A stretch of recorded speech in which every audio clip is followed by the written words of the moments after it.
Blue.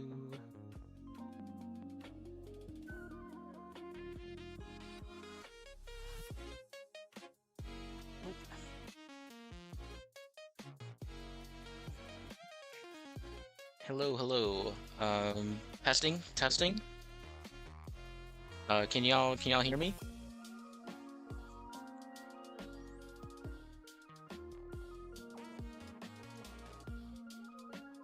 Gonna wait a bit longer, see if anyone else shows up. Also, apologies for doing this kind of last minute. Uh, this is probably the only time I'm gonna have in a while to stream, realistically. So I'm hoping I can just finish the rest of this year. This will probably be, what was it? I'll try to announce things a little bit more ahead of time in the future, but seeing as how this is kind of something I'd like to get done as soon as possible, I'm just gonna set this up, see if anyone shows up.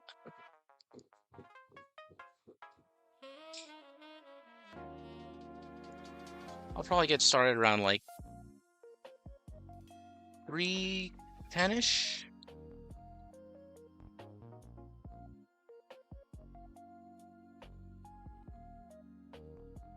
Hmm.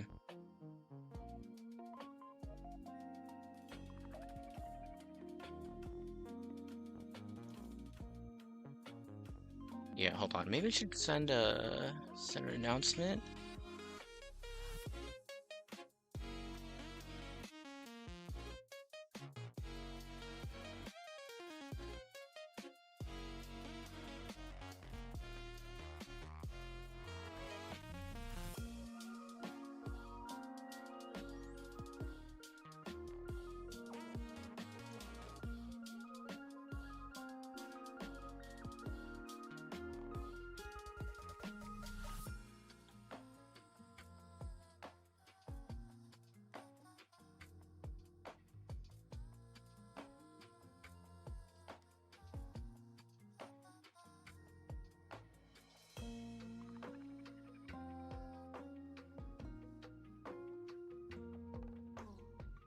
Yeah, originally the plan was to stream this like Monday or so. But there are other things happening on Monday that would probably lead to a conflict of interest. So in my haste, I realized I should probably just get this finished today.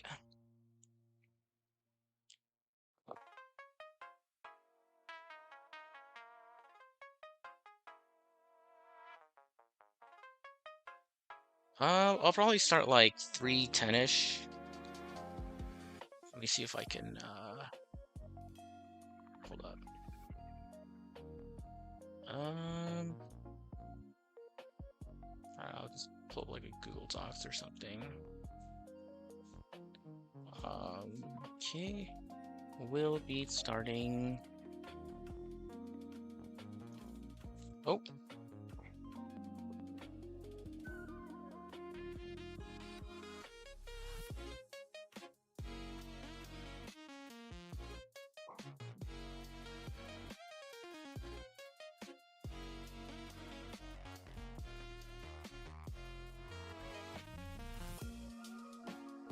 oh. I guess it's I okay, I don't think okay, not everyone is in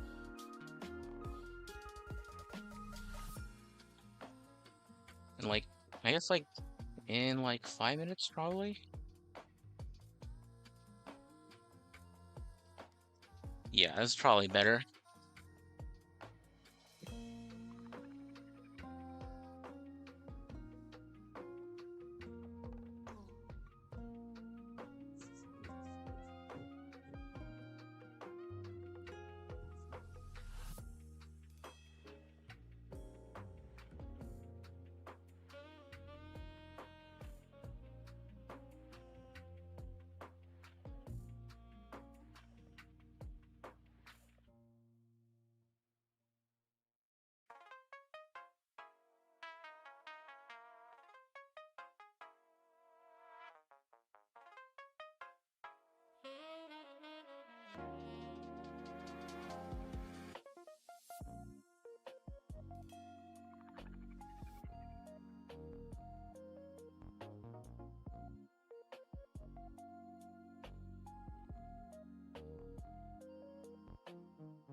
Okay, that is the post.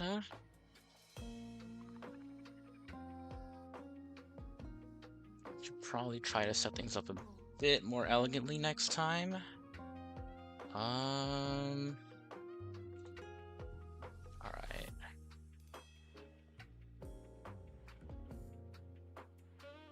Let's see.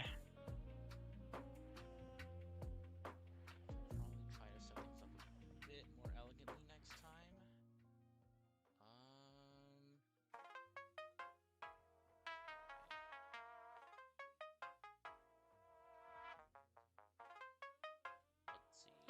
elegantly next time.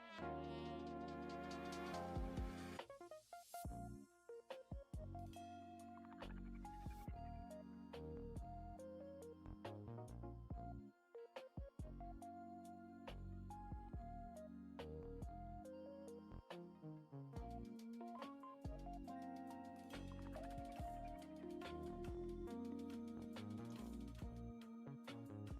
see.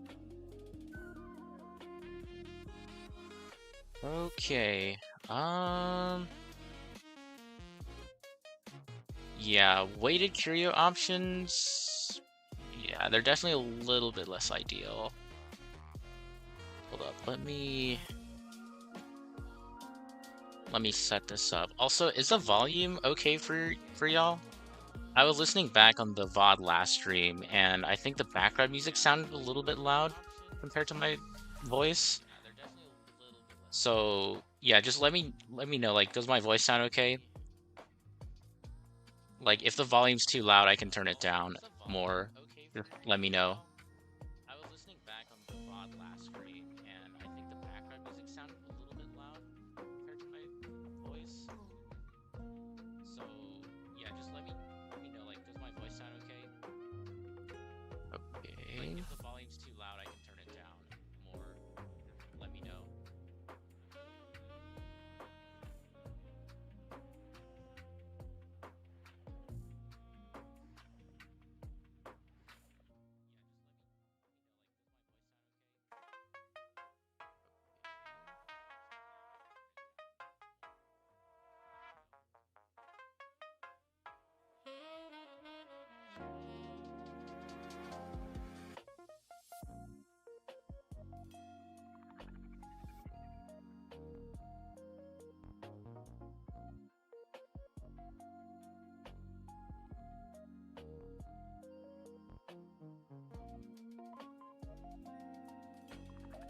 Okay, I guess in that case, since we have a couple people watching, let's just get started. Let me just, pull everything up.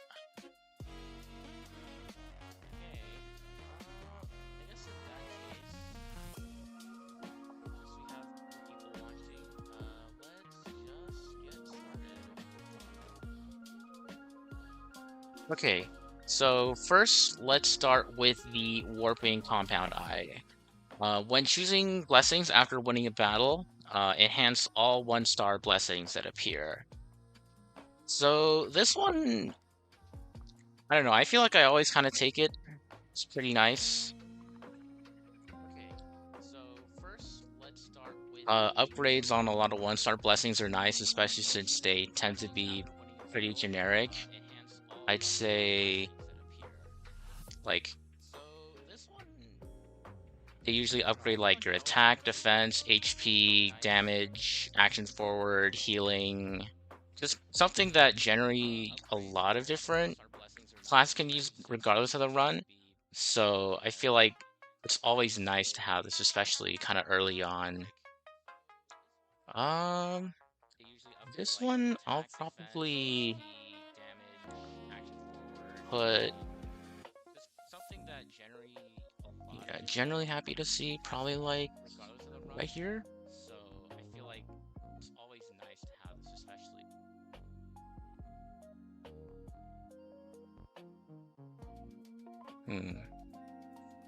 Okay.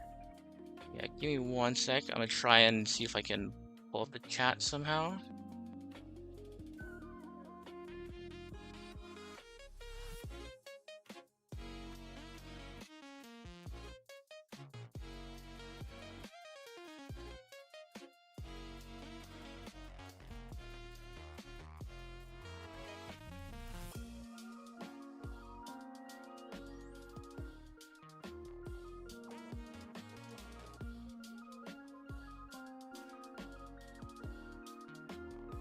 think we should be good now.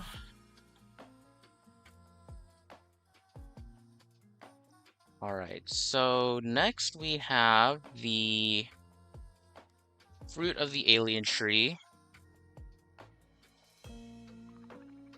This one, what was it? It increases all allies' effect res by 30% and decreases max HP by 20%. So after winning 3 battles, this is upgraded to Rotting Fruit of the Alien Tree. So it comes with both an upside and a downside, which, you know, isn't exactly ideal for for a curio that doesn't really have any immediate payoff, but I guess it's kind of there. This one also upgrades into the what was it? The what was this? What was this alien fruit curio called again? Um, oh, the rotting fruit of the alien tree. After three or so battles, and what that'll do is it'll just help you resist a bunch of CCs. It is honestly quite useful for the Evandir boss, I feel, but um, other than that, it doesn't come into effect as often as you'd like. And the 20% max HP demerit is generally not that good. I'd say this is probably like borderline useless, same as the option before. Yeah. Oh, hello. Thanks for joining the stream. This is yeah, this is a bit impromptu, but I just started going over the 1-star curios. Right now we have just finished talking about the alien tree fruit, which is the second of the 1-star curios. Yeah. All right. Next, we get the Casket of Inaccuracy. So, before, we talked about, what was it, how the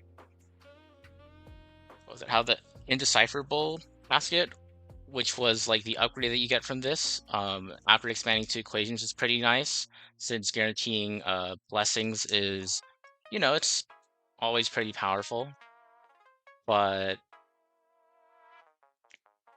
like on its own, just getting 1 to 2 random blessings, it's all right. Obviously, I feel like you're happy to see this since, 1 to 2 blessings is always good. Can't really go wrong with it.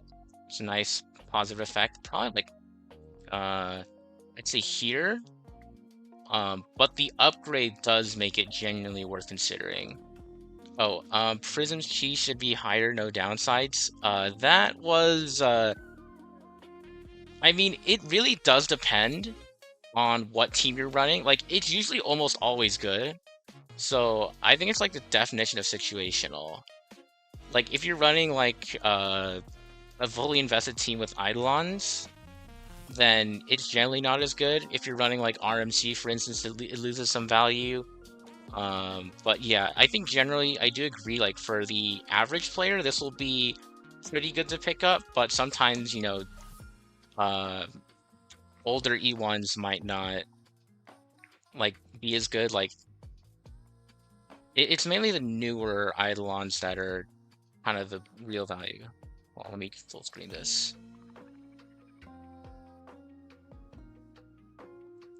Okay. Yeah, note the situational tier is not necessarily higher than the happy to see tier. It was just hard to kind of these are just curios with like, I guess, that like have some sort of inherent variability to them that you might not always be excited to take.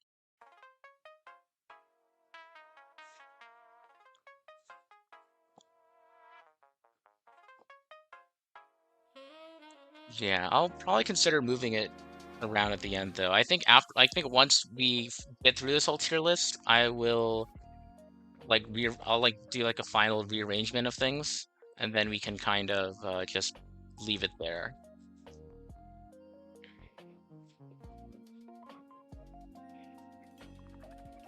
All right, next is the parchment that always eat. This is actually no, sorry, it's the ambergris cheese. So this restores your HP to 100% after winning every single battle. After you win 3 battles, it upgrades to the King of Sponges, which will drain your HP by a little bit. Sorry, by 80%, and then give you 10% max HP upon entering each domain. As the Curio itself, I'd say it's... Honestly, I don't think it's really that good. The fact that it doesn't revive you is kinda eh. Like, obviously, you only really take this for the upgrade, and even though the upgrade is kind of nice, like 40% max HP over time is great, the effect itself being full healed is usually not that good. Especially if you're playing like lottery curios or whatnot. This doesn't play around the fact that it reduces like your HP by 99% or events that reduce your HP by 80%. The after battle timing is just not great. Yeah, the upgrade is especially good for HP scalers, but I'm just considering it in its base form only here. Yeah. And as it is, like, with HP scalers, like, you have Hyoscene technique anyways, so that usually heals you to almost full, so that kind of, like, right before the battle starts, so this is kind of redundant with that anyways. Alright, moving on, the parchment that always eats. So when starting combat, all enemies receive a set amount of damage equal to 30% of their respective max HP.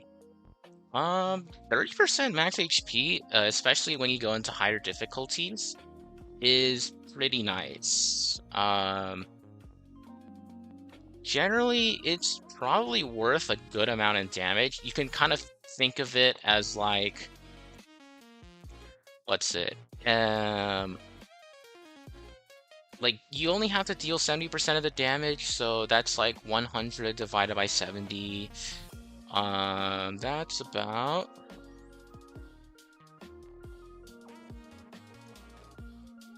I guess that would be like a 42% increase to the like about a 42% increase in damage. Actually, I guess it's more like 30%. Like, you have to do like 30% less damage to win each battle.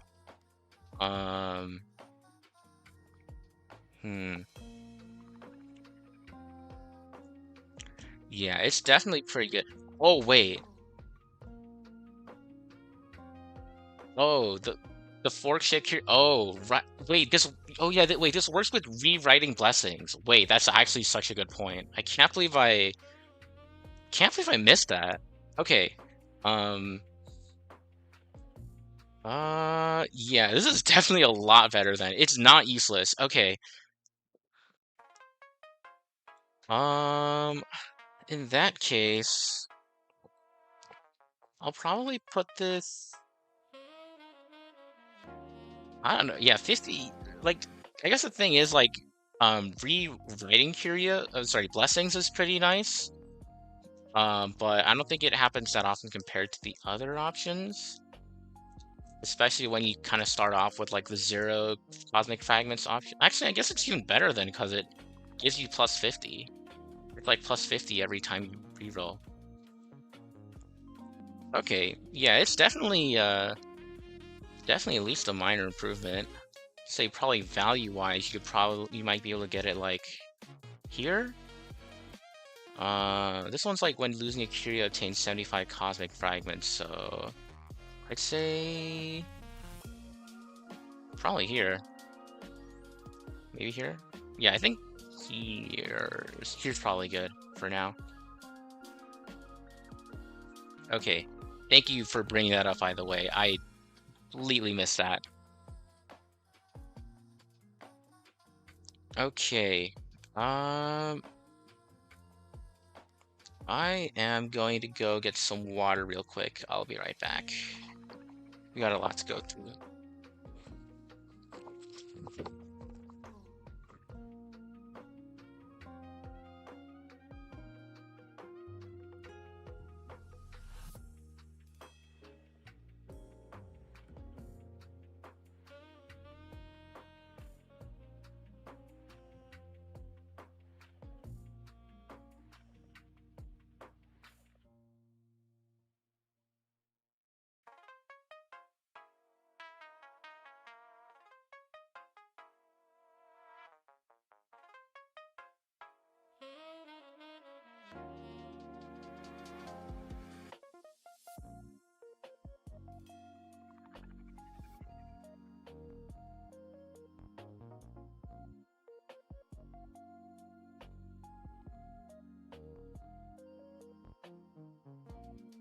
Okay. Moving on, let us go into the Doctor's Robe. So when you enter combat with an expanded 3-star equation, it activates all characters' ultimates and increases the damage they deal by 25%. This has some interesting overlap with Written in Water, which also every time you enter a new domain, it refreshes, what was it, your energy, your technique points, HP, and revives all down characters.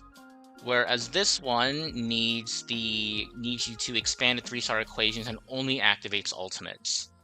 So besides the 25% damage bonus, it does initially seem like a strict downgrade from Written in Water, and in a lot of cases it is.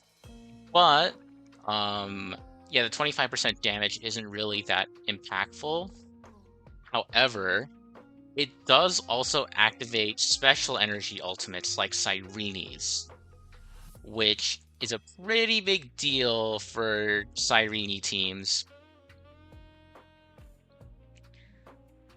So this is definitely really good. It's definitely pretty good. The condition of activating a 3-star equation is it takes a while, but it's usually worth it. I will say, however, the what was it? I forgot what the mechanic is exactly called, but during the battle, there's like a chance. I don't know what the proc condition is exactly, but um, one of your characters will occasionally like get the spotlight, um, and that character will automatically have their ultimate refreshed. When I was playing with Trial Mono Rem, it actually prioritized Cyrene, which was quite nice. So generally, this actually isn't that hard of a need most of the time. Like, if you just like need a character's ultimate relatively soon, like if you're not gonna be waiting for like Cyrene to activate her ultimate a lot in most cases, but yeah, it does. It is still really good because yeah, sustain ultimates are also very very valuable in this mode.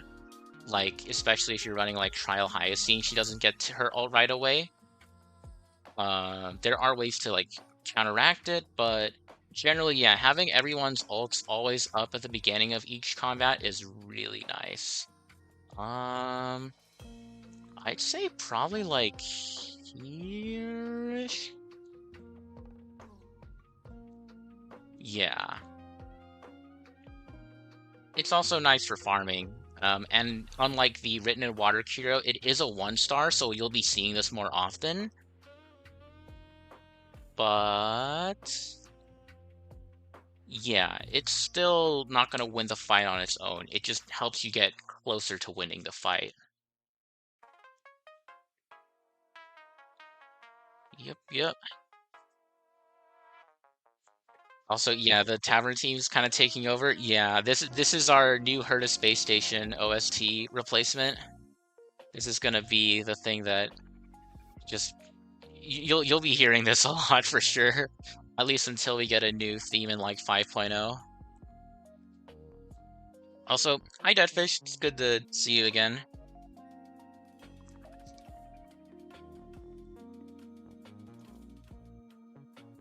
Okay. Next, we have the Society Ticket. This one increases the number of cosmic fragments received after winning a battle by 40%. Notably does work with event battles, as well as like combats and elites. Generally, this will net you an okay amount of cosmic fragments. I feel like it's not that much compared to the other ones, especially if you get it late in a run. Usually it's still a good amount. Yeah, I always find it's like generally pretty solid though. Like maybe you get like a couple hundred cosmic fragments, so it's nice. But I don't know if I'm that happy to see it, to be honest. Maybe like right here. So how much do you end up getting usually? Yeah, I feel like it's not that much, to be honest.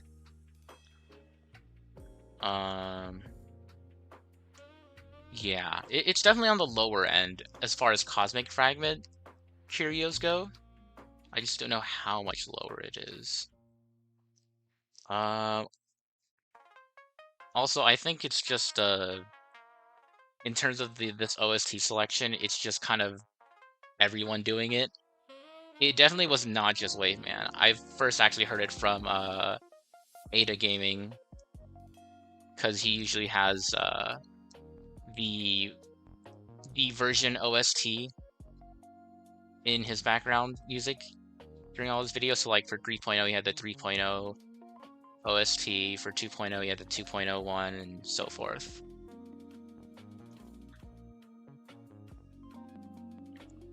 Oh, minor improvement?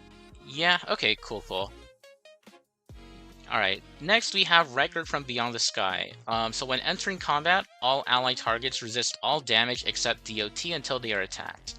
Its effect is dispelled after being attacked, and the ally cannot be inflicted by debuff for 3 more turns. The except for DOT's part, I find kinda weird. Like, I guess it only hurts for the one specific negative curio that makes you bleed for 20% of your max HP or something, but generally just having a one-time shield is really nice at the beginning of battle, just so that you don't get like screwed over by enemy attacks hitting you right away, especially if you can't ult immediately. I'm definitely happy to see this, but it's definitely on I think on the lower impact end of things. Um, Still though, survival's nice. One-time protection is usually really helpful, but it doesn't necessarily guarantee you'll be surviving the battle. So I'd probably put it like right here. Still happy to see it though.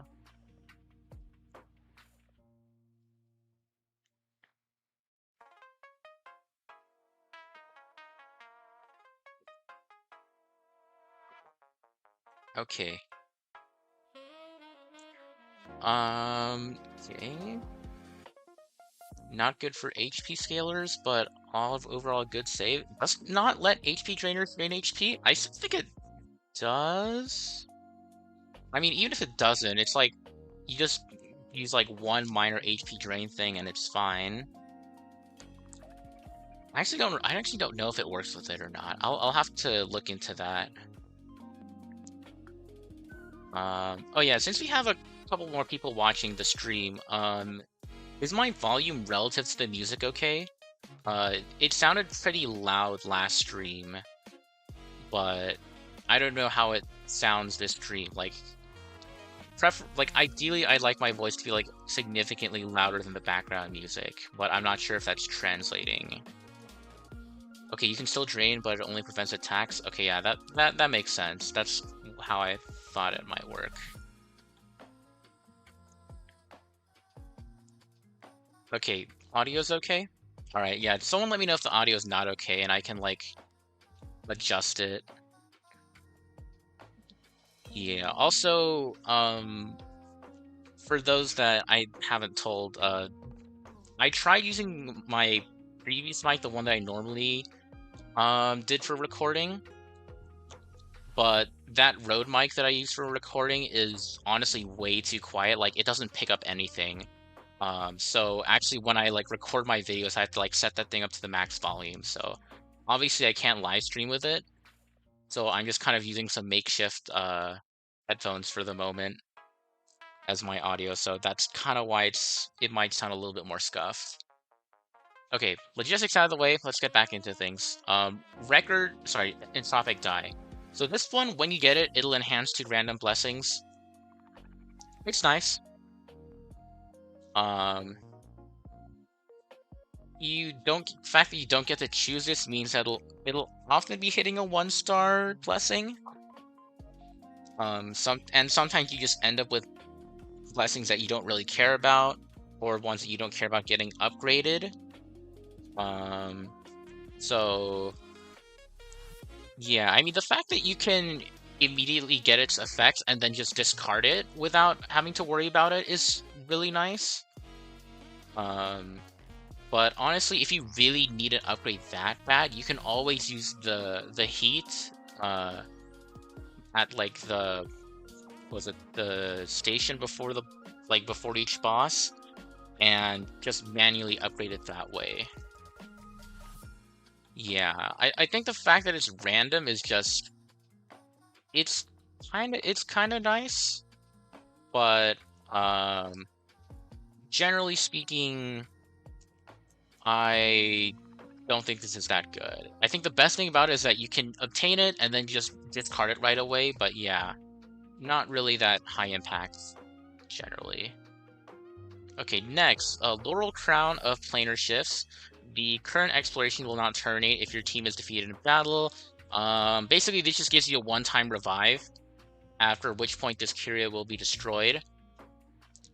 This could be good if you're like it's basically like a failsafe if you overestimate how good your team is, or if you really want a reward, then and you want to challenge like I don't know like a level 5 elite for some reason, and then this will just let you win for free. But other than that, like if you're proccing this thing, you're most likely gonna be losing. And like you can't trigger this inside of the final boss, so yeah, this is I don't know, it's I wouldn't say actually it kind of is useless. I'd say it's kind of useless. If you're proccing this thing, it's kind of eh. Yeah, it does let you greed, I guess.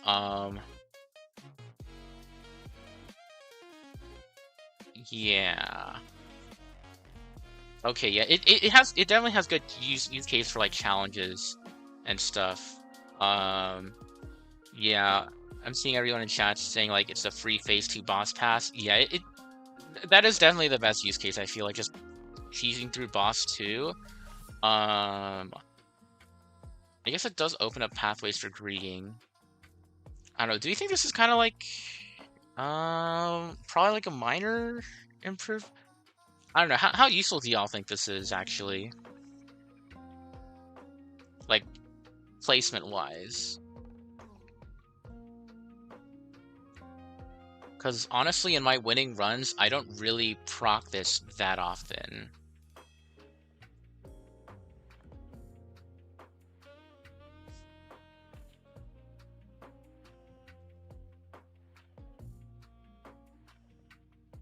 Situational, minor improvement. Yeah, I mean, there are no downsides, so I guess technically it's not situational. When you take it, maybe like here. Actually, hold on. So 40% speed, more weighted curio. If you can take advantage of it, I think it has its use cases, but overall, like, yeah, you know, maybe I'll just put this at like right here. I guess I'll just keep this one up here for now, and just see what we think about it later on. Oh, yeah. Oh, yeah. Also, the destruction trotters. That is true. Okay, yeah. I'll keep it up here just for the destruction trotters. Those things are annoying. Oh my gosh. The only thing that saves them is the fact that you have super low HP relative to everything else. But yeah, those things are. Oh gosh, I still have nightmares about those. Yeah, it lets you greed, I guess. So it can't. It's not useless a lot of it, like always, but it can kind of be most of the time.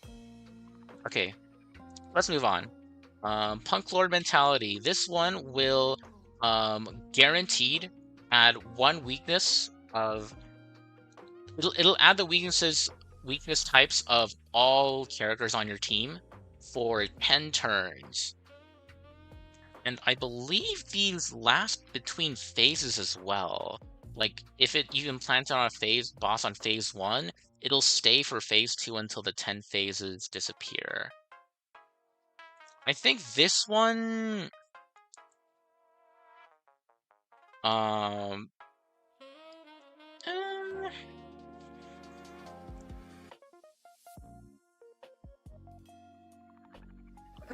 oh, excuse me.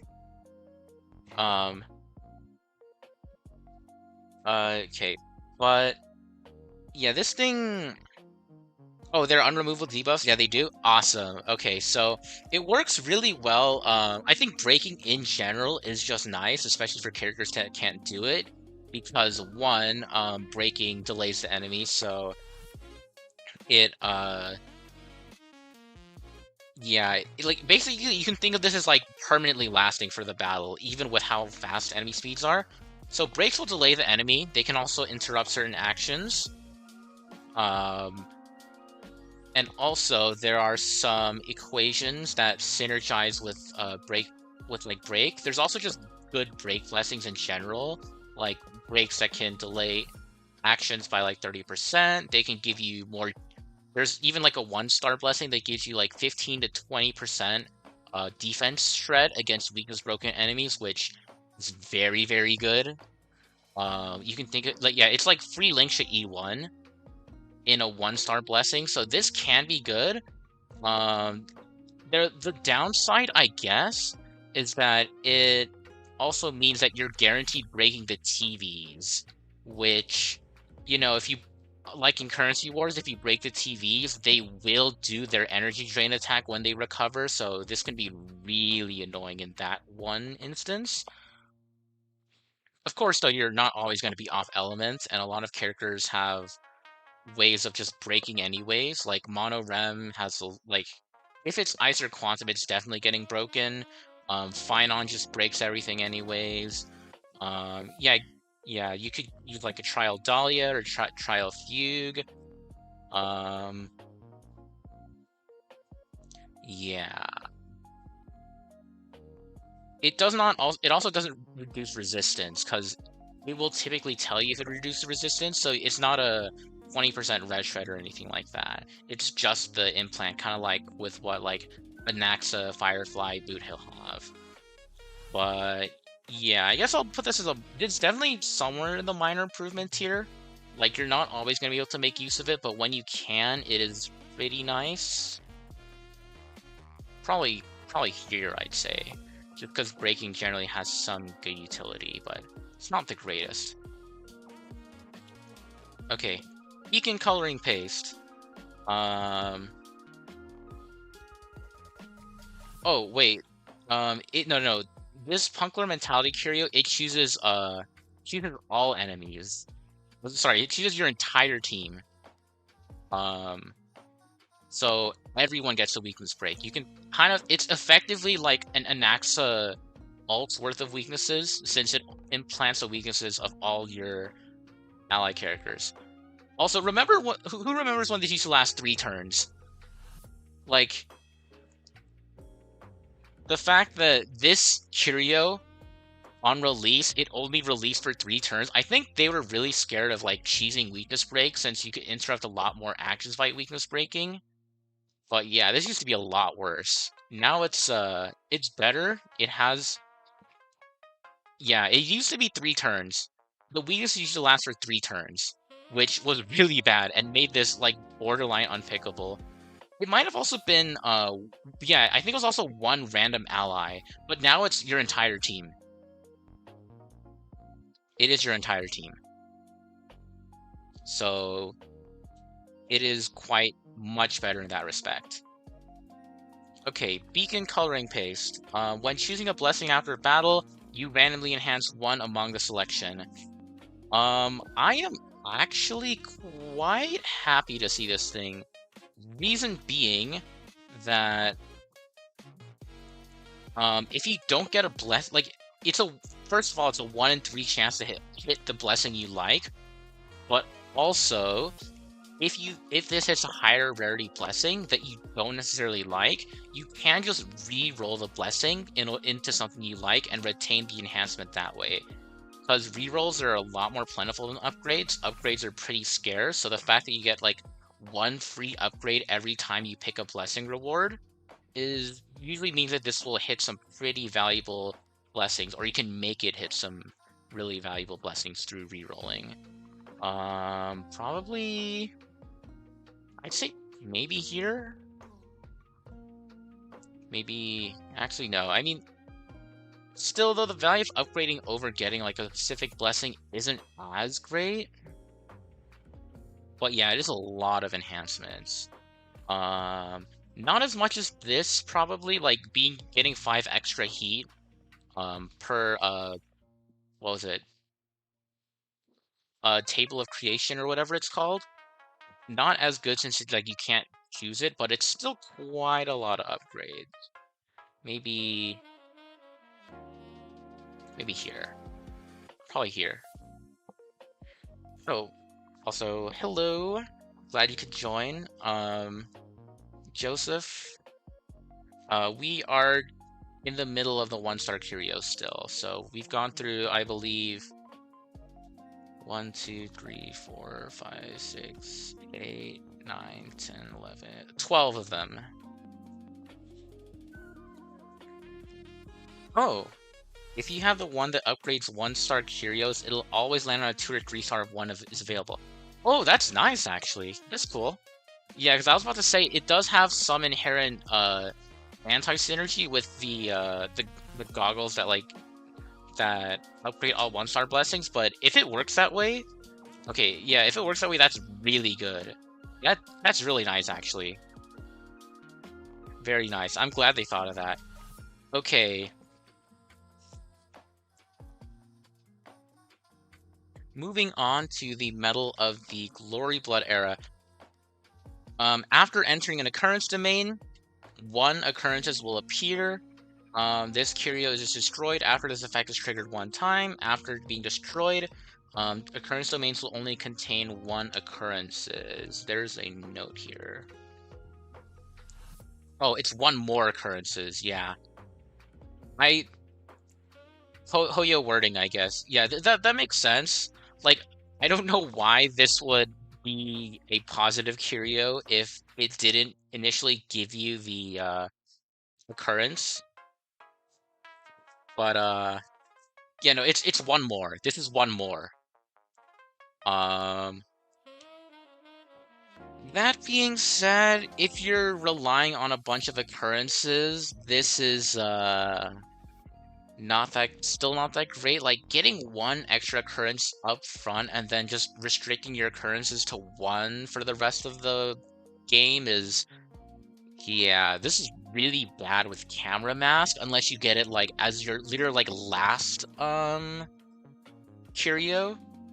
But even then, it's like by then you'll probably have like maxed out stuff. So like you might even have like a 4 occurrence domain, in which case this just does nothing. Yeah, this one's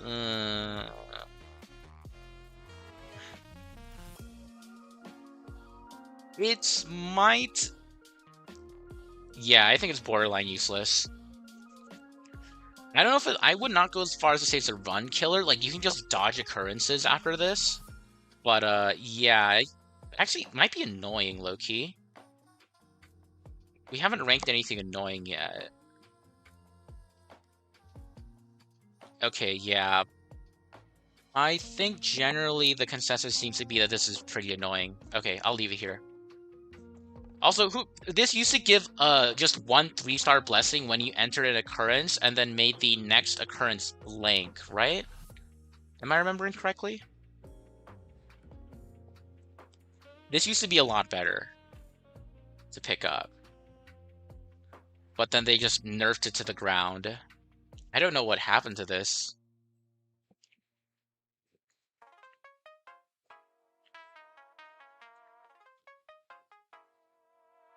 Yeah, even if you're using this for like a single strong occurrence domain, if you're building a strong occurrence domain, you'll typically want to trigger enter the domain more than once. So yeah.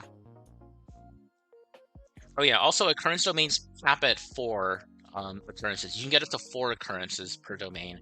So if you have a max level occurrence with nothing else, then this can still be useful in giving you that extra occurrence, but yeah, the downside afterwards usually does not justify it. Okay, let's talk about the Rupert Curios now. So first we have the mechanical cogwheel. This will give you 50 cosmic fragments every time you enter a domain. If you have over 750 cosmic fragments, this will destroy itself. You'll lose 750 cosmic fragments.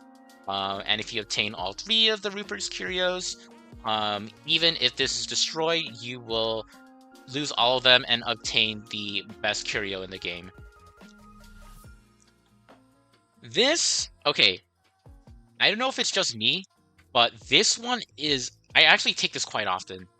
Like, this is actually good. I am actually happy to see this. You do have to play around it, but I think the easy access to stores makes this quite good, honestly. This is 50 cosmic fragments unconditionally every domain, as long as you remember to spend it, which I think is a lot easier to remember than, I guess, the 500 cosmic fragments. I actually end up taking this one quite a lot, especially since it's a 1-star, so you see it really often. I think it's nice. Like, the fact that stores are I think a lot easier to enter. And even if you do, I think this used to like make you lose all your cosmic fragments, but now you only lose 750. So even if you hit the downside, it doesn't necessarily kill your run, but it's just kind of annoying. Might be textbook situational though. I think it's one of the better situational ones now. Not because it itself has gotten that much better, to be honest, but because everything around it has changed such that this can actually end up generating quite a lot of value. I put it here, honestly.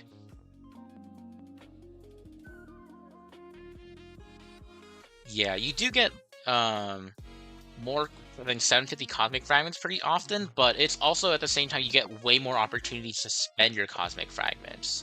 Like, you can spend it you can spend it at the workbench of creation, you can spend it at store domains, you can spend it at forges. Yeah, and those will often appear enough in rerolls that you can usually prevent yourself from overcapping. Yeah. I honestly quite like it now, just because it's so much easier to save up.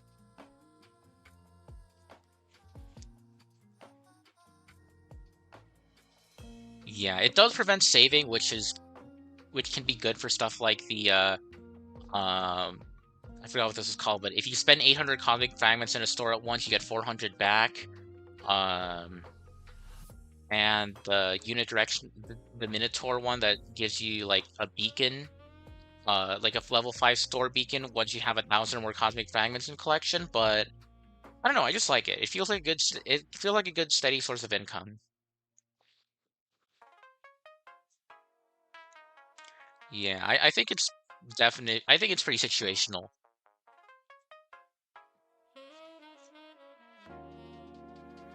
Okay, next we have Price of Peace.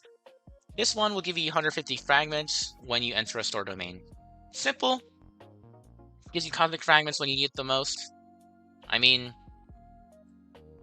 it'll proc maybe once or twice, so this is like 150 to 300 cosmic fragments. Can't really complain about it that much. Hmm.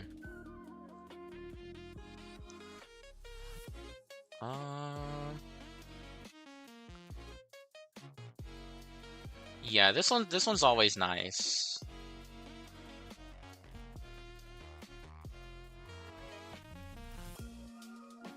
Maybe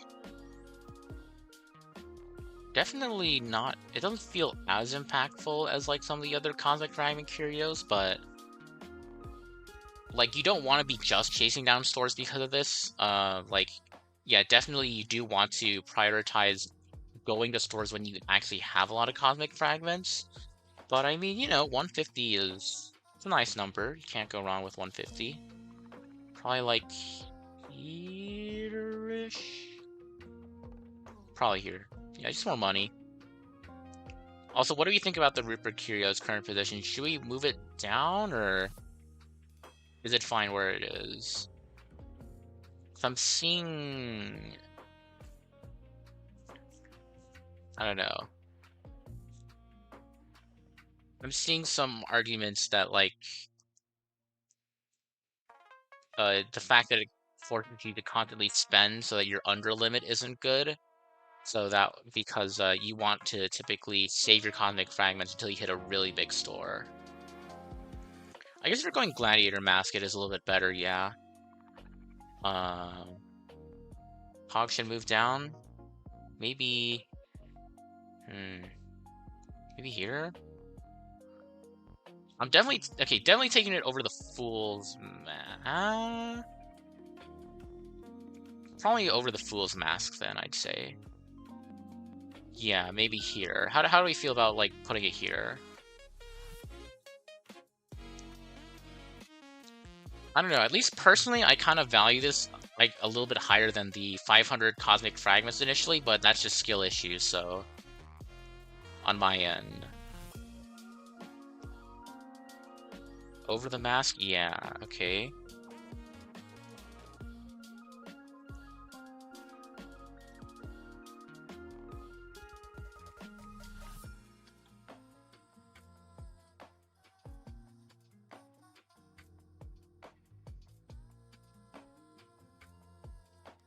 Alright. I'm seeing that this generally looks pretty good, so I'm just gonna leave it here and we'll move on.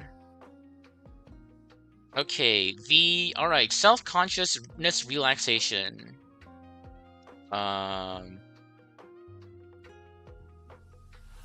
Okay. Yeah, we'll just we can we can go over things at the end if there's yeah, we'll go over this over once more at the end to change things once again. But yeah, here we go.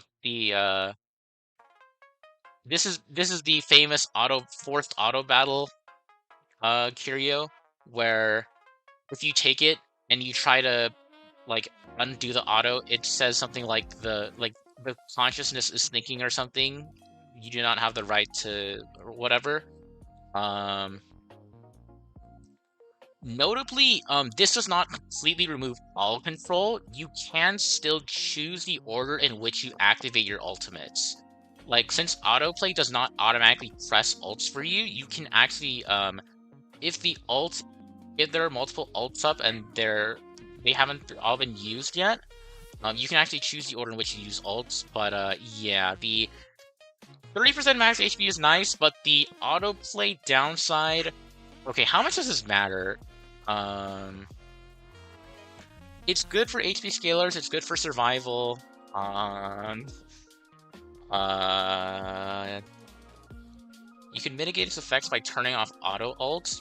Wait, so like you can just enable, like you can just stop this thing from ulting altogether?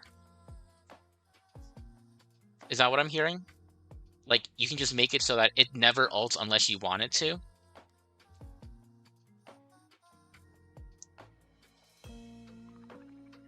Okay. Well, all right. That does move its that does actually help. Although I'm not sure how often players are going to be using that. Okay, cool. It is still definitely skip a lot of the time just because I don't think 30% max HP is worth that kind of demerit. Like compared to something like the cheese, which gives you 10% max HP, but mitigates it drains 80% of your current health. I feel like that disadvantage is a lot more playable around compared to this. Yeah, force into auto is just kind of eh. Mm, probably annoying. It's definitely not a run killer. This does not quite kill your run, I think. Yeah, and also I think the other argument is that BU, especially in high difficulty, takes a long time. So realistically, you're probably just going to be pushing the auto button and walking away for the next 5 minutes. So, hey, in that case, this is pure upside, right? Right, guys? Right, chat?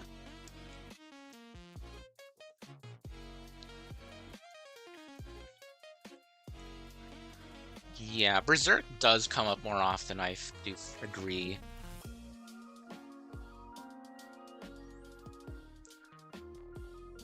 Mighty, Mighty Simulator? Okay, that's true. Okay, next up, we have the Temporary Stake. This will give you 300 Cosmic Fragments after entering a total of 5 domains. This will be destroyed and you'll lose 450 Cosmic Fragments. Ideally, the best way to mitigate the downside is to take it when you have like four or less domains before the final boss. But like, if this procs during the boss domain, you're not gonna be really that upset. It's like, if you don't have anything to spend your cosmic fragments on most of the time. Like, it's only like, oh, kind of detrimental if you have like the like Robe of the Beauty, which gives you more damage per cosmic fragments had. But I mean, net overall, if you don't take this early and you don't find a way to destroy it, it is it's minus 150. So yeah. I mean, it is definitely situational. I don't know if it borders on useless though. Like, I find myself skipping this a lot. Like, it just doesn't feel like there's really that much of an upside to taking it, to be honest. Oh, I guess. Oh, also, oh, the other thing you can do is you can spend all your cosmic fragments and go to like near zero, and this will still make you like, you can't go negative in terms of cosmic fragments. So it'll, if you have like 0 cosmic fragments and this attempts to take away 450, you'll still be at 0. So yeah, I say bottom of situational probably, since this doesn't really. Yeah, I mean, and the upside of plus 300 isn't that great. Like, even if you have like the Tao card that gives you like plus 50% more cosmic fragments for 3 domains, this is still plus 450 minus 450, so you're going net neutral on this. So you're just gaining a Curio basically. Um, yeah. Oh, oh wait, you think it's good? Hold on, hold on, hold on. I want to hear this argument actually. Why do you think this Curio is good?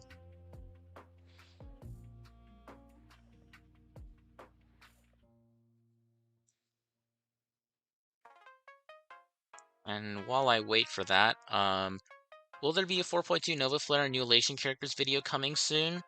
4.2 Nova Flare, yes. Elation characters, I still don't know how I'm going to approach it.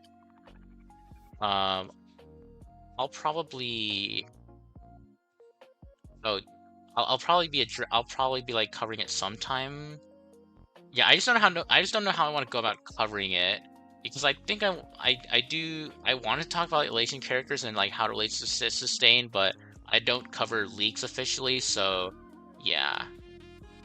Yeah, I guess yeah, if you spend it before the timer expires, you're good, but like, this could also force you to enter a store with less cosmic fragments than you'd like, which, yeah, I don't know. I feel like this doesn't. I guess, how often do y'all manage to discard it before it activates? Yeah, it does have destructible Curio synergy too. That is true. Yeah, this is the one that gives you money, but then you lose it all after a certain amount.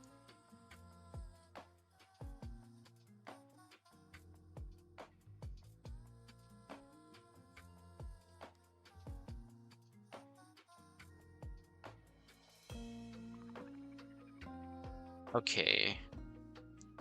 Yeah, this I guess the fact that this one requires skill to get the most use out of, I feel like, okay, we could probably put this higher then. Like maybe here? Yeah, I guess you could argue it's pretty close to the one that gives you 500 cosmic fragments, but you gotta wait 5 domains to use it. Like, one rewards patience, the other rewards greedy spending, but the reward for greedy spending is a lot smaller. Although I guess the downside is a lot smaller too. You don't lose 5 blessings if this doesn't go off. Like, even though it is at worst like minus 150 cosmic fragments, though, why that being that bad is usually not. The worst case scenario for this still isn't like the worst. Okay. I don't know. I guess I'm gonna just leave it here for now. Why is the pink dice in top tier? The effect of regaining all of like 10 plus curios at once is insane. Also rerolls negative curios into positive ones. It can't pick subtle curios, so you're always getting something good. You're never gonna get trolled by the mask. Yeah, like, You won't pick this if you have really good Curios already, but it can turn a losing run into a winning one. I think it's really good. This one's personally my favorite. It's like almost auto pick all the time that I see it. Yeah. It only picks it only gives you back positive Curios. It removes all the negative ones. And yeah, it's a lot of immediate upfront value. Like you could never go I feel like you can never go wrong with this thing unless you have like a build already planned out.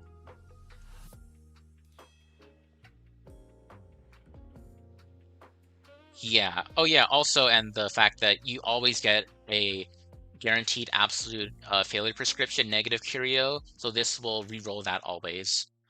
And oh yeah, I guess I should re-clarify. We are talking about high difficulty DU in this context. For lower difficulties, you can kind of just run whatever, so it's not as important here. Okay, next up we have the Shatterborn Blade. This will increase damage taken by all allies by 20% in the first and second planes, but reduce damage taken in the third plane by 12%. This one, I think, like, the first and second planes are still kind of threatening. You can definitely still lose to those. Um, yeah. This, I don't know. I feel like the 12% damage reduction is nice if you can get it, but, like, being weaker for the first two planes where it's still dangerous is kind of bad. Like, plus 20% damage in the first and second planes is not a great, yeah, Laurel, yeah, it does have, the Yanni Crown synergy, but, I don't know. It just, I think it's kind of useless most of the time. Yeah, typically, if you're at the third plane already, you should have a winning build, or be close to achieving one. Yeah, I guess you pick it up in plane 3, it's obviously really nice. Um, but I mean, even by then, it's like 12% damage reduction, and there's other ways to get damage reduction that aren't as good, that aren't as restrictive earlier on.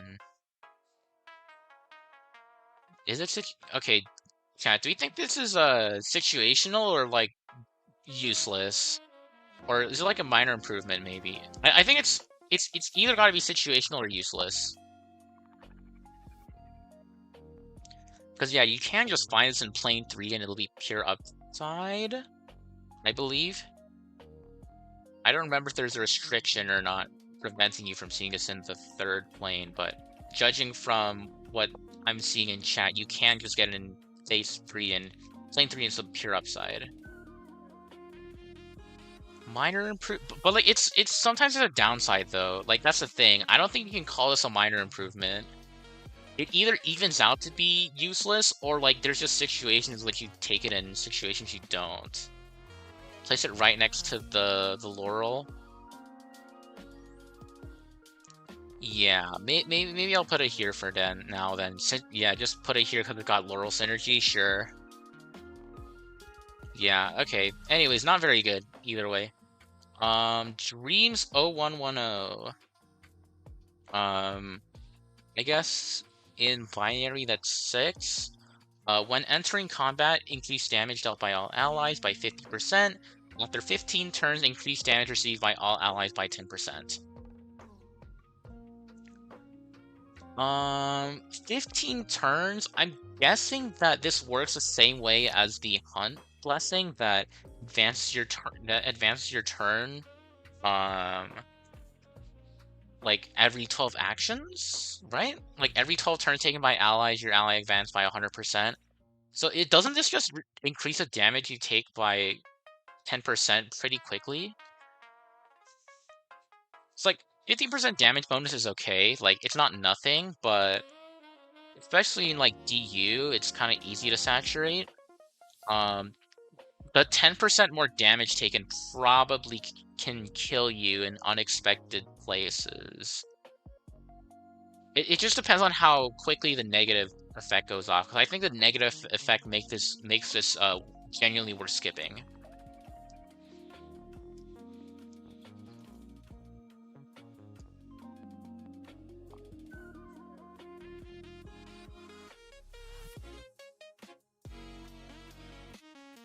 Yeah, it's I don't know about this one. It probably even yeah, 15 turns is it's not a long time for allies to take, I don't think. So this kind of puts you on a timer essentially. Like I believe Berserk increases your damage by 40% and that's already kind of risky. I don't know, depending on how it works, I'm gonna put this in like useless. Oh yeah, oh that's what it's called. Highlight, right? It's not called spotlight.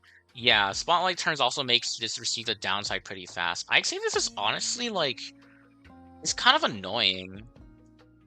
Maybe it evens out to be useless since the damage boost helps you complete the battle faster. Yeah, I'd probably put it here. I don't know, just taking more damage seems pretty not good. Okay. Alright, next we have Green Fingers. After winning 3, 6, and 9 battles, receive 50, then 150, then 250 Cosmic Fragments. This is destroyed after winning 9 battles. Oh, right, yeah. Going back to the Dreams Curio, yeah, hunt hunt blessings that advance your action by 100% also eat this up too. So yeah, definitely not great. I guess yeah, this technically does have cast slash mighty synergy since they want to be taking more damage and probably won't die anyways. Mighty maybe not so much. His supports can easily die, but cast for sure. Um okay. This I think it depends. It's another like if you're running the gladiator mask, like this is super easy to proc. Like since you can guarantee like combat domains with like 3 to 4 enemies. And also this does trigger from like occurrence battles too, so this can stack up pretty quickly, and like the total amount of 450 cosmic fragments is pretty good. I don't know, this feels maybe bottom of minor improvement. I guess what at worst it's like it's usually pretty easy to get. I'd say at least 6 battles. So this is like plus 200 usually on the lower end, and then plus 450 on the higher end. Um, like this is just, I mean, it is pure upside, so I wouldn't say it's situational. I guess in that case, I should probably move the cheese curio soon, huh? Yeah, I'll move the cheese curio since that one doesn't actually have a downside. But yeah, oh yeah, I guess yeah. Fine on technique makes combat. Yeah, you can just insta one-shot combats too. That is true. Um, Probably here?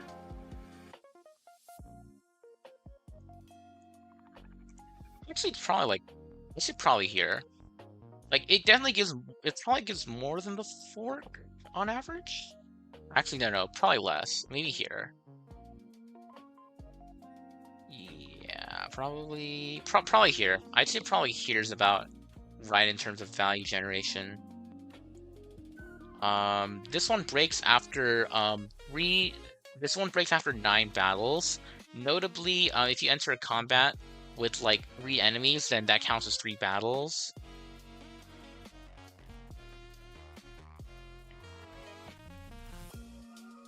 Yeah. So like 9 waves of enemies plus occurrence battles plus whatnot. Okay, moving on to the next section. The Quantum Big Lotto. After destroying destructible objects, there's a small chance to obtain a negative curio, but also a small chance to destroy this curio. When it's destroyed, obtains 400 cosmic fragments. This is a fun twist on the lotto. I like this thematically a lot because I guess Hoyo heard that people were tired of the lotto tickets being destroyed and just completely ruining their runs. So they made a lotto ticket that you actually want to destroy so that you avoid getting the downsides early on. Um, if you get the wrong negative curio, this is really bad. But 400 cosmic fragments is 400 cosmic fragments, so you can't just pray and gamba to have this break early. Um, like there's only a few negative curios that will really screw over your run. Like I feel like this is the 400 fragments is often worth the risk, I feel. I take this because I'm greedy. But it is situational. Probably here, I'd say. It is the Gamba Lotto for sure. Um, let's see. Yeah, it's good. It's good for it's good. It is good with Plague Nest. Yeah, just free ammunition for more blessings. I like reading this chat. We're just divided on. Some of us want to take the gamble. Some of us are not. We have the what was it? We have the Aventurines versus the what character doesn't gamble in Star Rail? Who's like the safe and like yeah, who's a safe and like goes straight by the books character? There are safer ways to get cosmic fragments, but not a lot of safer ways to get 400 immediately, which is a real draw. Wait, chat, who's a character that doesn't in Star Rail that doesn't like gambling? Fu Xuan? Fu Xuan? Okay. Um Topaz. Okay, I'm gonna just put. Okay, let's make a poll. Um, are let's see. Do you take the Quantum Lotto Gamba 400 cosmic fragments, but negative curio chances? Yes. Team Xingshe. No. Team Fu Shen. Alright. I'm going to take a quick bathroom break. I will be right back. Feel free to answer the poll in the meantime.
Alright, I'm back. Okay, it seems like we have a pretty kind of even split. I think it's like okay, it's not too we are overall pro Team Gamba here, um, which does make me comfortable putting it higher in the situational tier. I'm gonna just leave it here for now. Actually, hold on. Compared to two, I guess it's like probably like right here, to be honest. Probably here.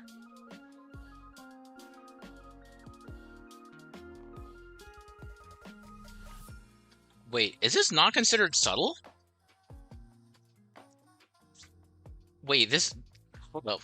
What does Stario consider as subtle curios? Hold on. What are the list of subtle curios?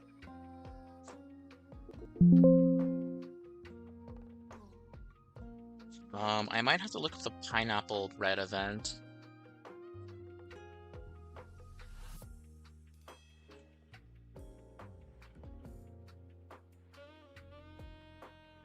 Oh, interesting. The lotto tickets are not considered subtle curios.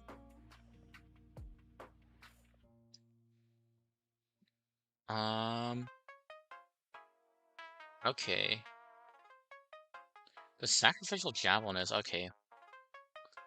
Um, huh, okay. Interesting. Today I learned. That might become a poll question. Alright, let's move on though. Metallic gear ring increases amounts of cosmic fragment gained by 30%, but the price of items in the store and the cosmic fragments consumed to override blessings and equations increases by 30%. So, I mean, this just gives you 30% more cosmic fragments, but you gotta spend 30% more. It also doesn't increase the amount of cosmic fragments that you gain, you had previously gained. So a lot of the times, this is just a downside in terms of like this just straight up gives you like takes away some of your cosmic fragments when you take it. Um, yeah, I guess it's good with. Is it good with Fortune Cat?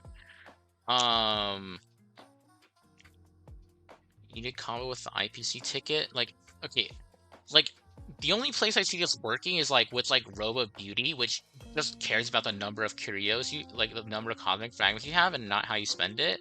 Or like the cavity system model, in which case this is just 30% more curios to cosmic fragments to fulfill its effect. But I mean otherwise like it's kind of just bad, no?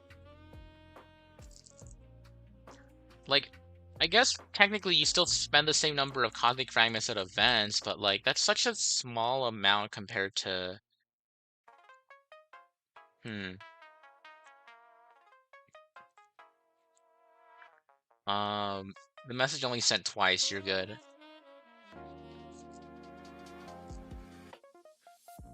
Yeah, this yeah, I don't know. It has some upsides, but they're kind of minor and rare. They only happen with like 3-star curios, and otherwise it's just a slight downside to taking this. Yeah. I like you could argue situational, but I think like the amount of situations you actually take this are so small that like this is just annoying a lot of the time. And like even in Cosmic Fragment heavy runs too, it's like you're still increasing the price of shops, which oh yeah, and buy and like re-rolling and yeah, so it just um if you have both Cat Mask refund increase miracles, it is just pure profit in shops. Well, no, not exactly. You're still paying 30% more. Like the refund is still the same. Like you're still getting back like 30% of what you spend. If my math checks out. You can discard it, but it's like then oh, actually yeah, if you discard it, it's good. If you can discard this, this is good, but I don't know. I'm still I guess I could put it in bottom situational since you can get rid of this, but like I don't know. I'll put this here since there is some upside to it, but eh, yeah, probably down here. Okay, next one. Decreases, oh, this is the metallic motor ring. Decreases cosmic fragments gained by 50%. Decreases the cosmic fragments consumed to override equations and blessings by 100%. And decreases the max attempt of blessings and overriding to 7. What? So this is just... Oh, you get about like 36% with it? I guess how this uses then. If it gives you more money that way. Okay. I'll put it at bottom situational then. Probably here. Okay.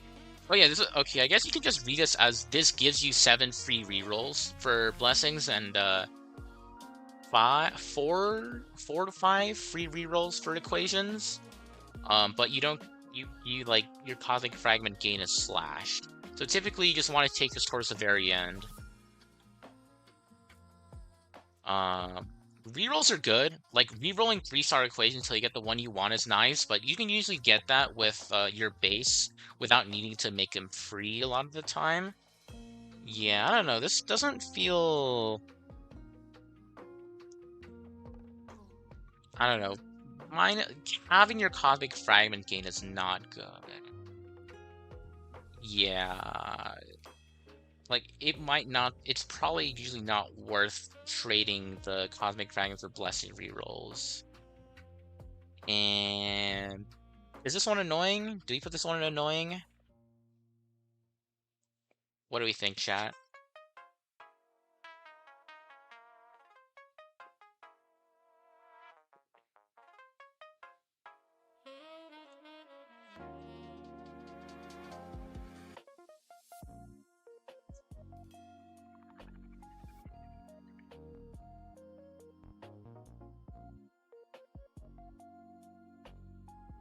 Okay, I'm seeing a lot of annoying votes. Okay. Alright.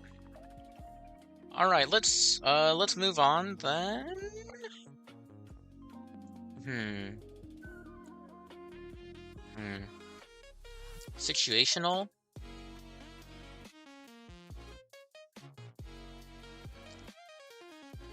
Okay, yeah, I'm gonna average it out and say borderline useless, just from what I'm seeing down here. Yeah, some people seem to think it's situational, some people think it's annoying. I'll just kind of split the difference. Like, yeah, it's definitely somewhere in this general area, I think. Alright. Sacrificial Javelin. Upon entering combat conversion or elite or boss domain, you gain 35 cosmic fragments. Each successive entry additionally grants 35 cosmic fragments. However, upon entering occurrence, rewards, adventure, or wealth domains, loses 35 cosmic fragments.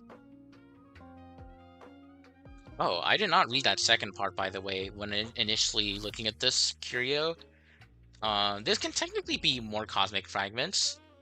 It's probably not a lot. I guess technically if you just go like boss combat, it's nice. Great for gladiator mask, I guess. But like the thing about gladiator mask is if you want to fully utilize its effect, you gotta alternate between combats and elite. Wait, actually, do you? Oh no, you don't. I'm thinking of the chariot mask. Chariot mask, you gotta alternate between elites combats and the currents, rewards, adventure, wealth domains. Unless you get the specific grand miracle that lets you just get plus levels on your combat and elite domains as well. I mean, yeah, like the math works out, I think, so that it does overall become very small net positive for an average run, but if you're hunting occurrences, rewards, adventures, or wealth domains, it's probably a little bit net negative. I don't know, the highs feel high, I'm sorry, the highs feel like moderate and the lows feel low. Like the lows aren't that bad, the highs are kind of moderate. Average, this will probably be slightly neutral to slightly positive. I'd probably say there's like a minor improvement overall. Like maybe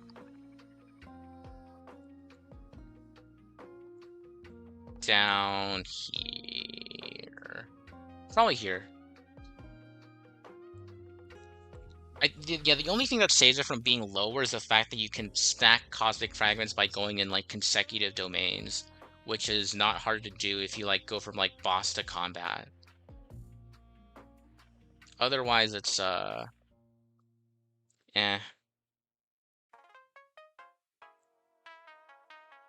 I'm gonna leave it here, unless anyone has any objections.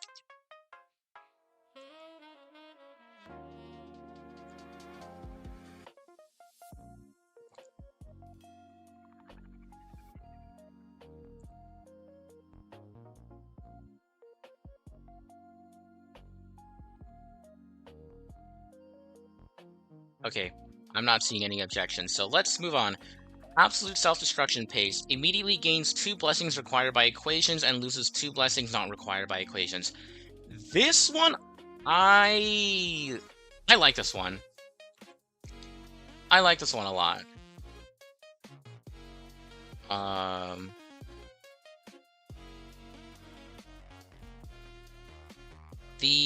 Like overall you go net 0 in blessings, but being able to change 2 blessings that you don't need, but for 2 blessings that you probably don't need is really nice. I think I'm honestly quite happy to see this. It's probably like, sure, there is the downside of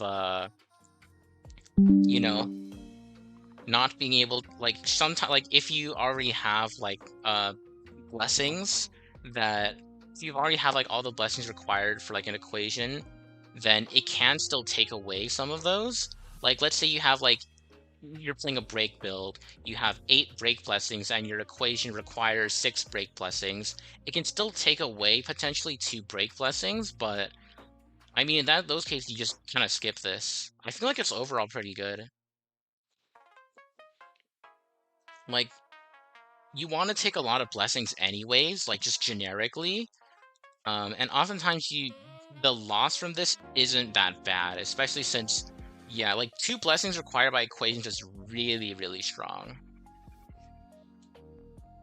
I like this quite a bit. Maybe here. Actually, might even be higher, now that I think about it. Like, blessings that don't require, sorry, building blessings that are required by equations is so nice, especially as a 1-star. Like, as a 1-star Curio, you'll also be seeing this a lot. So I think it's actually clutched up a lot. I'll probably put it like right here, to be honest. Yeah, probably here. I like this a lot. This has it's done a lot for me. Yeah, I just hope it doesn't discard a 3-star hunt blessing. Yeah. There is some risk involved, but I think the reward is worth the risk. And if it's like really that bad, you just don't take it. A lot of times I think this is worth it.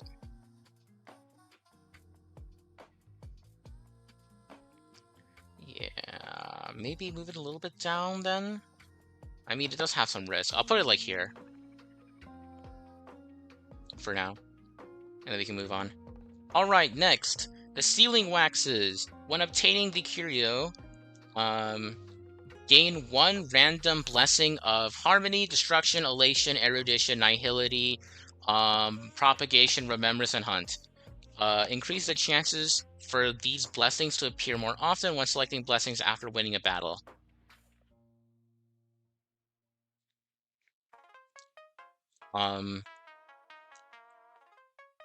Okay. This... Okay, this is kind of... This feels like situational, maybe. The fact that you get 1 blessing for free, even if it's not necessarily of the path you want, is nice. If you get the one for the path that you're chasing, it's obviously really, really good. And if not, then it's bad. You can also re-roll this, which can make it quite unfortunate to see at times.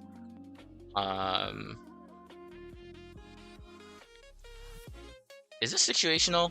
I feel like this feels like situational, but the +1 blessing up front is also kind of nice.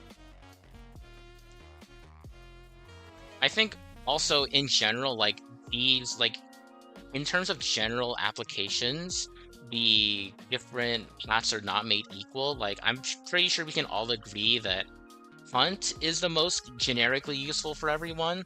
Like if you pick up a 3-star Hunt blessing, then obviously you're usually over the moon most of the time. Propagation has a lot of good stuff too.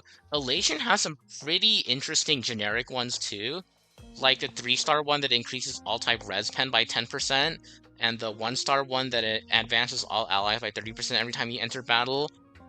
Erudition has a lot of good ones too, specifically with like Brain in a Vat. Um, yeah, Propagation has some stuff too. Mainly around skill points, though. So, oh, and yeah, skill points and like Soul Chrysalis. So this one's all right as well. Remembrance has some okay ones. They they have generic effects of 1-stars that just get more powerful for memo sprites. Yeah, Destruction does have the one like damage redistribution blessing, but other than that, like um it's just like Glazar synergies and I guess getting reduced to low HP and healing you back or giving you damage reduction. Yeah. Um, like, I think sometimes you're happier to see this, sometimes you're not. It just depends. I don't know if it's a minor improvement, though. I feel like it kind of is situational. Maybe, like, top of situational? Because there are times when you don't want to see this, times where you do. Like how happy you are to see this changes, and like you can definitely be sad to see these. Like reducing your chances of getting the blessings you want for a certain path is definitely like impacts the run. Just gonna order them within the tier. I'd say like this, like here, probably. Yeah, I'd say that's probably it. +1 blessing is good, which is why it's at the top.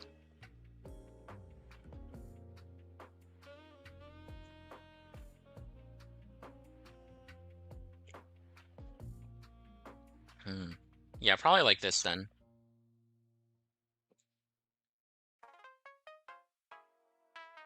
Yeah. Okay, I think this is good order.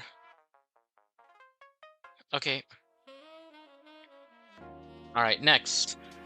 When entering the third plane and when obtaining this Curio in the third plane, the Bountiful Rolling Stone, this will increase your mask level by +1. So this is just +1 mask level, late game. I mean, the mask level's nice, but uh, yeah, I wish there was information on the odds for this healing wax Curios as well. Back to the Rolling Stone though. I mean, it is pure upside. This one's pure upside, but how impactful is +1 mask level though? I don't think it saw that much, to be honest. Like, compared to, like, getting a golden boon, which was the one before, like, golden boons were usually much stronger, especially if you got, like, Tribby, which just instantly activated all your ults. Yeah. Also, yeah, if you're at, like, 10 wish power away from a level, it does just give you that +10 wish power, that's true. Um...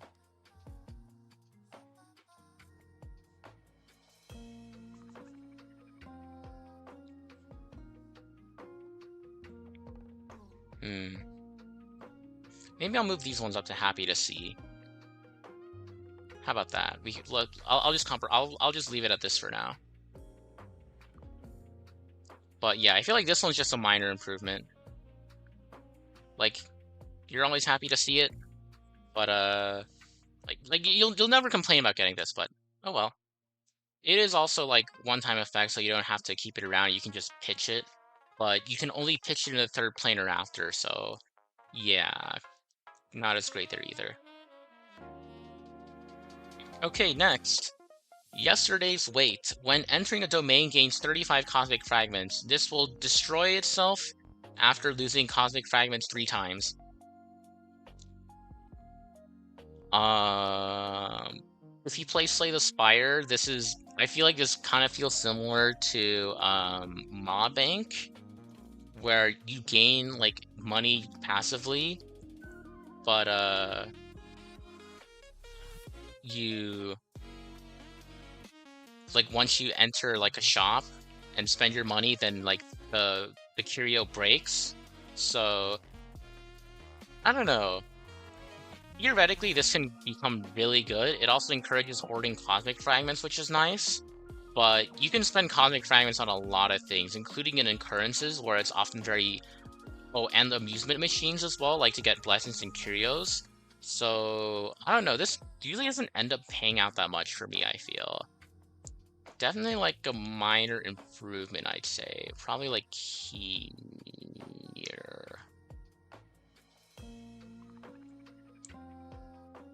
It's a minor improvement, I think. It's just too easy to destroy is a problem.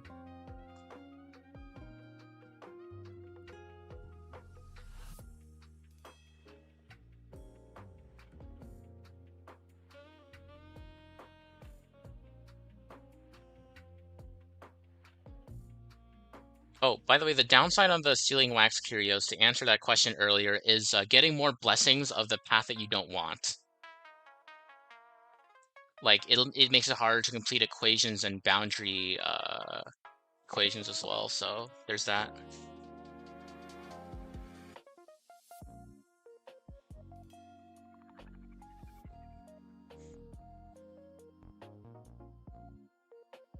Alright. Okay, then, if I'm not... Okay, I'm not seeing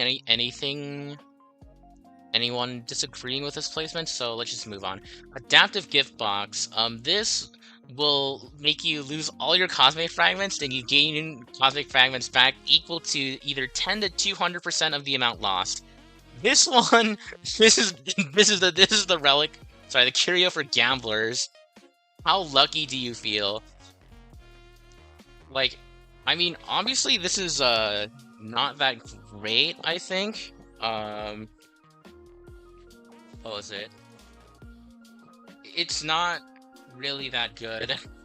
Like what was it? First perspective, the Chaos Medicine boxes give you something similar, where it's like you can gain 100, 500 fragments or lose 100 to 500 cosmic fragments. And the fact that they put that in a Chaos Medicine box should probably tell you that this is not very good. Technically, assuming I don't know the actual probabilities. I'm assuming it's like you can get like 10% to 11%, 12%, so on and so forth until 200% back of the amount back. But so technically, it does have an expected value of plus 5% if you keep picking this over and over again. It is technically net... Okay, let's not kid ourselves, though. This is technically net positive, but like this could... You either feel really good or really bad for take this. You can technically buy this at a shop, too, for 100 cosmic fragments, but I don't know why you'd ever do that. This is... Oh, is it adaptive? No. This is a subtle curio. Um, it is subtle, but you can get this as a cosmic fragment curio paired with the IOU device. The IOU curio can give you subtle curio. It can give you this. I have also experienced the same event myself, Alex, but this is a subtle curio. But you can also get it through the IOU event, which is... Yeah, I got screwed over as well. I just like lost 50% of the curios I had as well. I remember that happening. Yeah, this is net useless though, overall.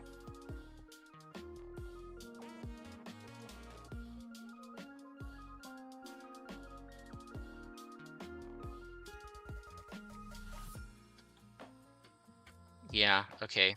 Getting back down to earth. This thing is not actually good. Don't pick it unless you feel lucky. Okay, Loveless Dust. If you possess 4 or more curios when you enter a domain, immediately lose this and 3 other random curios, then obtain 1 equation of 1 to 3 star rarity. This lets you make a choice from one of 3 equations, which is nice. The price of losing 3 other curios is often bad, so you want to play around this such that you're taking away curios you don't want, i.e. negative curios, or curios that have one-time benefits that you don't mind discarding but would be happy to see again. This is... Yeah, honestly, you really... Like, the upside is not that good since it's not very consistent, but you can play around this technically. Like, you can use it to remove negative curios in a pinch, but I guess that part is like you gotta gamble a little bit too. Yeah, it's good early since, you know, mandatory X8 absolute negative curio. So, yeah, absolute failure prescription, yeah. But normally you just don't want to ever take this early. I think it's situational, probably.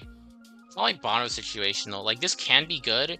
It's good as a... I think it's best used as a curio remover. Like, the equation is, like, kind of negligible as an upside relative to the fact that, hey, I can get rid of curios I hate. But yeah, it is random at the end of the day.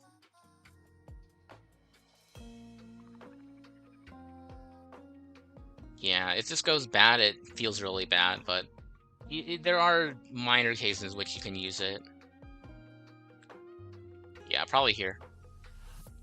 Okay. Next up, Dance of the Scorching Sun gains 30 fragments whenever a curio is destroyed. This procs a lot. This procs a lot.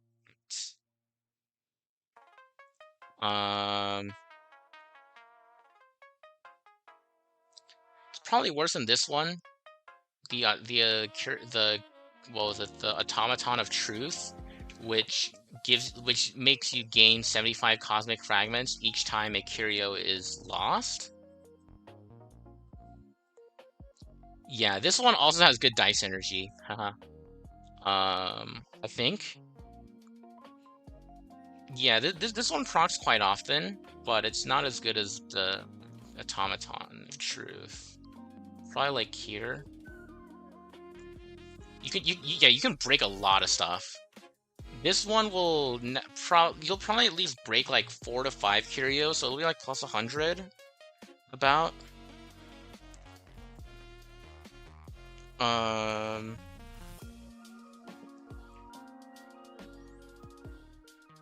Yeah, obviously good with lotto tickets. But I mean it's just plus 30 cosmic fragments, so like it's not the craziest thing, but I'm always happy to see it.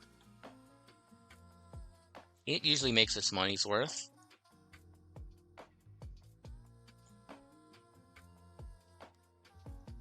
Okay, next we have the Dragon Bone Shield.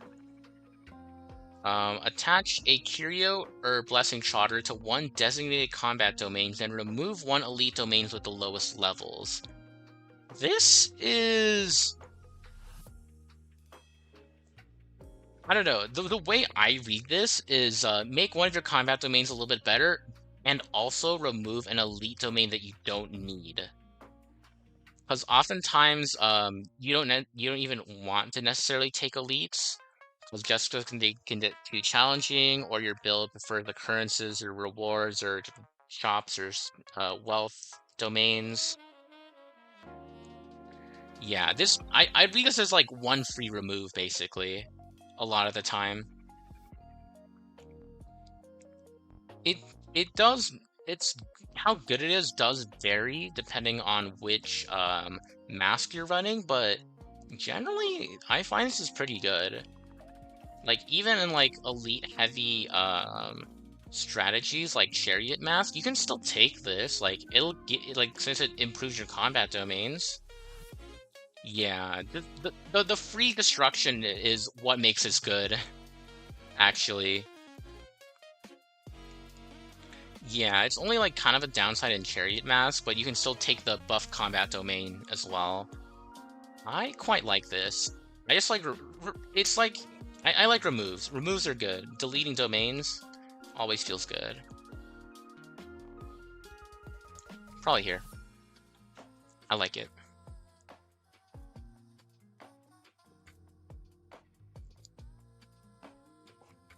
All right, see you, Miguel. I think Eco wins no diff between Ika and the little very hungry caterpillar, probably.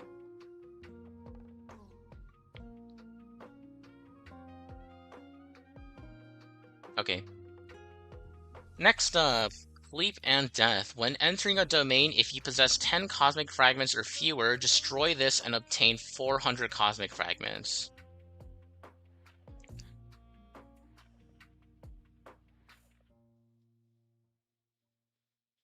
Question. How often do you guys proc this? This is because this is good upside, but it just seems really hard to proc. Like, you have to plan out your stores so that you end up with this being at -10. Um, like, it also doesn't really do much if you're at the very last respite domain. Like, since getting 400 cosmic fragments of the boss doesn't do anything. It's also a one-time save, too. So, yeah. I think this is just hard to use. I don't know if I'm happy to see it necessarily. Like, the upside is there, but it doesn't always go off. Oh yeah, I guess it's good with the Rupert Curio as well. It's good insurance from this guy. Yeah, it's just insurance is what it is. And I think if it's not proactively helping your strategy, I don't know if I'm happy to see it necessarily.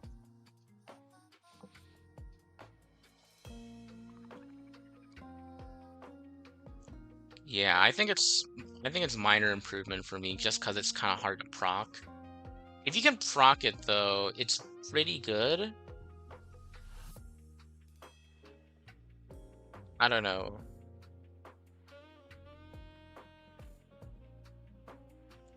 Yeah, it does actually help to have more cosmic fragments since you get more flexibility in choosing um how much you could like choosing the best way to get down to 10 or less cosmic fragments. Um it does feel good to get this off though, I will say. I don't know. Should we just maybe you can put it there. Like I'll put it here with the asterisk that like it requires a lot of planning. Maybe I keep it here though. I don't know. I just like seeing it here because the goggles are facing each other, but might just be here. Maybe it's here. Actually, yeah. Okay, I'm seeing a lot of people saying it's good and I just have skill issue. Okay, yeah, I guess there are definitely times where it's easier to proc. Like it is 390 cosmic fragments at the end of the day. Like 390 to 400 cosmic fragments. The amount is good. The amount definitely justifies planning around. Yeah. Okay. Yeah, potentially higher if you can proc it well, potentially lower if you can't.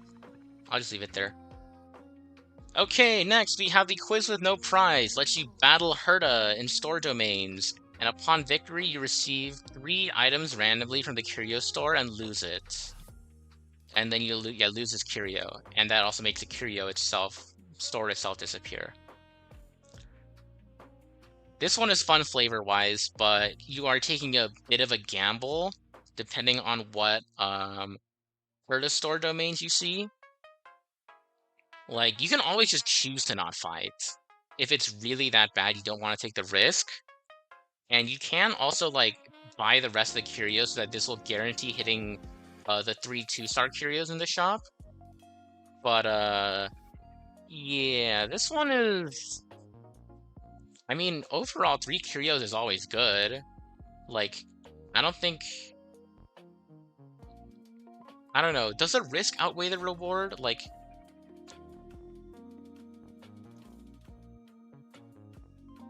Because, like, even if you get useless curios, you're still taking them out of the curio pool. And most times, curios won't be actively detrimental to your strategy. Yeah, I mean, the battle itself is not that bad, usually. It's not as hard compared to, like, elites or combats. I'd say it's, like, around between combat and elite difficulty. Um, yeah, this can give you subtle curios, so it's, like, it's not always all upside. Like, there are times when you don't want to take this. I just don't know how situational like, but, like, overall, the effect of +3 curio seems really good, though. I don't know, I'm a bit torn on this one. Upside is higher, but downside is also a little bit high. But, like, overall, I think the upside does outweigh the downside enough to where I'm happy to see this.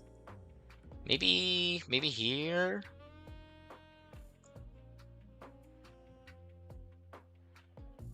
Probably here. Just because there's risk involved. It is optional risk, though. That's the important thing. You can always just not proc this. And then it'll just won't do anything, but it won't do something negative.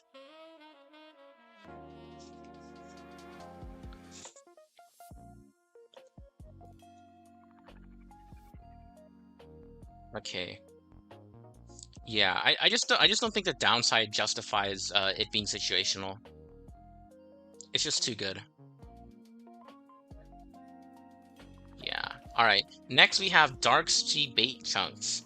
This will, after getting this or after every 3 battles, randomly gives you either 15% of current cosmic fragments or loses 10% of current cosmic fragments. This is... Okay, this one can be really... The unfortunate thing about how this works is that if you gain cosmic fragments and then lose cosmic fragments, you will lose more cosmic fragments. But if you lose cosmic fragments and then gain based on your current value, you'll gain less. So it actually comes out to more even. I feel like I always lose with this too, because the fact that it's based off your current fragments means you're punished for having more and rewarded for having less, but the point of this is to give you more, so it's like... I think it's here. Like, the math probably works out, so, like... Yeah. Obviously, if it hits every single time, you're gonna be happy, but, like... I don't know. It just... Okay, it's...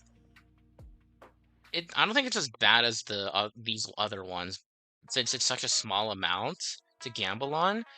But yeah, this overall feels useless. Like, the expected value is not 5% more cosmic fragments, because the more you gain, the more you're able to lose. Whereas the less you... Whoa, what the? It's Ruri! Hi! Hi! Um, anyways, yeah, that's crazy. Uh, but yeah, this is, not very good. It's not good at all.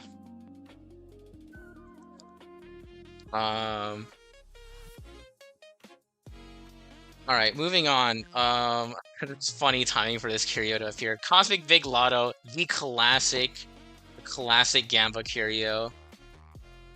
This is... Okay, chat, what do we think? What do we think? What do we think? What do we think? If we go by feelings, right? Right? We're all gamblers here. Damn, thanks for the shout out.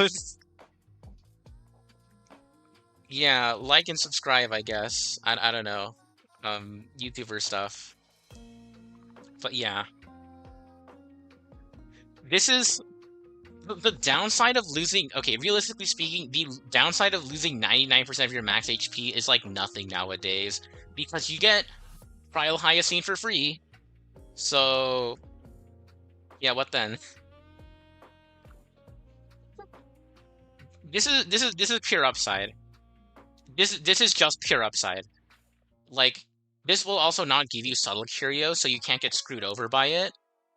Um, it's also destructible synergies. Like it's always a couple curios at least. How high do we put this is the question.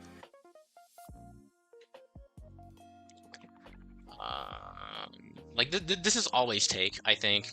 You almost always take this. But like how good is it? Like what's better than random curios? I think is the question. Oh man, Von Wag is so good though. Um, oh yeah, this I also remember Fuchsia and S1 used to be really busted with this, but now it's like you don't care. Um, eh, here I guess. Maybe here. How do we feel about here? Because usually this is giving you like 1 to 2 curios at most. I think, just based on experience. Oh yeah, Destruction MC being mentioned too. That's pretty funny. All right. Okay. Intro Astral Big Lotto. This one will random chance give a blessing, and then you lose technique points and energy if this breaks. This one is a lot worse. If you have written in water, this obviously just doesn't matter. But losing all energy can be kind of bad, and all technique points as well. It's mainly the energy that kind of screws you over, but there are also ways to mitigate losing energy, though they are a bit rarer than putting Trial Hyacine on and clicking technique. Like, blessings are still good, so I'm still usually happy to see this, but yeah, it does have a real downside. I do want to put a little bit lower. Like, okay, this is like 3 blessings minimum, so how do we rate that in comparison? Probably like here, I'd say. Probably here. I'd say it's a little bit. Yeah. Like the upside of blessings and also the fact that it destroys itself is relevant, but yeah. I don't know. It's still good overall, but I don't know how happy you are to see it. Actually, if we're rating 1 to 2 random blessings here, I guess it goes like... Yeah, expected value is about the same, so probably like right here. Yeah, probably here. Yeah, energy hit is just not really that good.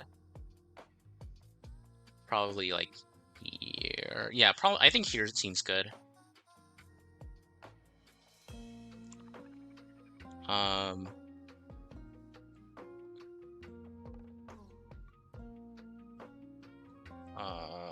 Okay. Um. Okay, I am going to be right back. I'm gonna take another bathroom break. It's gonna. What was it? Yeah, just gotta drink a lot of water to talk through all this.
All right, we're back.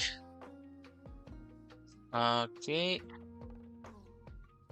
Oh shoot, I skipped I skipped a couple. But okay, yeah, let's get back to these. The okay, black hole sugar maker.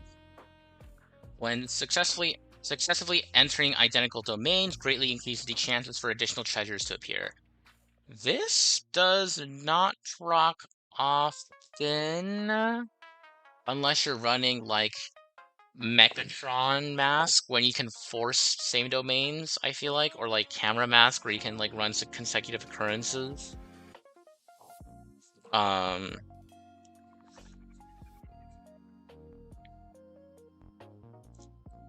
Also, I'm reading some of the comments for the energy loss downside. Yeah, it doesn't affect special energy characters, I guess. That is true. Anyways, the entering identical domains is kind of hard to force. Um, the extra treasures is nice, but I feel like this doesn't proc more than like once at a time, and not more than like twice during a regular run. It is good on certain masks though, so yeah. Okay, let me double check the different masks again. We have the Gladiator, Camera, Fortune Cat, Fringe, Chariot, Mechatron, Horse, Slipshot, and okay, yeah, I mean it's good for at least 3 of the masks. I'd say that's pretty nice. What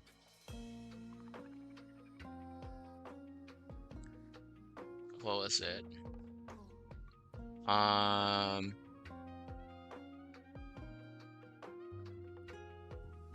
Oh yeah, it is broken by boss and conversion domains as well, so you can't maintain too much of a streak. I don't know how often you're getting this off though. That's the main thing.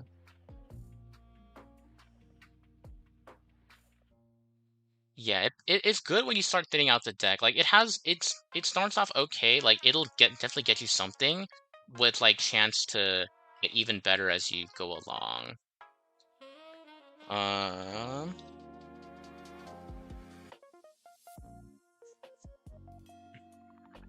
Oh, also to answer the question, you can't can't you just use Hippocampus TR303 to deal with the energy issue? No. 100% brain in of that. It only doubles your ult if you already have one up. So this does not work with that actually. Like if you have like it does work with like the robe, which will activate your ultimate, or written in water if you activate the next domain over, but yeah, no, it doesn't work with the 3-star erudition blessing. Yeah. Okay. I don't know. It's actually, is this like minor improvement now that I think about it? Like it has good potential. It's like potential Curio, you know? In a sense. It's like as strong as like Whelp's black hole in the game, which you can interpret however you like.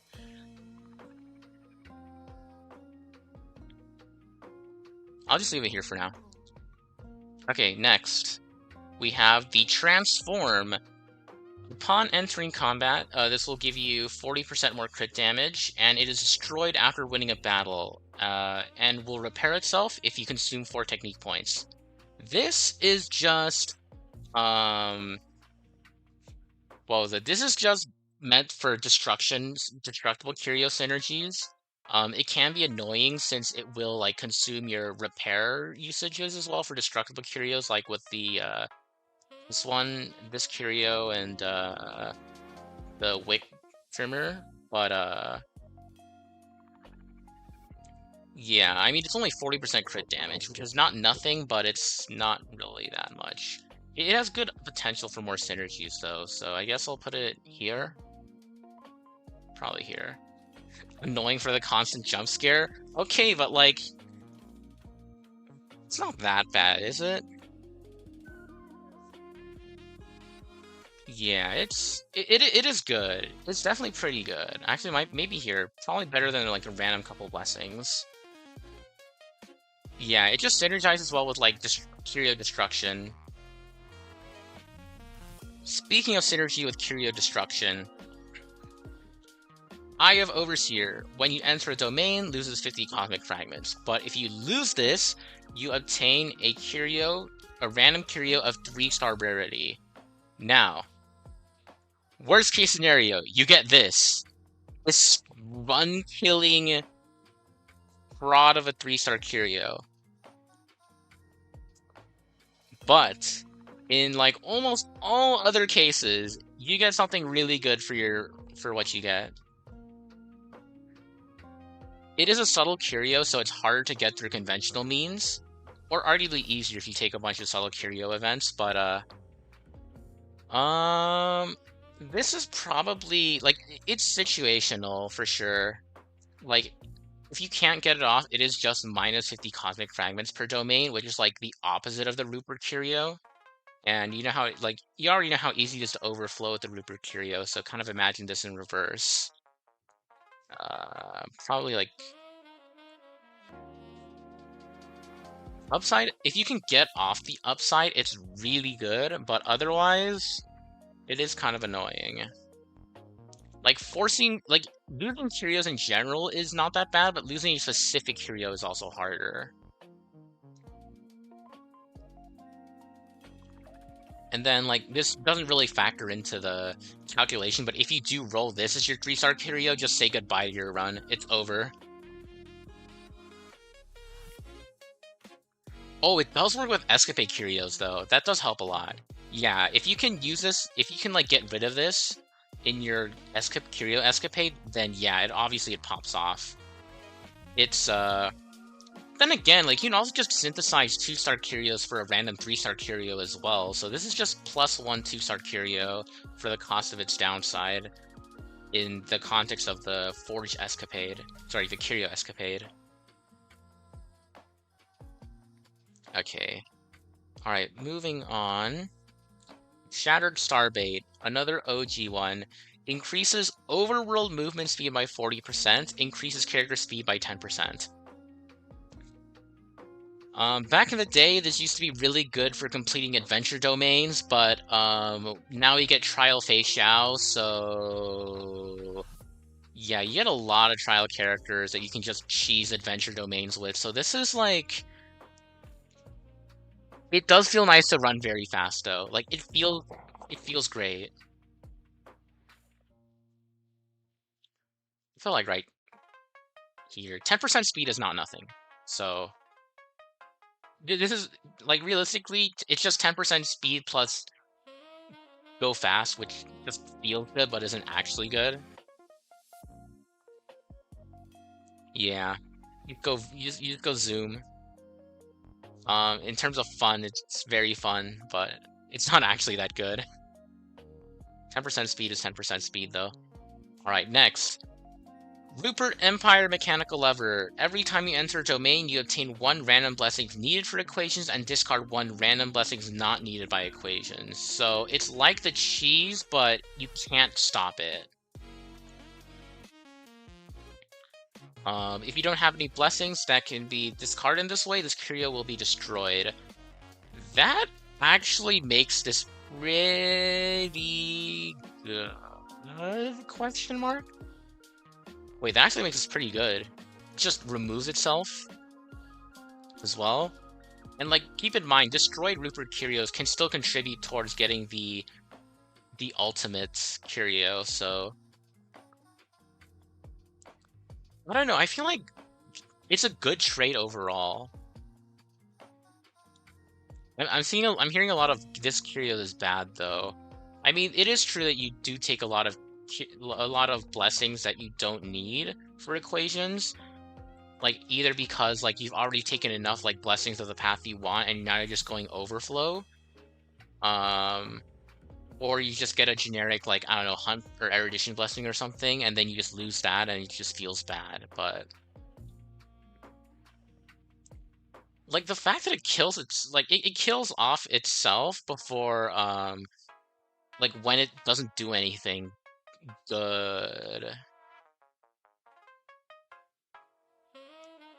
If it doesn't have any equations to build towards, it will eat a blessing for no upside. That's the thing. It destroys itself if that happens now. I think it actually got buffed. Like, if you don't have any blessings that can be discarded that are unnecessary for equations. Oh wait. Oh wait, no, sorry, I'm reading this wrong. Yeah, no, this will then after you finish your equations, it will just always discard equations that. Oh wait, okay, yeah, no, this can still be bad then. Sorry, I misinterpreted how this works.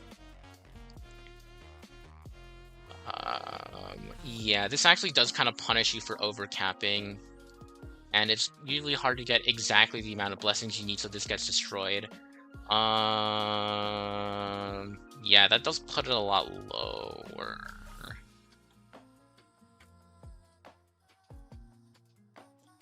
You usually take this. I feel like, okay, actually, no, I usually skip this a lot. Like, it's like 50-50 on whether I take or skip this.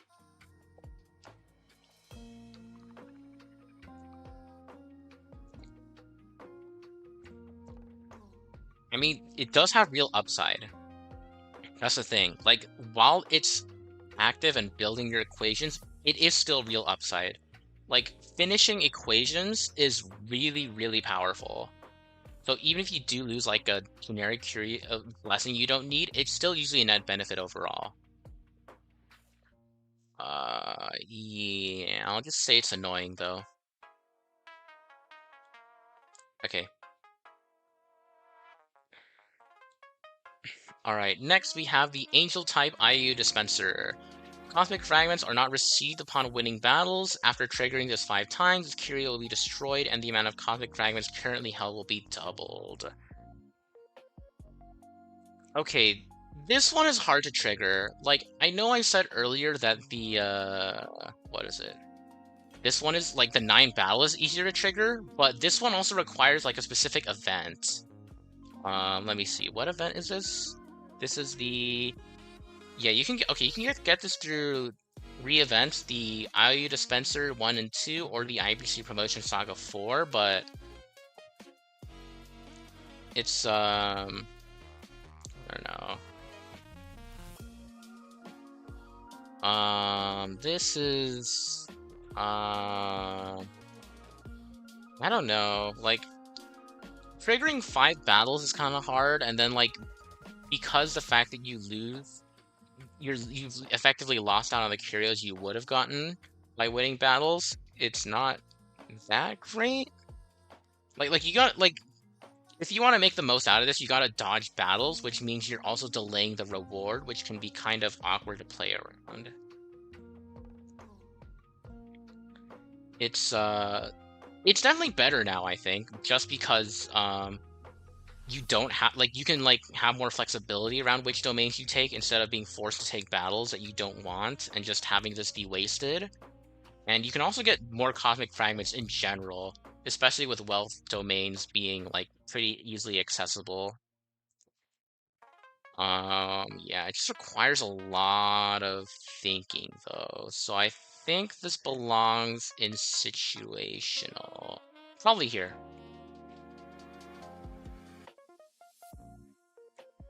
You just gotta play around it. Yeah.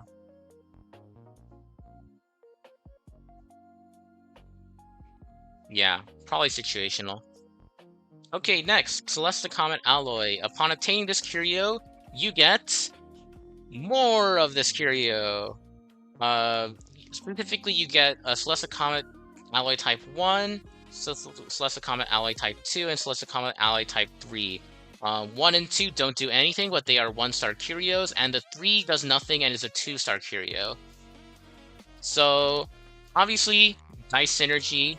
It also helps you mitigate against, like, losing random curios. You can also use this at the Curio Escapade to make 3-star curios out of nothing for, like, basically no cost. It's just good as a filler curio for, like, quite a few things, actually. do see this like actually take effect enough to where I consciously take it over some other curios. Yeah, it is surprising how much value you can get from this. Since it also counts as obtaining 4 curios if you need that for some reason. I don't remember what would trigger. Oh yeah, for like this too. Like this does offer a surprising amount of value for being what seems to be nothing on the surface.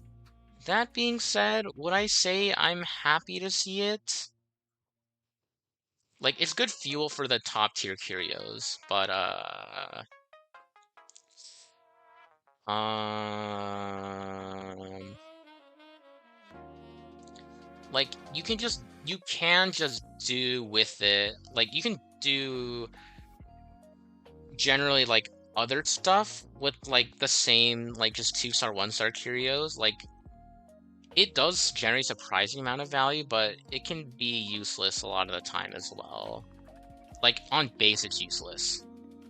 It doesn't immediately improve your run. Probably here.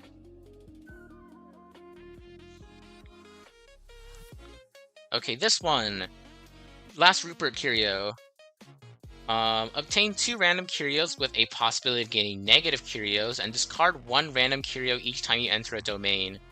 If you discard this curio in this way, lose 15 random curios, so basically everything. Obtaining the curio when, yeah, it contributes to this, but this is by far the riskiest curio. Like, this, oh boy. I don't know how to feel about this one. It's either here or here. Because, like, the fact that this can give you negative curios as well is not great. Like, this can either break your run by giving you a bad negative curio, or it can do so by just killing itself off and then you just lose all your curios.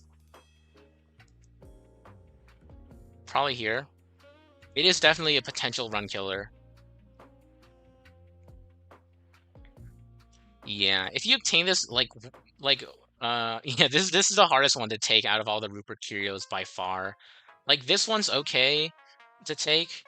This one actually has like potential upside. Like, you can play around this, and it has the least impactful downside, but this one just yikes, yikes.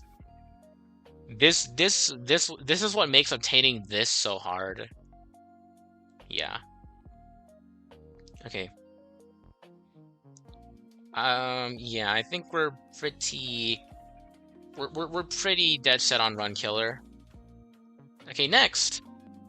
On the opposite spectrum, Genius Society's Dangerous Gossip. Unable to obtain cosmic fragments. For each 120, note that this was actually nerfed from 100, but you do get cosmic fragments a lot easier in this game mode, so I guess it's to balance things out. Because of the Curio's effect, you gain 1 random Curio of 1 to 3-star rarity. This Curio is destroyed after obtaining a total of 5 Curios in this way. What was it? Oh, to answer the question in chat, I'm pretty sure this just gives you like 6 Curios if you get the Carnival's Tail. You just get 6 of those, and then this treats it as, oh, okay, you get like the cosmic fragments from obtaining 2 2-star Curios and 4 1-star Curios. Pretty sure that's how that works. Okay, but this just translates to spend 600 cosmic fragments, get 5 Curios. I love this one. This one is so much fun.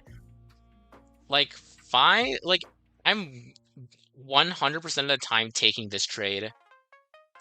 Like, there are the times where it's kind of can screw you over because you don't have enough cosmic fragments to like do specific things and events where otherwise you would have without this curio, but like, this is so much fun. You just get, like, getting a curio over 120 cosmic fragments is just so good.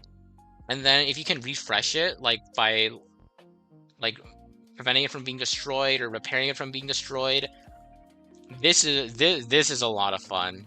And it's very strong. I think it feels very strong in my experience. Probably up here, to be honest.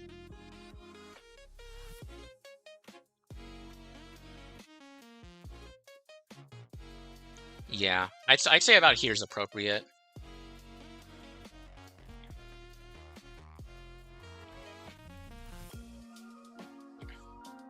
Okay.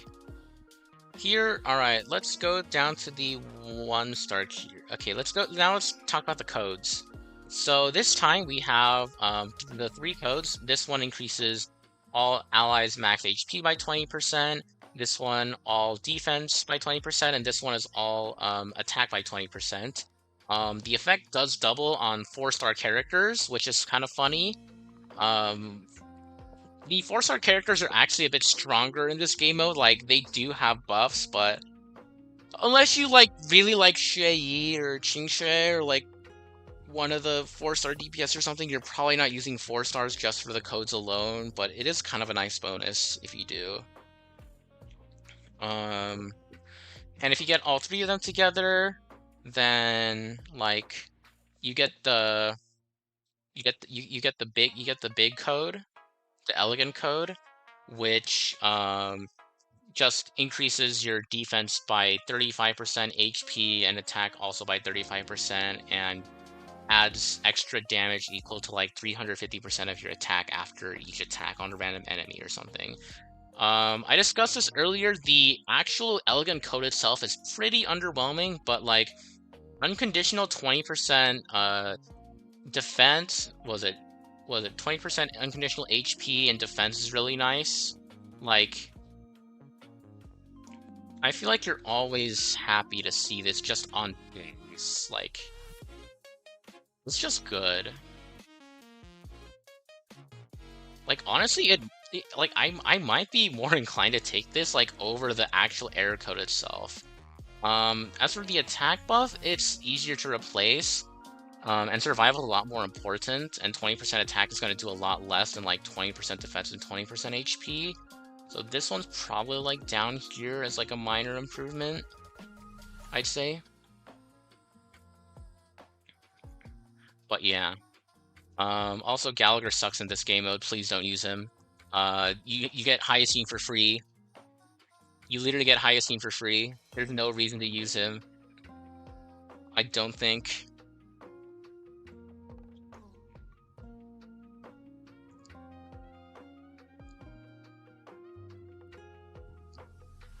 Actually, maybe Gallagher has some uses since it's like healing per attack. But I don't know. It seems kind of sus. Lingsha for free for no, Lingsha's just worse. She does not sustain. I've tried using Lingsha before, and then like what, enemy reduced me to like half HP, Fuyu and proc runs, and then the enemy hit me again, and then I was on death's door. I am not using Lingsha. She's not worth it. I would much rather use Hyacine. Trial Lingsha is not very good unless you're like DPSing with her in terms of sustain. She just doesn't act nearly often enough. Like, maybe she works in like lower difficulties, but like once you get to X8, she just sucks. She just does not heal enough.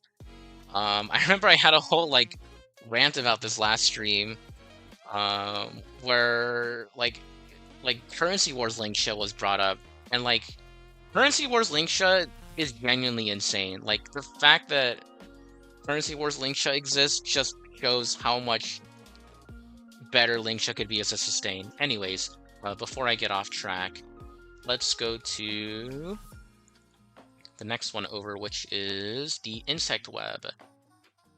So this one you can only get from the Insect Nest event, where you get this in exchange for a 3-star blessing, compared to normally getting 2 blessings of 1 to 2-star rarity, but getting 150 cosmic fragments, or getting a 2-star blessing and losing 50% of your current HP.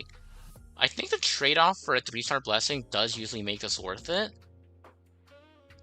But also real quick, miso soup. My Firefly, Dahlia, Fugue are all E2 S1. and I am saying that Lingsha does not sustain as a trial version. Maybe she works as a if you have her as a character, but like base trial kit Lingsha just does not cook at all. Okay, Spiderweb. So this one, yeah, you get 3-star blessing with this. This is meant to be a downside curio. It'll make it so that the ally with the highest attack gets a debuff that makes their attack increase by 50%, but also makes them lose 20% of their current HP at the start of every turn.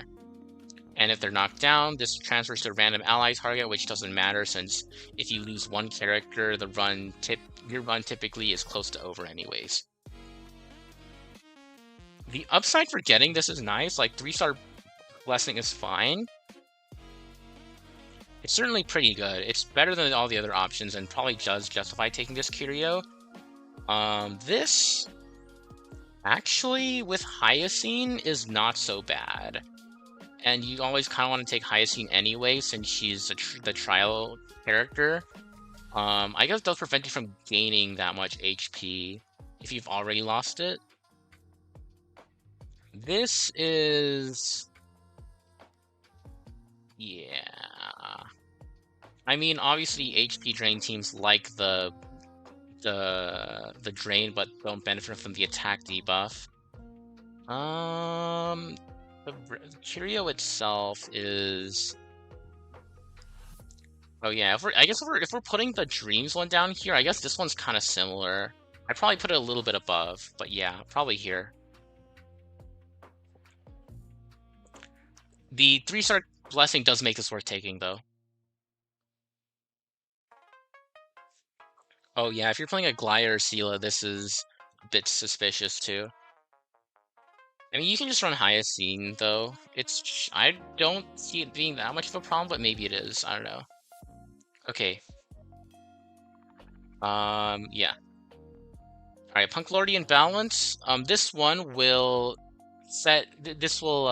for 2 battles, enemies that are not boss or conversion enemies will take 99% of their respective max HP as damage. So, paired with Thurda, this is a one-shot, but this is just a one-shot in, like, most cases anyways. It can be good for, like, cheesing elites and stuff, and you will randomly get this from, like, destructible curios a lot of the time. It's good as a short-term solution for elites. Like, it's probably a little bit better than this, honestly, which is just increased elite damage. Why boost your damage against just elites when you can just one-tap them?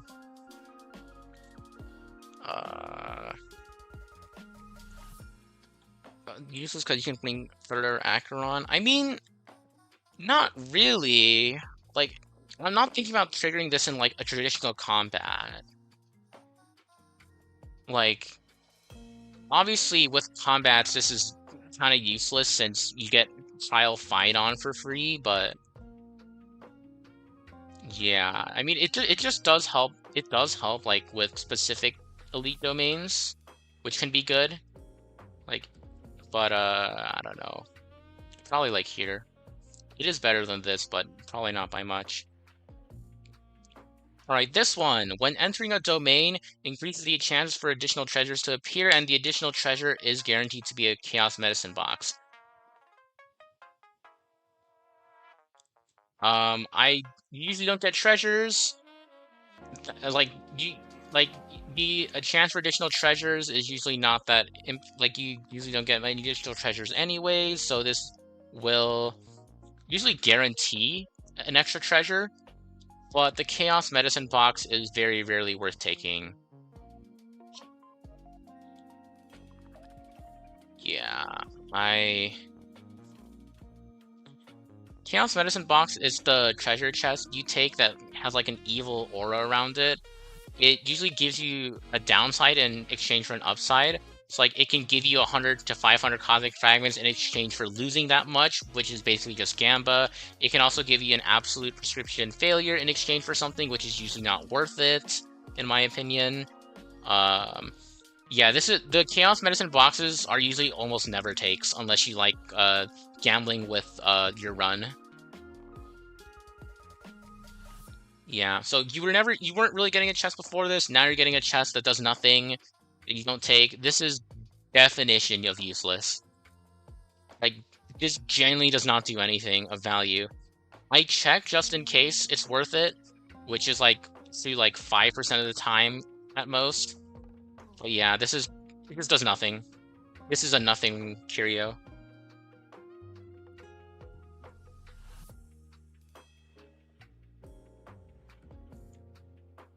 Okay, next up we have the Super Overlord Spinning Top. This will increase allies' break effect by 30%, and when enemies enter combat, they will reduce their toughness to 50% of their max toughness. This will not break enemy weaknesses.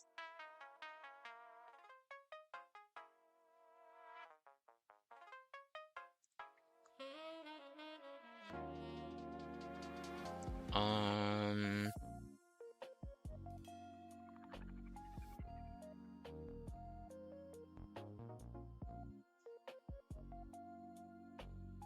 it's plus 30% break effect. The condition of reducing 50% max toughness is kinda useless now that the Dahlia exists. That's really all I have to say about this. Like, even in break teams, you're just taking this for 30% break effect. Breaking enemies is already irrelevant and also easy at the same time because the Dahlia exists. It is a minor improvement, but it is also like the most inconsequential minor improvement I can think of, besides the 30% break effect. Yeah, Dahlia just makes this useless. That's besides the 30% break effect, that's it. It's just not good now. It's aged poorly. I wouldn't say it's aged poorly. It was good up until Dahlia, and then it just dropped off a cliff. I don't know if that's called aging poorly so much as just got thrown into obscurity, because aging is like I think of aging as a more gradual process. This thing just like dropped off a cliff as soon as one character released. Yeah, and then Dahlia E1, if you have it, just makes this even less valuable. Like, I guess technically you can think about, oh, I can break enemies in one turn even easier now, but you're already kind of doing that. Yeah. Okay, next we have the 2 drinks from the Fallon Toxic Flame event. Oh yeah, Ranmei technique also exists, so this doesn't do much if you're running Ranmei on the team. Okay, anyways, this one. So these ones you get from the Yu Ching 2 event. You either get this or a random battle. So these are pretty much just you just get them with no potential trade-offs to think about. So this one, when entering combat, the ally target with the highest attack consumes HP equal to 24% of their max HP at the start of every turn. At the same time, increase their speed by 5% up to 5 stacks. 24% max HP at the start of every turn is a lot worse than 20% of your current max HP. This, like, in exchange for 25% speed, especially because the speed makes it so that you take turns more often, and the fact that it applies on the ally with the highest attack, meaning it's going to debuff the Squishy's character. Yeah, this borders on Run Killer, I think. This is not a good pickup at all. If you snag this, you're going to be very sad. Like, if you can sustain it, obviously 25% speed is good, but, like, the HP drain is just too much. It's just too much. Like, 20% current and 24% max, there's a big difference. And this one, again, accelerates how fast you lose that max HP. Okay. On the other hand, yeah, this one's, like, bordering on Run Killer. It doesn't instantly kill your run, but it's very close to it. Very, very close. It just has a good upside. That's why it's not being put in Run Killer. Like, if you can survive, it's good, but yeah, bordering on Run Killer. Alright, the Pincus Collision. This one will increase all characters' break effect by 20% for every blessing of a different path possessed. There are 1, 2, 3, 4, 5, 6, 7, 8 different paths in the game, so for break characters, this can be 160% break effect, which is a very good amount. Like, even like my Firefly, she's with like Dahlia's break effect buffs and all that, she's stacking like 900 break effect usually. So 160% is still like a 20-ish% damage increase, roughly speaking. Actually, let me do the math real quick. 1060 divided by 900. It's like a 17% damage increase. So yeah, close enough. So yeah, this is good. If you're running a break team, this is really good. Really, really, really, really, really good. You don't get like that much break effect that often anywhere. For non-break characters, I guess it mainly just affects the potency of like quantum and imaginary and ice weakness breaks. Actually, sorry, ice weakness breaks only affects the damage, not the delay. Ice is fixed 50%, I think. Wait, hold on. Does ice breaks affect freeze chance? I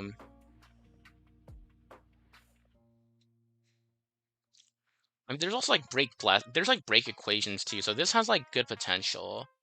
Okay, I'll put it here for now. This goes way higher with break teams. This is like up here with break teams, but on average, it's probably like here. Like, you'll still get something out of the increased break effect, but compared to what you could get, compared to like what a break team has, it's just not worth it. Like, you probably will be dealing some break damage or even super break damage because there's just like a generic blessing, 2-star break blessing you can pick up for that, but yeah. I don't know, not the greatest.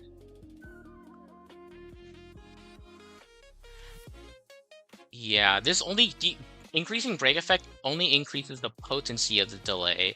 So like if you're building quantum or imaginary, it means the delay is stronger, but it doesn't increase the base chance for the delay. The base chance for the break delay is a inherent fixed 150% base chance. So it procs most of the time, but it still has a chance to whiff against especially the higher res EU enemies and bosses. Okay, next we have Perilous Memory Storage. This is just 3 redraws. It's good. Helps you pick less consistent domains. Or like, yeah, sorry. Helps you pick less trashy domains. Can bail you out. I don't know, it feels like top of minor improvement for me.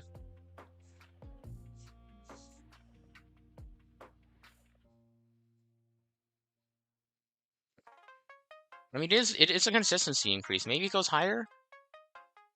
Like, here-ish? Like, how valuable is it to get 3 rerolls on your domains? Yeah, it's good for Megatron Mask, of course. Yeah. It's just nice to have. But I don't know if it's any more than that. Okay. Alright, moving on. We have Flatbread.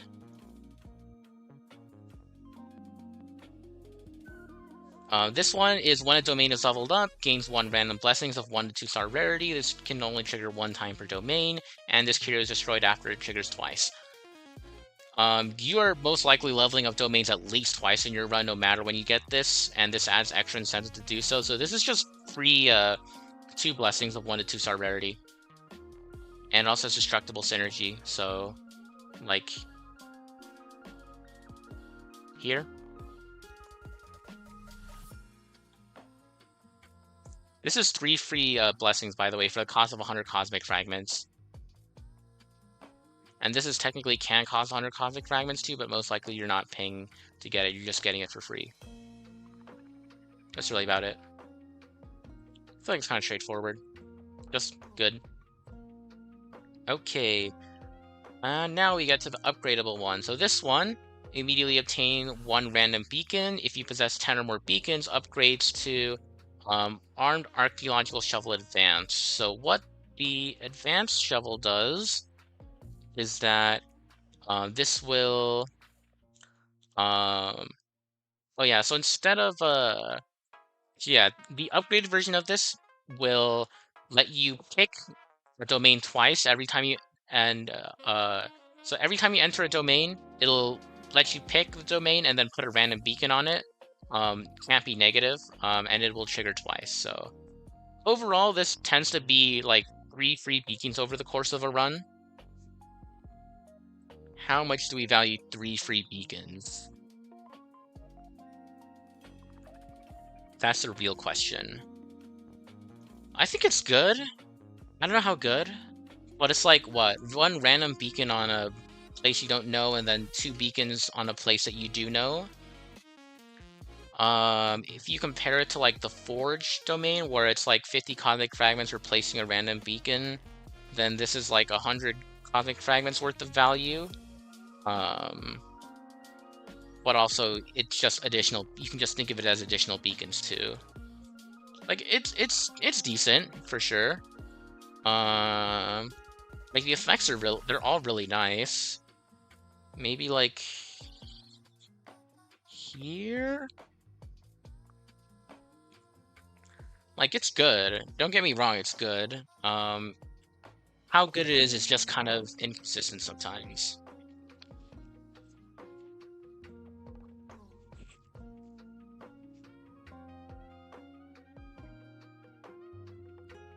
Yeah, it's obviously really good with Horse Mask, since that one just needs you to have more and more beacons.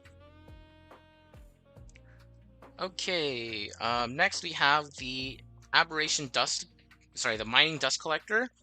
This will immediately increase the level of 1 random aberration domains by 1, and if you, after entering a total of 3 aberration domains, this will transform into its large version, which will give you a blessing of 1 to 2 star rarity every time you enter an occurrence or aberration, and this procs a total of 5 times. So you need to enter 3 aberration domains and then um, 3 and then 5 occurrence or aberration domains to get the full payout. So it takes a long time to get off fully. So it's anywhere between 1 to 5 1 to 2 star blessings plus a level on one of the aberrations. Obviously, this is really good if you get it early and on the camera mask specifically. The upside of free 5 blessings is really good. It probably places it somewhere around here, but yeah, it's a little bit hard to get the full proc for. I'll probably put it like right here. Yeah, it's probably a little bit lower than this one just because it's harder to proc. Obviously very good with camera, but it's harder to it's just harder to get the full effect of, or even start to get the full effect of, I think. Lower floor, higher ceiling than the flatbread. Alright, and for our final 1-star curio, we have... Wait, what? How did I skip this? Okay, anyways, second to last 1-star curio, sorry. Terminal Defender. When you lose this domain, this gives you 75 cosmic fragments. This is destroyed after the effect triggers 3 times. So, at best, it is 225 cosmic fragments. Oh, also before I move on, yeah, Gladiator does have a Grand Miracle for aberrations, but I don't know if that's consistent, or if you take the if you would take it just to synergize with the Mining Dust Collector. Anyways, getting back to this, this is if you can remove 3 domains, this is 225 cosmic fragments. And you usually want to remove domains that you don't like, so it is a little bit hard to proc. Probably here, I'd say. Like, this will probably give you more than like this one, which gives you 30 cosmic fragments if you lose a curio. But yeah, you're usually getting some value out of this. Does turning a domain into blank works? I think it does, yes. Might actually be better than I thought then. Maybe like here? Yeah, because like changing domains also procs this effect, I believe. So usually it is just free 225 a lot of the time. Yeah, it's pretty good.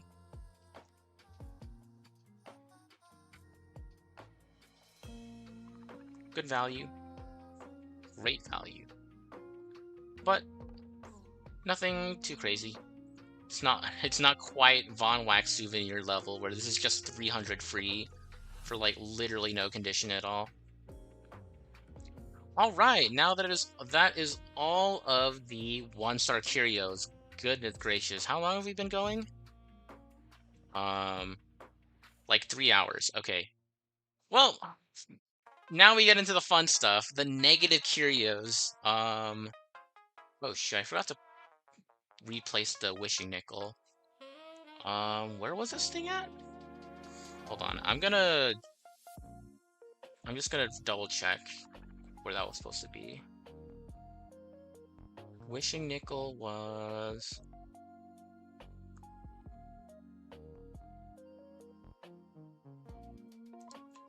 Where was wishing nickel? Scanning the tier list from last time. Oh wait, no, that's not the list. Oh, I need to go back to the VOD and check. Hold on, give me 1 second, y'all.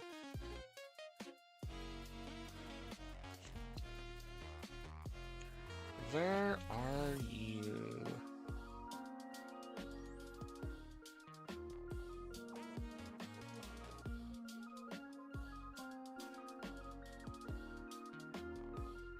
Okay, so the wishing nickel was right below the shards. Okay. Wishing nickel was right below the shards. The parts pixie was... Actually, did we do the parts pixie already? I don't think we... I think we did, yeah.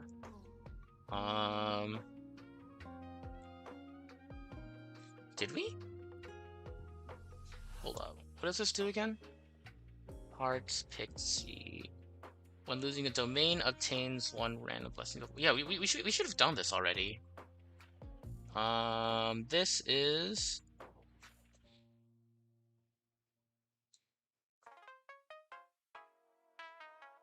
Did I not rank this?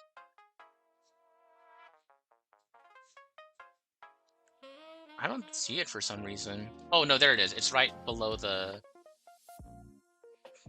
knight's equation. Okay. And then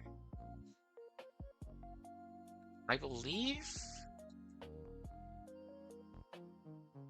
Hold on, anything else?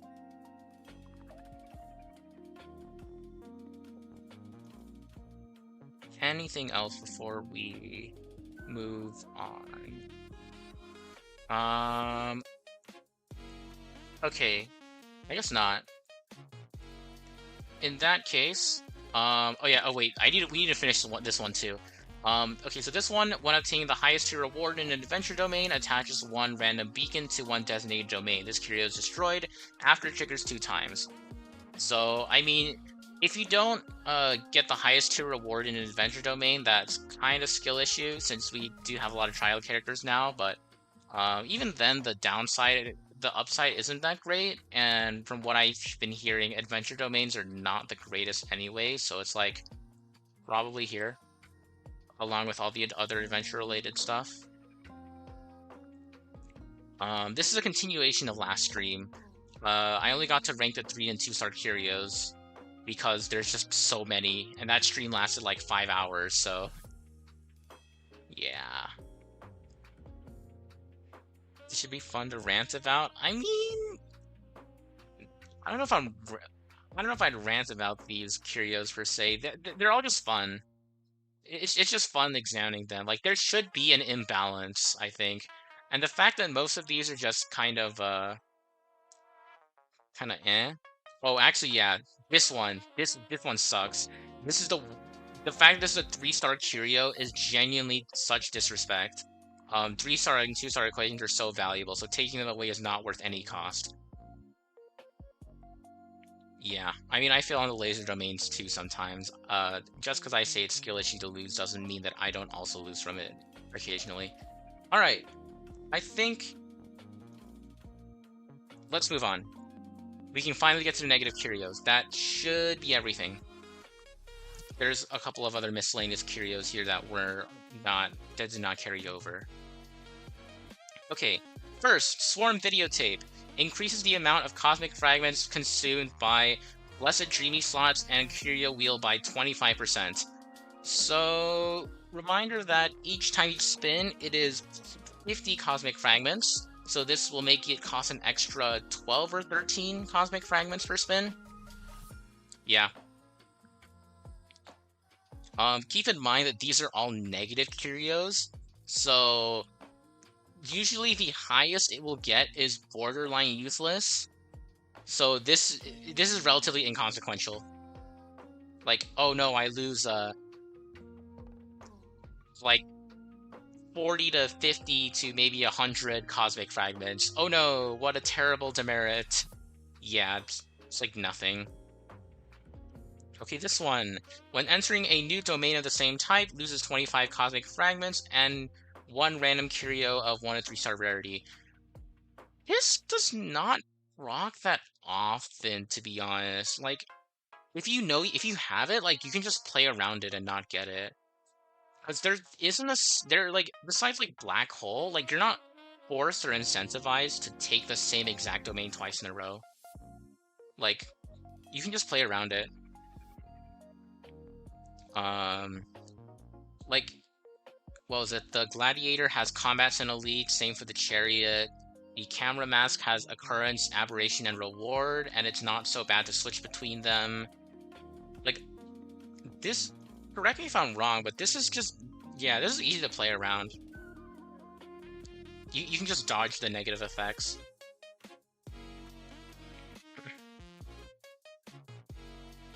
Camera Mask runs can get screwed, Gladiator too. But, like, you can just switch between occurrences, aberrations, and rewards for the Camera Mask, and then for Gladiator, it's, you can just switch between combats and elites. It only tracks consecutively, so yeah, you can just play around this. It's not really an issue.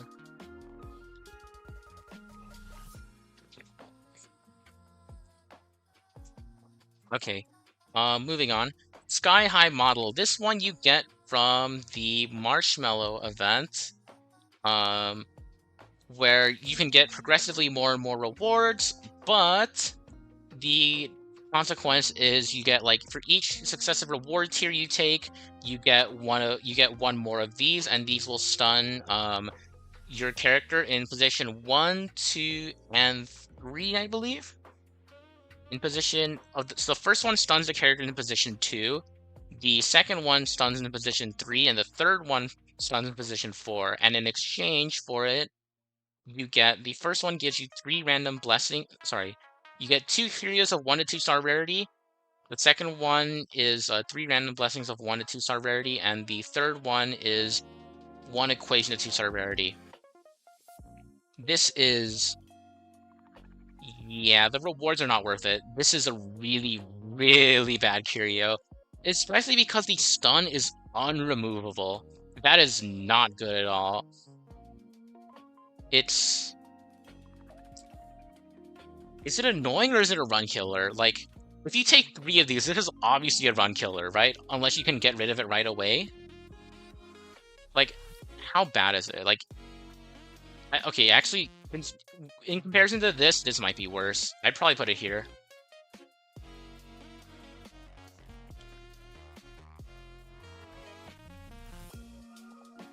Oh yeah, it also ignores F-res. It's just unremovable CC. Yeah. It just sucks. Like, I'm pretty sure not even Cyrene can ult Mighty to dispel this. It's just unremovable. Alright.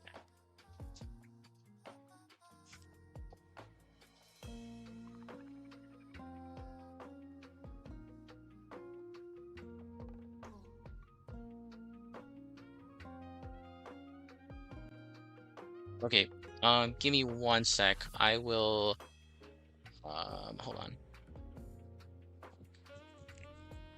on. Um,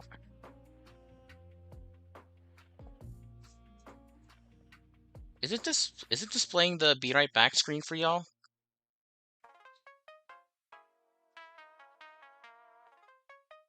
Huh. Okay. Anyways, I will be right back. I'm going to yeah, give me 1 sec.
Okay, let's get back to business.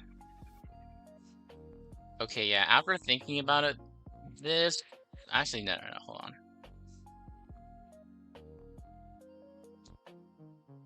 All right, is the stream showing?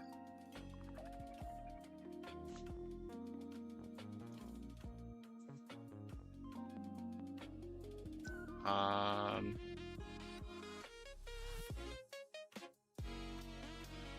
okay, there you go. Yeah, okay. Let's get back to things. All right, next we have Arena of the Strong. After entering combat, Spear appears in the action order. At the start of the Spear's turn, it explodes and deals damage to all allies equal to 95% of their respective current HP, then deals damage to enemies equal to 30% of their respective current HP. Spear has a base speed of 70 and it disappears after exploding. So, okay, I have to ask, has anyone actually died from this? Because most of your current HP, like, it can combo pretty nasty with, like, any stray hits.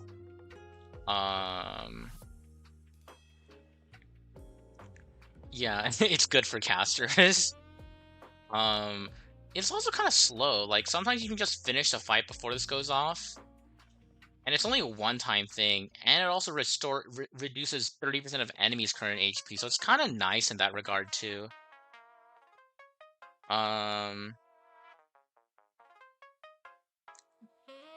Yeah, I would say it's definitely capable of killing runs, but also it's just like not able to as well. Um, is it worse than the Toxiflame is the question. Like, is losing 95% max, 95% current HP once worse than like 24% max HP on your carry every turn? Because like it's not always going to be taking away 95% HP. Keep in mind, like you can just be at low HP, this thing explodes, and then you can like use your sustain right afterwards. I'd say like Verge is on annoying, like worse. Yeah, it's definitely okay. Probably not as bad as Toxic Flame, but still kind of bad. I'd say it's just annoying. For me personally, I am not that unhappy to see this. It's usually fine. Okay, this one, the Beastmaster's Rain Wheel. So okay, so this one reduces your draws by 1. You can only have a minimum 1 draws. So like the amount of domains you see at once when choosing a domain, it goes down by 1. Typically, it'll go down from 3 to 2. And this destroys itself after entering 3 domains. This used to be a lot worse, I believe, in the previous Divergent universes. Like the consequence was a lot worse, but now it's all right. I think it's more manageable. Uh, it is. Yeah, reduce your. Yeah, it's definitely annoying, but I don't know if it's more than that. Uh, like the hit to consistency probably matters a little bit. Like probably here, maybe top of annoying. It's not that bad, but I think it does still affect you.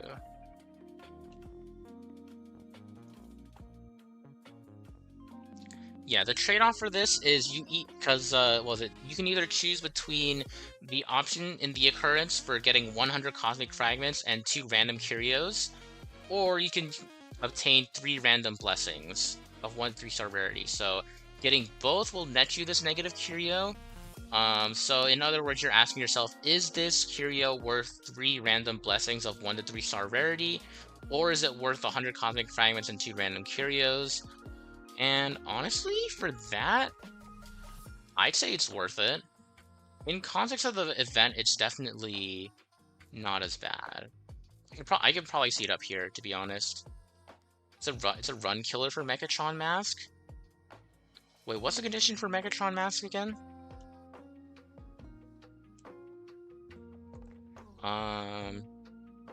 Triggered when all 4 domains are of the same type. Oh, yeah, that is not good for Megatron whatsoever. Yeah.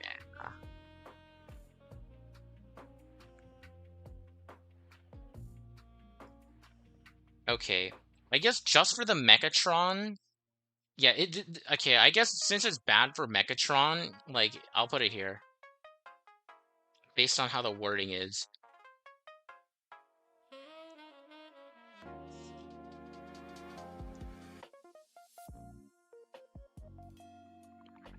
Yeah, this could be like down here for the Megatron Mask specifically, but for everyone else, it's just kind of annoying.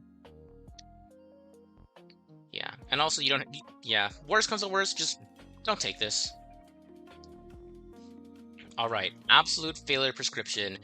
This one, I don't like this one. I mean, it's pretty obvious why. It's a random downside, and yeah, this can be really bad. I don't I don't remember exactly what all of the absolute failure prescriptions do. There's not like a reliable way to check, I believe. Yeah, because yeah, the Arcadian Chronicles. Oh, does it? Um, does this? I'm trying to see. Yeah, the wiki page does not have all of the. It doesn't have all of the absolute failure prescriptions. The reason I know this is because I saw some really, really interesting prescriptions. So I'll just start off with the ones that are already on the page. So this one can either advance all enemies' actions by 100% upon entering battle, which can be bad. This one can freeze your allies at 150% base chance for 1 turn, which means like you're not resisting it unless you have like 100 F-res or CC immunity.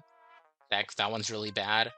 Another one gives you like 150% base chance to bleed for 5 turns for 20% of your max HP each turn.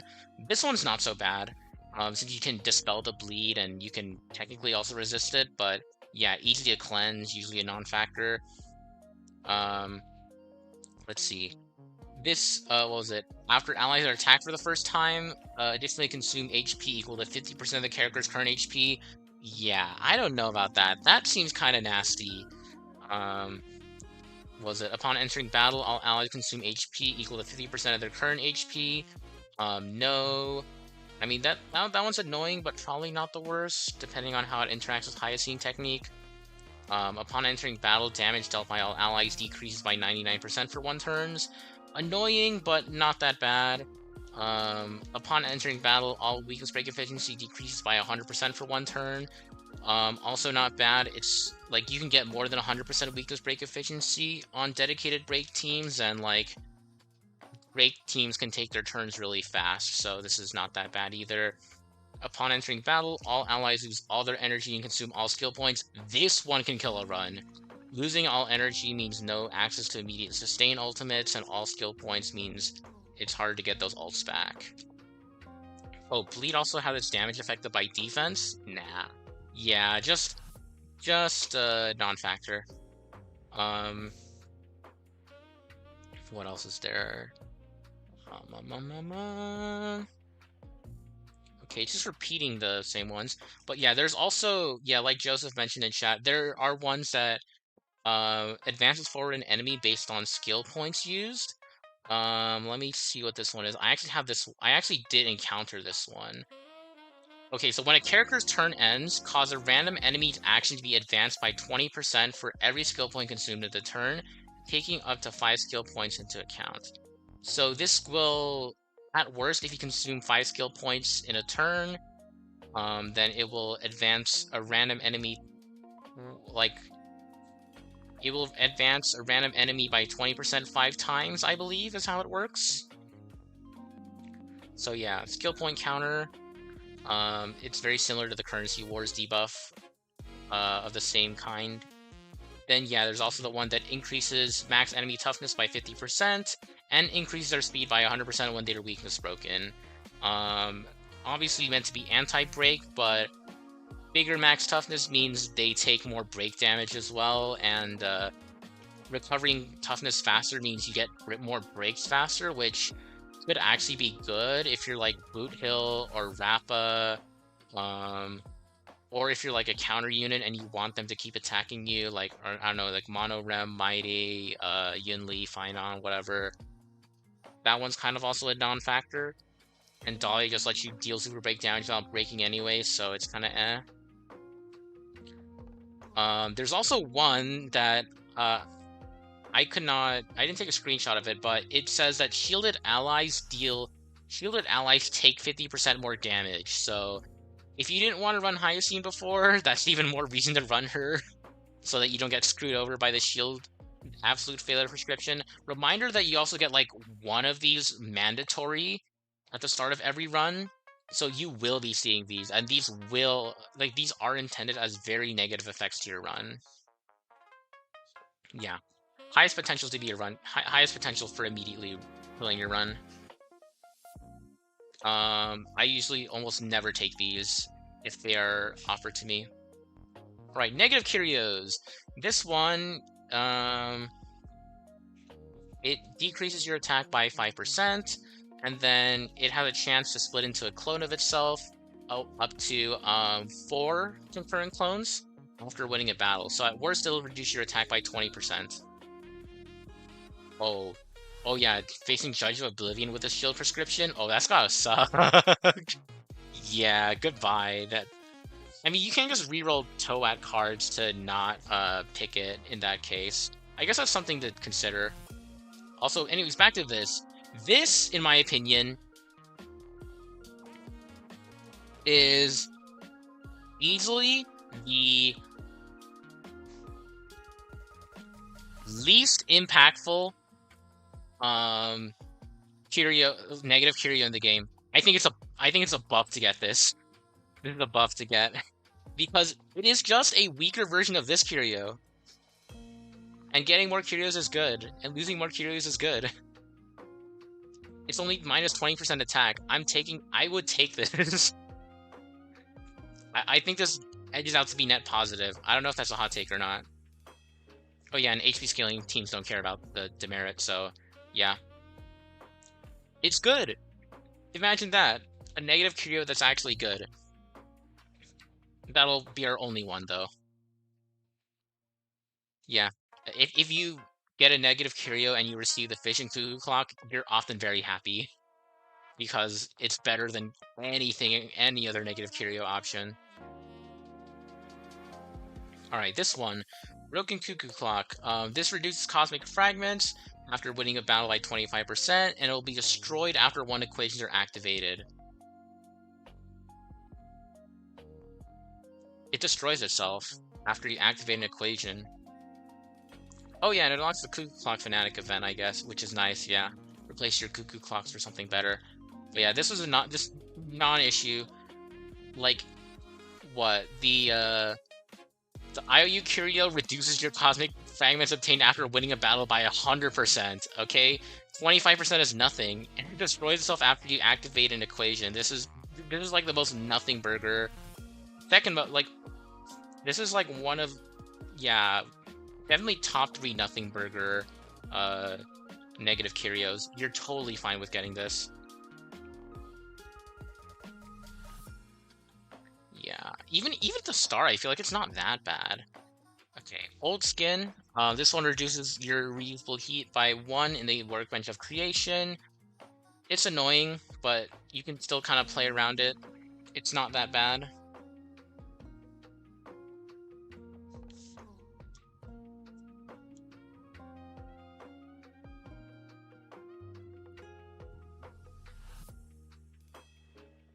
Yeah. Oh yeah. Yeah. Also, with this, like, if you lose it, then it synergizes with other curios that loot things. So, like, it has destructible synergy. Okay, this one is just, yeah, -1 heat. It sucks, but basically just means you can't upgrade a 3-star and a 2-star. You have to upgrade a 3-star and a 1-star, or a 2-star and a 2-star blessing. It's kind of annoying, but like, is it really that bad? I don't think it's that bad. You can kind of ignore this most of the time. I like how borderline useless here, by the way, is it has negative connotation for positive curios and like a positive connotation for negative curios. Funny overlap. But yeah. Okay. Pineapple. Fish and Cuckoo Clock being uncapped, which was terrible. I mean, even I guess, yeah, then it could get kind of out of control, but you know, if this is uncapped, Dice stonks. Dice stonks. This is why Dice is the greatest 2-star curio of all time, in my unbiased opinion. Makes you turns your trash into treasure. Okay, anyway, this one you get from the pineapple bread event. This one will give you 3 random blessings in exchange, or you can take 3 subtle curios instead, or have nothing happen. This one will make you lose. This one will trigger for 3 domains, after which it is destroyed, and each time you enter a domain, you lose 99% of your current HP.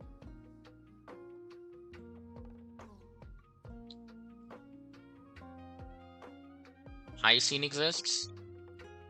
Like, this is just like a, what is it? This is just a cosmic big lotto breaking like 3 times. You can kind of just ignore it a lot. Like, if it's really that bad, just bring Trial Hyoscene.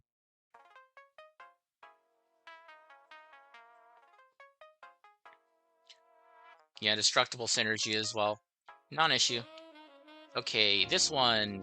The Cognito Averagifier Communal Nexus. Okay, this one makes shop items 25% more expensive. This one sucks.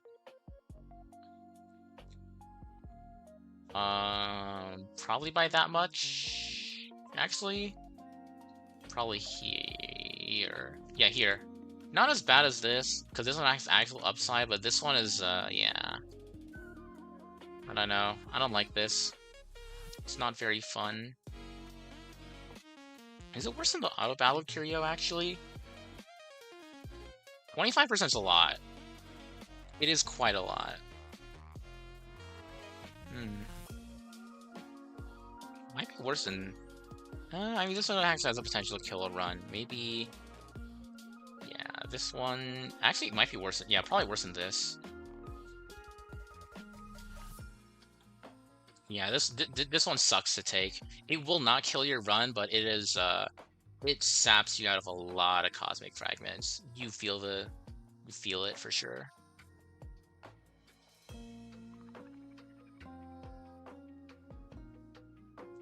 How many Curios are left? Like maybe like um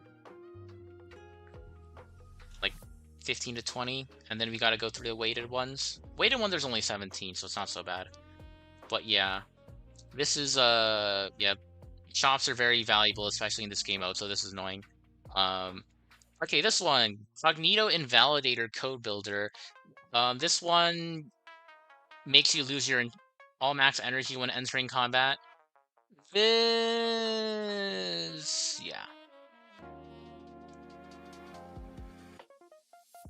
Losing your sustain ultimates is really bad. Yeah. This opens you up to potential one-shots. Like this is legit just like depowered as as a as a as a DU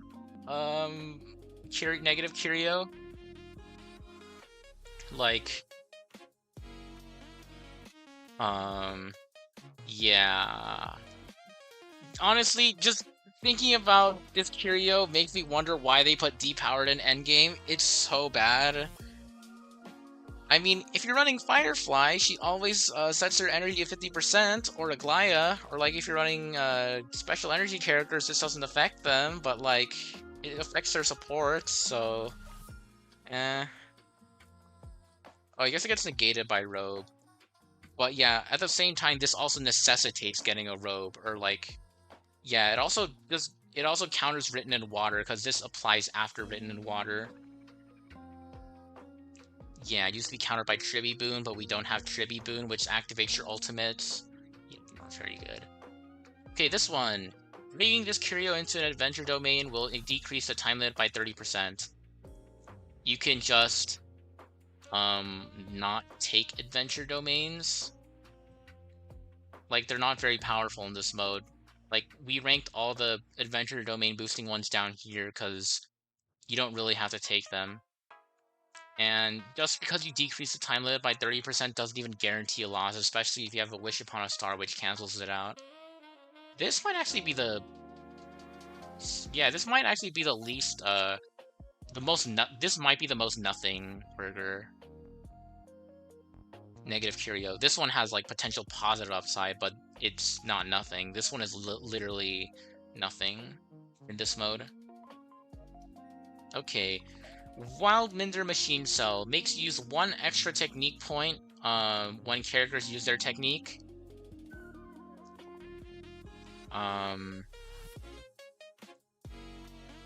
It is actually kind of annoying. Like, if you have Written in Water, doesn't matter, but like, making techniques cost 2 technique points is a little suspicious for teams that rely on technique points, like Hyacine and whatnot. It's definitely annoying, I think. Like, you always hate to see this, but you can definitely just play around it. I think it's at the very top of annoying. Yeah, you can always just not activate your techniques, but for stuff like sustains, you probably do want to activate it. Yeah, like, it doesn't kill your run or anything like that. It just means that you can't activate techniques as often as you like, which could lead to situations in which you lose your run indirectly off of that. I think it deserves to be in, like, annoying at least, though. Actually, compared to the... Actually, probably a little bit less worse than the Heat. Yeah, because this is an actual demerit. This one can sometimes just not matter at all. Okay. Alright. Next, we have the Cuckoo Clock. When entering combat, this randomly and greatly increases the chances for one allied target to be attacked by enemy targets for 5 turns. This... Well, I mean, if you get unlucky, this kind of just kills your carry. Like, there are very few characters that can survive being just like soloed down. Like even Dan Hung PT kind of just doesn't like being targeted because he's an attack scaler. I mean, yeah, it's good with like if it lands on Blade, Mighty, Yunli, or Clara, but like if it lands on one of their supports, this just breaks them. I guess it doesn't break Yunli as or Mighty as bad, but I mean it's theoretically really bad. I don't know. It can kill your run, for sure. Probably here, I'd say. It just has the potential to be really bad. But I don't know how often that potential is realized, to be honest. Okay, next, Divination Cuckoo Clock. When selecting Blessings after victory, reduces the amount by 1. This is... It used to be really bad before you could re-roll. Like, there was like a brief stint in DU where you couldn't re-roll your blessings, but now that you can re-roll, it's not as bad.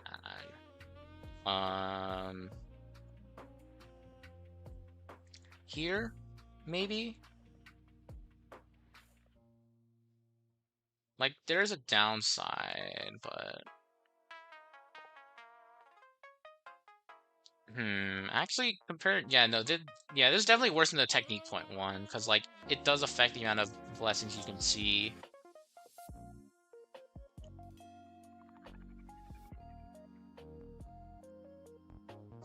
Alright, next, you have the IBC Cuckoo Clock. This one increased the amount of cosmic fragments to overwrite blessings equations by 25%. So your first overwrite for blessings costs 0, then it's like, what? It's normally like 25, 50, 75, 100, 250, like something, some scaling like that. And it just increased that by 25%. It's annoying. It's annoying, but not by much. You're not really overriding blessings and equations that much, and losing like one override isn't the end of the world. More annoying than Shot? No, definitely not more annoying than Shot. This loses you way less cosmic fragments compared to the Shot most of the time. Like, even if you reroll a lot, like... I feel like it just, at that point, like, you can just pick up blessings from the shop and higher luck there, too. Yeah, it's actually probably, yeah, probably like here, I'd say. Because this one increased the amount you need to reroll, too, since you get, like, less good blessings. So I'd say this one's, like, this one's not, like, this one's not as bad as this. Okay. Yeah, you don't really have to reroll either that much unless you're hunting for boundary equations, and even then, like, adding 25% to that is just kind of annoying at best. Especially compared to all the other negative curios you could get. Alright, this one, when entering combat, consumes 2 skill points, so you go down from 3 to 1. Given how many skill point reliance, like, given how many ways we have to supplement skill points, this is not so bad. It's still annoying, but I don't know. If you have, like, Sparkle, you're still up 1 skill point at the beginning of battle because their technique gives you +2. Like, Mono Rem just generates skill point out the rear end. Elation with Spark Seed and Sparkle also doesn't care much about skill points. Break teams have Dahlia, who can generate a bunch of skill points with their S1 and follow-up. And like, you know, I guess Sunday exists too. Yeah, this isn't that bad. Okay. Alright, next we have Perpetual Motion Cuckoo Clock. So upon entering a domain, lose 4% of all cosmic fragments currently in possession. I do not like this one at all. I think it's like here. This one genuinely feels really bad.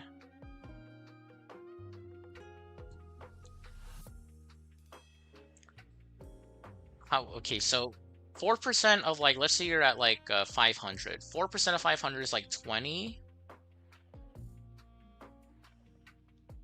Um, and then yeah, it's like every time you enter a domain too. So this will probably lose you like 100 to plus 300 cosmic fragments. Like it punishes you for getting more, which just feels really bad.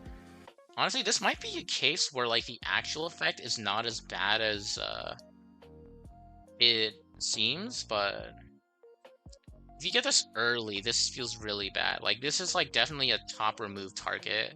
Like you're fine. I think you're fine with these ones sticking around, but this one just gets worse the longer it goes on. Yeah, and against Cat Mass, this is really bad. Yeah, probably here. Okay, next we have the Talent Doll. Upon entering combat, there is a 50% chance to select the wrong target. When any ally uses their abilities on an enemy target, this is destroyed after 4 battles. So targeting the wrong enemy is honestly, it's not actually that bad. Nowadays, we have like just so much bounce, so much ways to spam turns, like, and it destroys itself after 4 battles. Yeah, it can be annoying, but typically you're fine with this.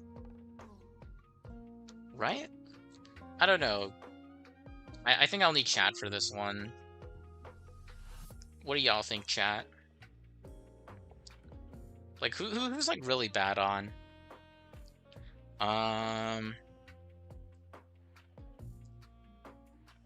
I mean, it does make it harder to kill priority threats. It can be especially disastrous for hunt units. But other than that, I mean, I guess yeah, there are times where it can screw you over. Maybe here. Archer? I mean, Archer can fire 5 shots a turn, though. I feel like it's not that bad. Like, okay, sure, you miss like 2 of your shots. Like, 3 of them still go towards the intended target. Sela? I guess, yeah, it's kind of scuff for Sela. But like, for some characters, it doesn't matter, especially if they're like AoE. Yeah, it's just situationally bad. Sometimes, like at worst, it just makes you miss out on critical kills or breaks. At best, it just does nothing. And remember, it auto destroys itself too, so like you don't have to stick around with this forever. It's only 4 battles. All right, next we have the anti-inorganic virus. During the draw phase, you reduce the number of draws by 1. If this triggers twice as Curio is destroyed. Wait. Pause.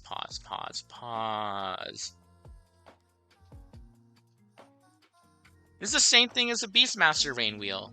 Okay, we're ranking in the same place, except slightly lower since there's no upside for taking it. Cool, let's move on. Dreadful Meme. After each shuffle, attaches 1 random negative beacon to a random domain. The negative beacons can range for a variety of effects. I think there's like some that make you lose 150 cosmic fragments and duplicate themselves when you shuffle your deck.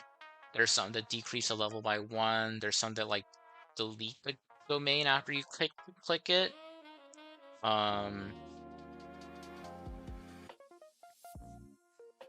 Oh, actually, if this is a quote unquote a oh wait, 1 less charge in Rain Wheel, is it? Rain Wheel? Oh yeah, it is. Huh. I guess it is strictly less worse then. Okay. Negative beacon. Yeah, it's like it is definitely annoying for sure. Probably like right here, I'd say. I'm less optimistic with getting negative beacons and random draws, but you can delete beacons too. Like there's ways to delete it. Okay. Hold on, I'm gonna go close the window Got some music playing from outside.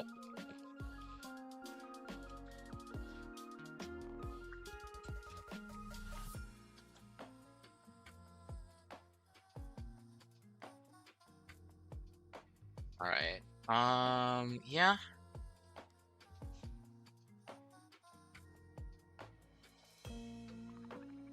I think it's just annoying, but not the worst thing in the world. You can just dodge or delete the bad domains a lot of the time. Yeah, you can just remove the beacons anyways. And shuffles don't happen too often. Okay. Alright, then we have Iridescent Black. When you select a miracle, reduces the options by 1. After this effect triggers 2 times, this curio is destroyed. Actually, hold on. Given how easy to remove, probably, yeah. Sorry, I keep forgetting not as bad means it should be higher in the tier. Probably like here? Yeah, probably here. Okay. So this one, yeah, reduces miracle selection options by 1, and after triggers twice, the cure is destroyed. Does it work on grand miracles? I believe it should. Um, I mean, either case, like, a lot of the miracle options are kind of inconsequential. So, like, I don't know. Most of the time, it's just like Battle of Mid anyways with the miracles, and it only like triggers 2 times. And chances are this isn't proccing on a Grand Miracle, and even if it is, like, we're probably gonna find a okay Grand Miracle anyways.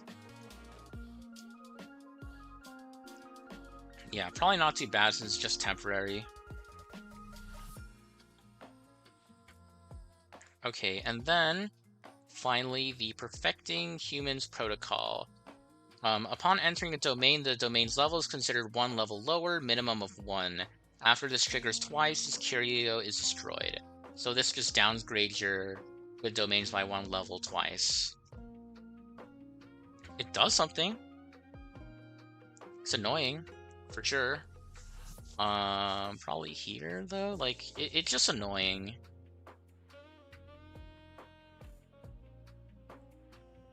Yeah.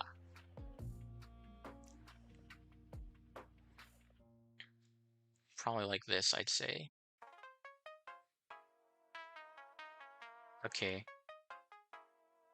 Yeah, probably like this, I'd say. It's probably good. Probably here in the ranking. Okay, anyways, that's everything. That's all the curios. We will be moving to weighted curios after this, but for now, just taking a look at the whole thing, do we feel like there is anything that needs to be changed? I'm going to assume that the run killers are all good. Like, we all know why they kill runs. Um, there isn't really enough space on the page to comfortably crop out anything better, so yeah. Do we have any glaring issues with this tier list as it is right now? Last call for changes before I flip it and ship it. Just look through. Okay.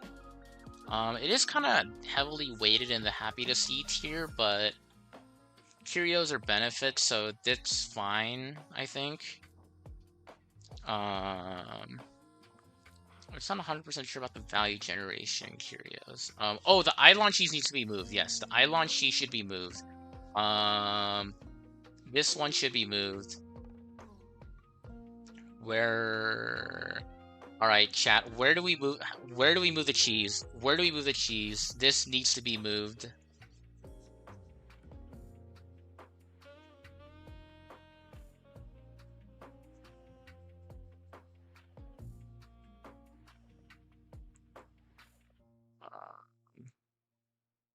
Maybe +1 Eidolon is pretty good.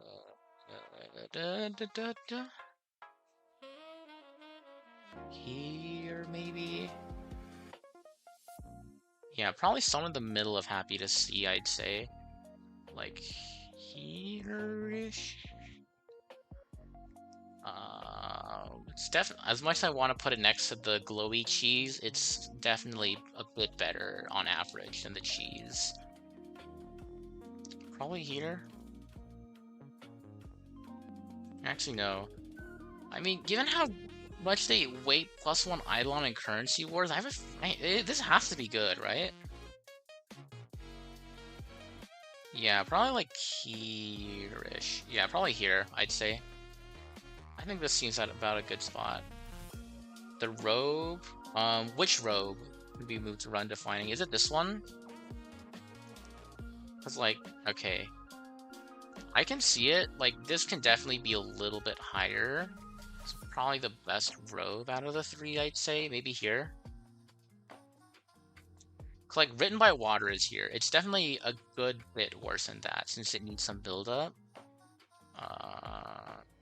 Probably here? I'd say probably here is good. Okay. The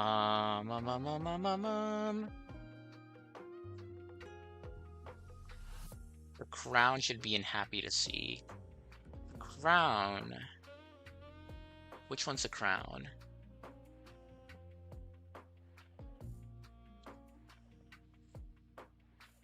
Wait, which one's the crown, chat?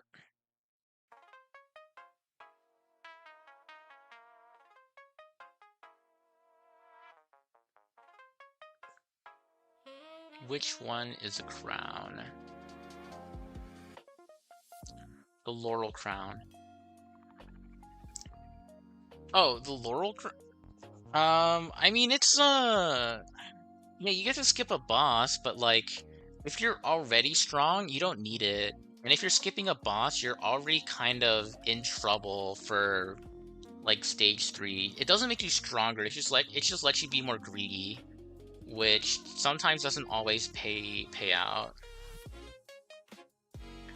Yeah, boss skipping is honestly not that strong. Like, actually, hold on. Elite skipping is pretty good with the chariot. True, but you can get that's something you can get consistently, and you also get +2 levels off of it. Whereas, and it's like also elite's like you can choose it over something. Whereas the boss is like you're selecting it no matter what. It's not giving you any additional rewards, basically.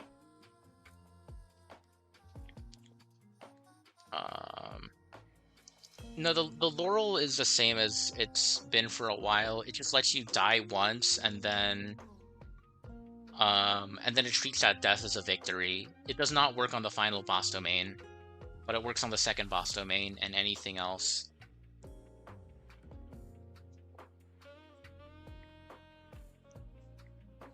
It's good insurance. I can actually see it being a little bit higher, but I don't think it's anything better than a minor improvement. Maybe like here. Yeah, actually probably here, since this one kind of does the same thing, but for 2 domains, and this one can apply to bosses. I guess this is like a slightly stronger version of this. Yeah, I'll just move it up here. Alright, okay, yeah, I think the crown can be here. That should be good.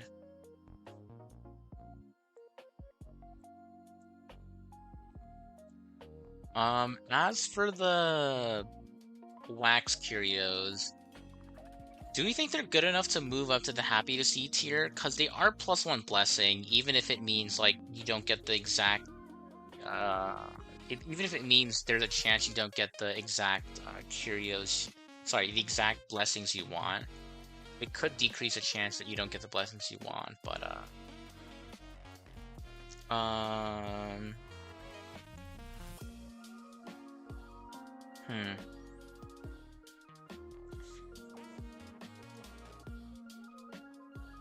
Okay, the Trailblazer Wax is actually not that good because the event in which you need to obtain it requires you to have 6 or more Sealing Wax Curios, so it's hard to get off. And then it's also so like at that point, if you have like 6 Wax Curios, then you're probably completed most of your equations anyway, so the value of it is questionable. Like, 8 random blessings is nice, but I don't know how good it is once you've already completed your build. And then also more importantly, it is competing with getting 6 random curios, because what it does is it allows you is like there's another choice in the event that allows you to yeah, just replace all your existing sealing waxes with random curios.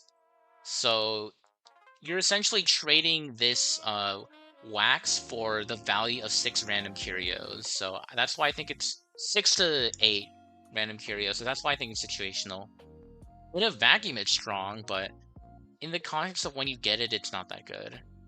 I don't think.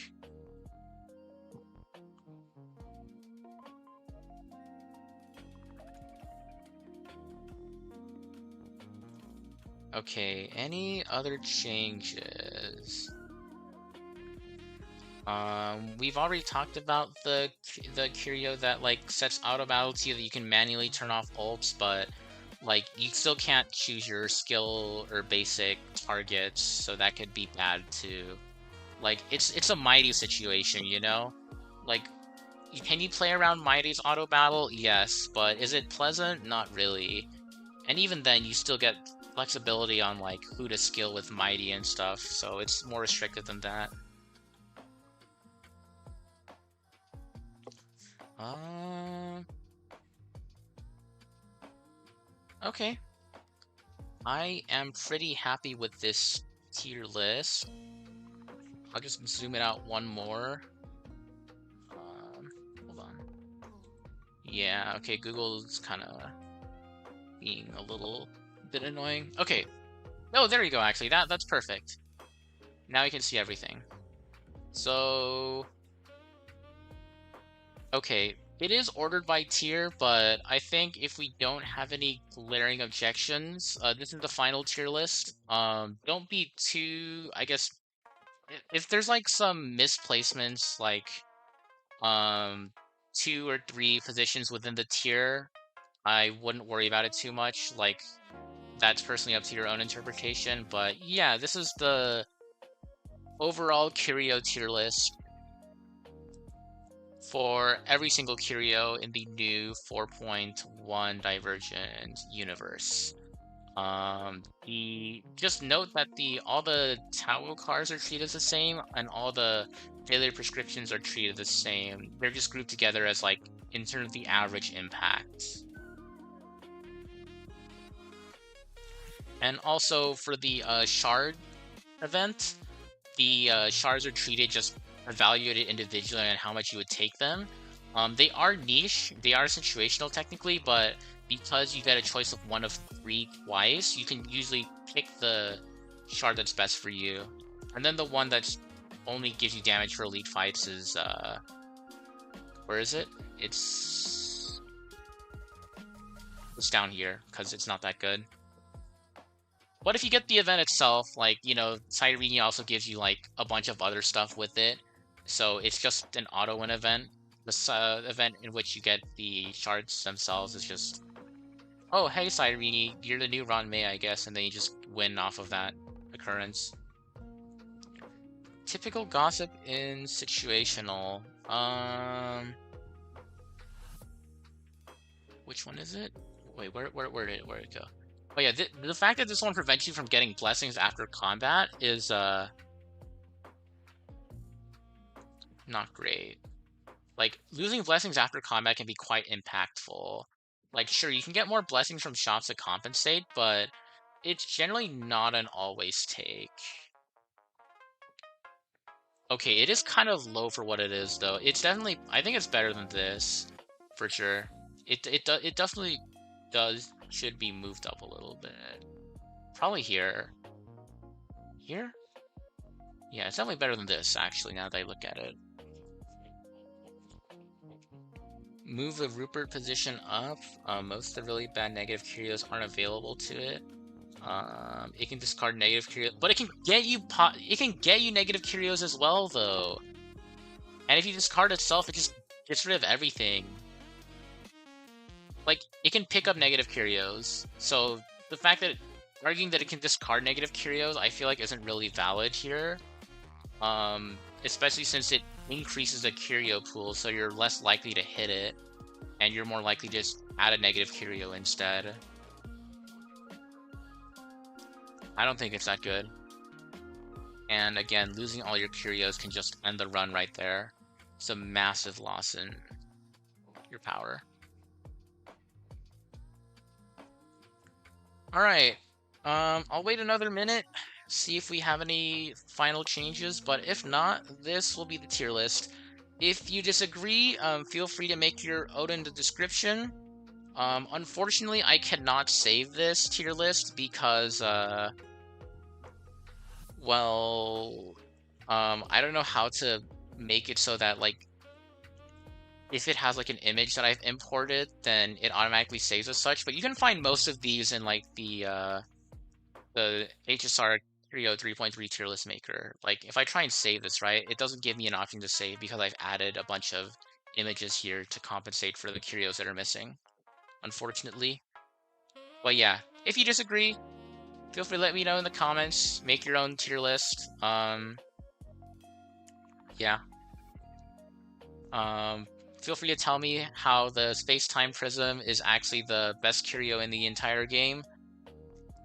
And also how you get the Rupert curios all together 3 at a time every time, so actually they're not as bad as we think, or something. Yeah. That's all for me. Have a great day, y'all. Oh, by the way, that's in case I need an outro. That we're not actually ending the stream here. Okay. Yeah. All right. I think that's it then for the Curio tier list. Let's move on to the weighted curios. All right.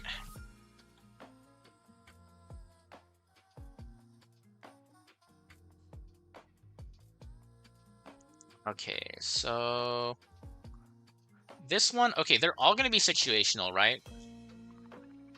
We can all kind of agree on that.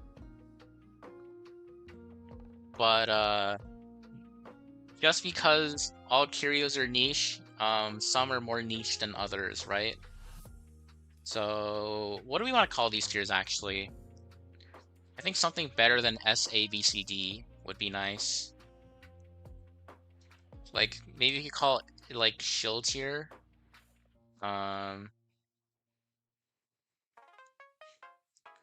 could call this awesome tier. You could call this like big boon tier.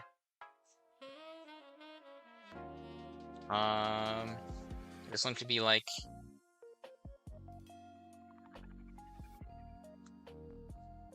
yeah, all these are going to be situational for the most part. So this one be like, what's a good word to start with C? Um,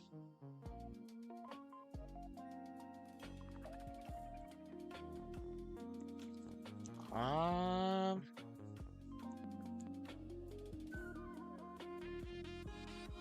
okay.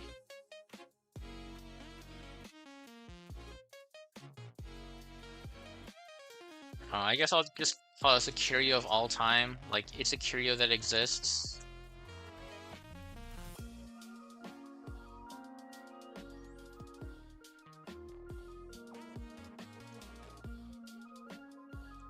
And this one could be like, um,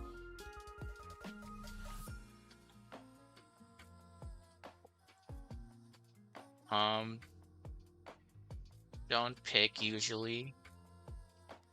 Okay, I think that's good.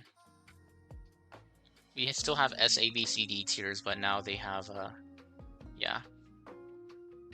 Alright, let's do this. Oh shoot, I need to rewrite this.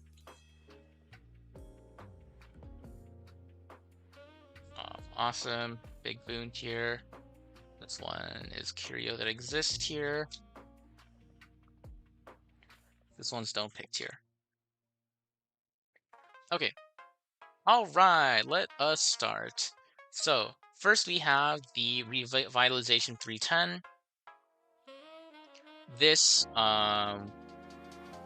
makes it so that CCs applied by imaginary and ice allied targets will ignore freeze, control, imprisonment res. And when they're dispelled, deal 1500% base damage to the enemy target and increases damage they take by 5%, stacking up to 4 times. So generally this will do about like a couple million damage per proc, which is okay, but not really the greatest thing. It's like damage-wise, it's appreciated, but it will not carry your run. It's more about, oh hey, 20% more vulnerability, and you no longer get your freezes or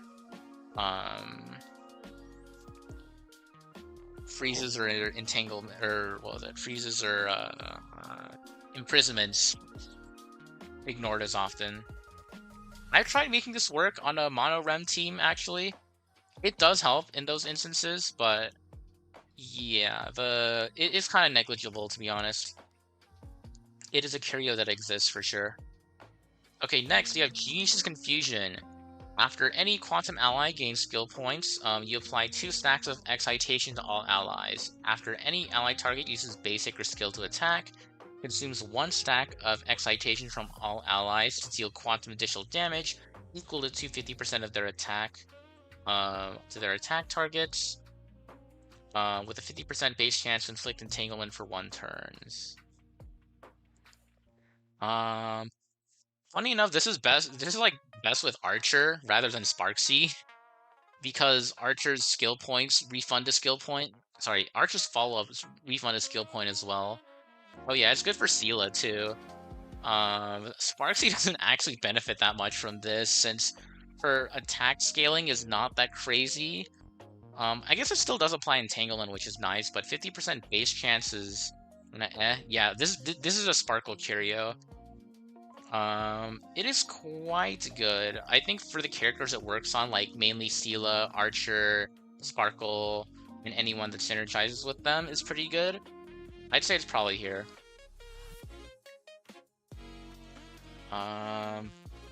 Better to rank it by fun rather than power? I mean, I feel like those are kind of intertwined, no? Like, if you're just sitting there, like, grinding just for 5 minutes and the character doesn't do anything, I don't really think it's fun. Like, if you're picking based on fun, this might be a little bit higher, but overall it's kind of a miss. Okay. Next we... Oh yeah, I guess it works with Casteress too, technically, if she can proc skill point gain effects externally. Okay. But yeah, Parallel Universe Walkie-Talkie. This increases Erudition or Hunt characters' attack by 80%, and then if they kill anyone, any overflow damage is transferred 1-to-1 to the highest HP target, so you just don't worry about overkill. It's for erudition characters. It's kind of like E1 Trivia on steroids. How do we feel about this though? So it only procs on kill. I feel like it's just a big boon in that regard. Then it's not. Yeah, it's really good for conversion for sure. Like it pulled its weight there, but otherwise, yeah, I don't know. It doesn't really work with bosses that well.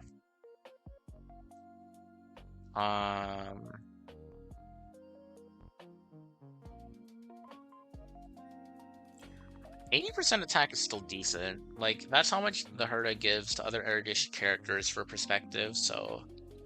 It's not going to turn anyone into a DPS, but it'll help a DPS out by a deep bit. Yeah, I mean, it's...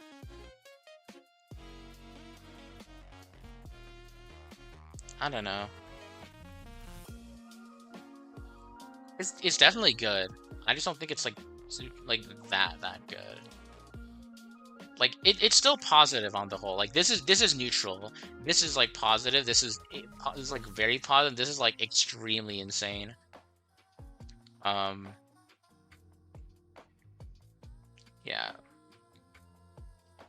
Yeah, and obviously suffers from HP inflation. This one does. Next is 10 Light Years Foresight. This one gives all hunt attacks 30% blast scaling. It's like E6 Boot Hill, guys. It's E6 Boot Hill for everyone. How good is this? I think it's better than the walkie-talkie since it procs more often. Maybe here?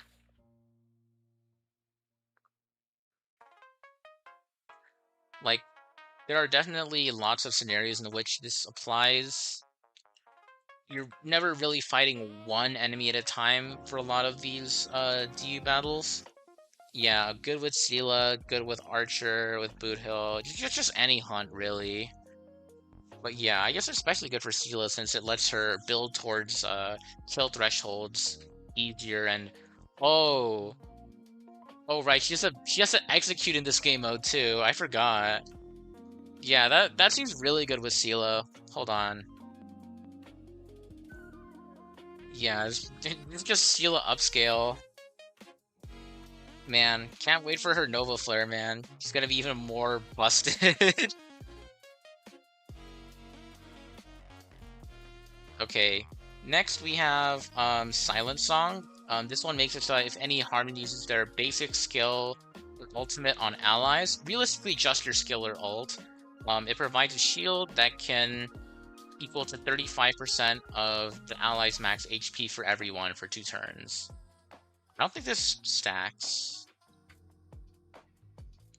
but it's still solid. Like, what are the harmonies that this applies to? Like, Sparkle, Branya, Tribby, if she skills, which is not that often, but happens. You can make it happen too. Branya, Sunday, Robin. Yeah, Robin. Harmony MC. I don't know if I mentioned. It's solid. It's certainly solid. The fact that the shield can't stack is kind of makes it not as good, but it's decent sustain, and sometimes that's all you need. Okay, this one, when characters following the path of abundance attack enemy targets, there's a 150% base chance to inflict necrosis on them. At the start of the target's turn, they receive fighter dot equal to 600% of the attacking character's attack, lasting for 3 turns. All other burn states also immediately detonate for 200% of the damage. I mean, this is just like... I'm pretty sure this is just meant for Linksha or Gallagher, because like you can run like funny break DOT stuff with like one of the equations. This one's funny. I guess you could also run with like Huo and DOT, but I'm a little bit hesitant to rank this high because Dot generally is kind of sus anyways, and running Abundance is a little bit suspicious since that means no Hyacine or Danhung PT. Dot / Break Enjoyers, how do we feel about this? Is this any good?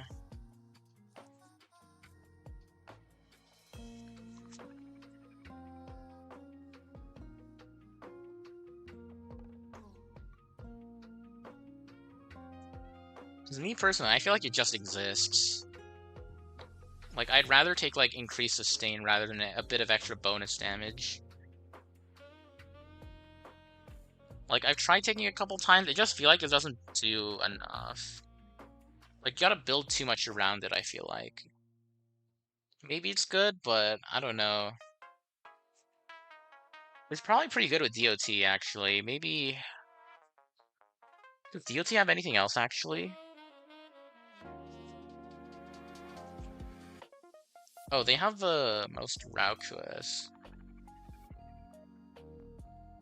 But I mean, even then, it's like, maybe that might be better? Repair them both? Okay. They can chunk a good amount, especially if you let them crit, speaking from experience. Okay. Oh yeah, this does work well with pretty well with Rappa. Yeah, you can just delay the enemies to like high heaven. Yeah, yeah, that's a pretty funny application. can approve. Okay, this one. Um, when entering combat, actually, even then, I don't think it's that big of a boon. I'll just put it down here. When entering combat, increases a wind and lightning allies break effect to 120% of the ally with the highest break effect in the team. This is it exists. There's a reason that they restricted this to wind and lightning. Like, I guess Breakeron, maybe? I don't know, I never tried it. Like, that's the only use case I could see for this. Apparent, like, it's not really that ideal with a Naxa because you got, like, the Cerveger Cyrene combo anyway, so who cares about Break?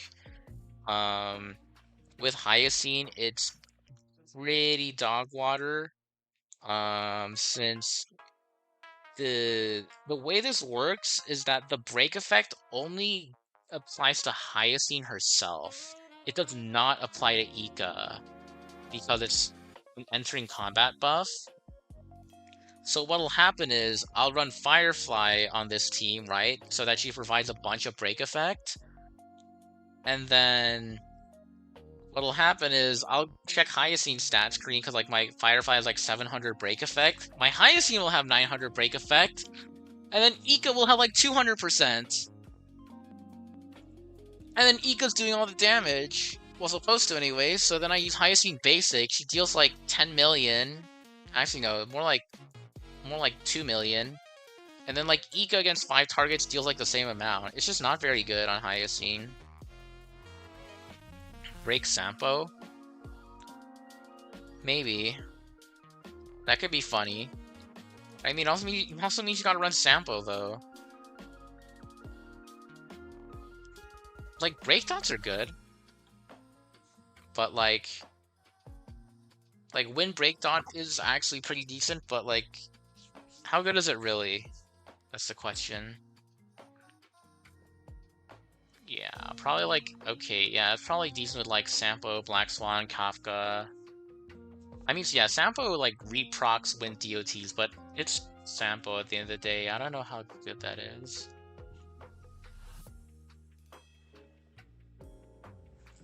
Alright, next we have Road of Prayers.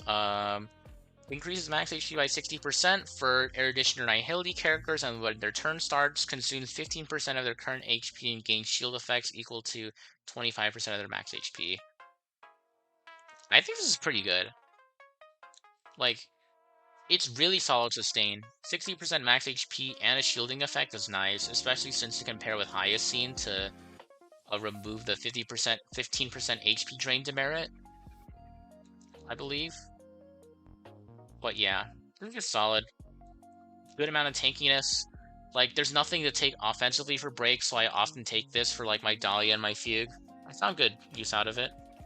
And it's good for DOT as well, to help them not die. Yeah, I feel like the reason they made this Wind and Lightning is just to not make it OP for actual break characters. Okay, next we have Automated Experience.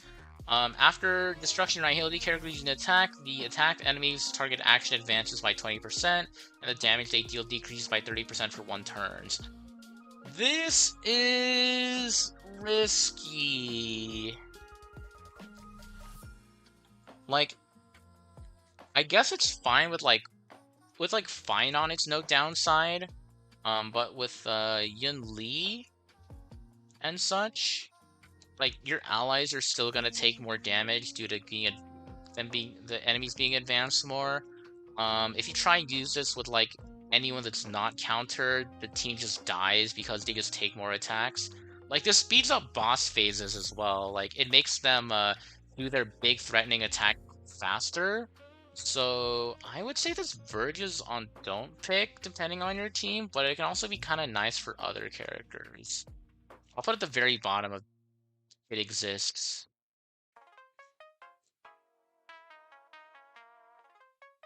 Great for DOT. I don't know. I think DOT does too much on their turn. Like, advancing enemy action by 20% is not worth dealing 30% less damage. They're already kind of struggling for sustain as is. Does it work with Berserk Timer? Isn't Berserk Timer based on AV? So this wouldn't affect it, or is it based on enemy turns? I think it's based on AV. I don't think this would be affected by Berserk, but it would make Berserk worse. Like, it doesn't accelerate how fast Berserk happens, but it probably makes the Berserk experience worse. Right, anyways. Next we have the story presently. This increases Harmony, Abundance, or Preservation characters' crit rate. Or sorry, for every Abundance, Harmony, or Preservation character on the team, it increases everyone's crit rate by 15% and crit damage by 30% for the characters on those paths. So yeah, I guess after using attack, deals additional damage equal to 100% of the sum of the attacker's max HP, defense, and attack against the attack target. This is just like what? Like, oh, I'll run crit Linksha. That's like the best use case I can see for this. Otherwise, yeah, it feels. I think this is just like trying to force something that isn't gonna work. This is like the meme build pick. I don't think you really ever pick this. Oh, I guess it works with DPS Danhung PT. That's probably the best use case. You know what? Maybe I'll try this. Maybe I will try. Oh yeah, DPS Tribi as well. Yeah, maybe I'll try this with DPS Dan. That sounds kind of fun. I'll try that for like one of the weeklies. I would say meme build. Yeah. Okay.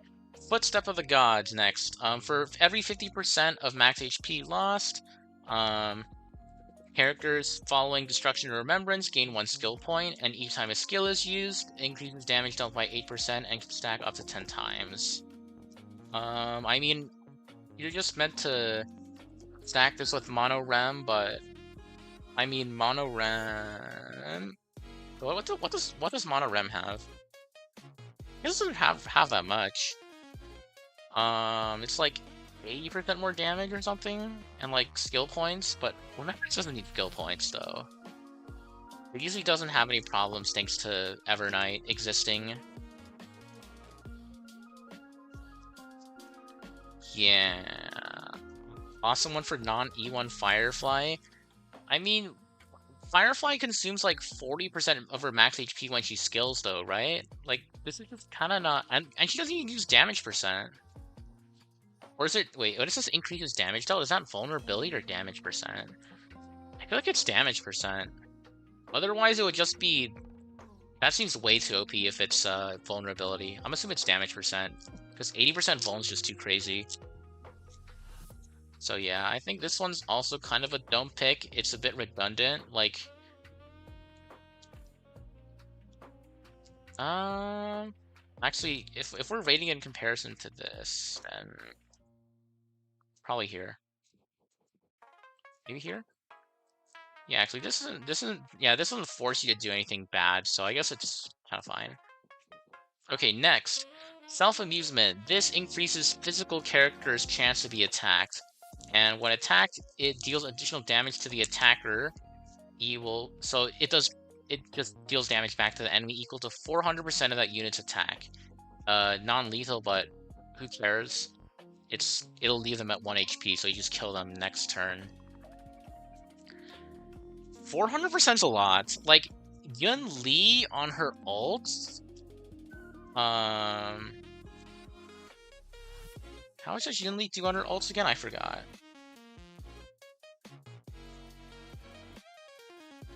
Yun Li, her follow-up is... I mean, yeah, it's good with Finon, and technically with... Yeah, Yun Li. Yun Li does 220%. And then 110% to adjacent, and then 6 additional damage equal to 70, each one equals 72%. So 220 plus 6 times 72, that's 652% attack scaling single target on her ultimate if on single target bounce. So 652% single target scaling is the limit for Yun Li's enhanced counter. So then if you add 400% to that, that's a 61% increase in final damage. That is very good. That is very, very good. It is, yeah, it's really good. How about Finon, actually?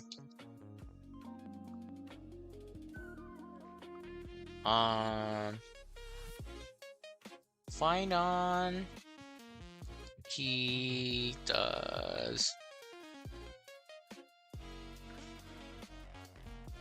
up to 1170%. So that's still like a 30% or so damage increase. Yeah, pretty good. Okay. Then next we have the what is this one called again? The Sapient Pen. If there are any elation characters in the team, non-elation characters gain 2 punchlines after using a basic or skill. And increases elation characters' elation by 50% for 2 turns. I mean, 50% elation is nice. The 2 extra punchline for basic and skill for non-elation characters probably doesn't cut that much, since they're probably not spamming that many actions. Like, what? It's probably like sparkle skills like 2 to 3 times per certified per AHA instance, most likely. Maybe 4 if you're lucky. But then, yeah, you don't want AHA instance to run out, so it's good, but like, I don't think it's broken. It's not like shield territory. Maybe down here, actually? No, I think punchline and equation and elation generation is good when it's at such a premium right now. Alright, anyways, Love-Seeking Golden Dart. When the team has 2 or more Remembrance characters, after this unit or their Memo Sprite launches an attack, there's an 8% chance to freeze the target for 1 turn, and damage dealt to frozen enemies increased by 200%.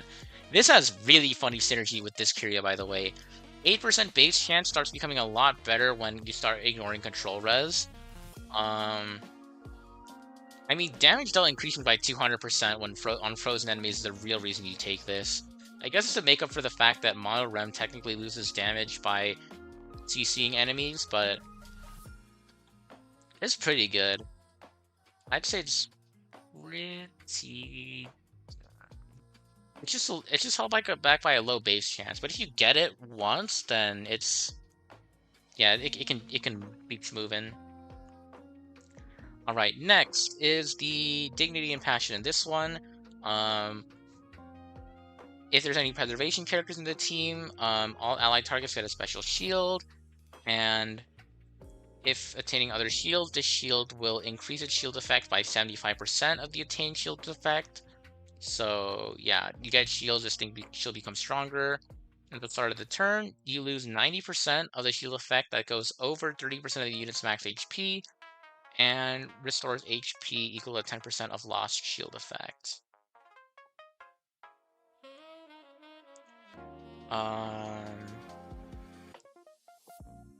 This, I mean, yeah, it's good. It's just good if you're running preservation characters. It's like kind of a must pick, since preservation characters don't want their shield to run out like ever. So you're like almost always picking this. Just more shield. But it does cap at 30% of the unit's max HP though, which is kinda underwhelming, but any little bit helps.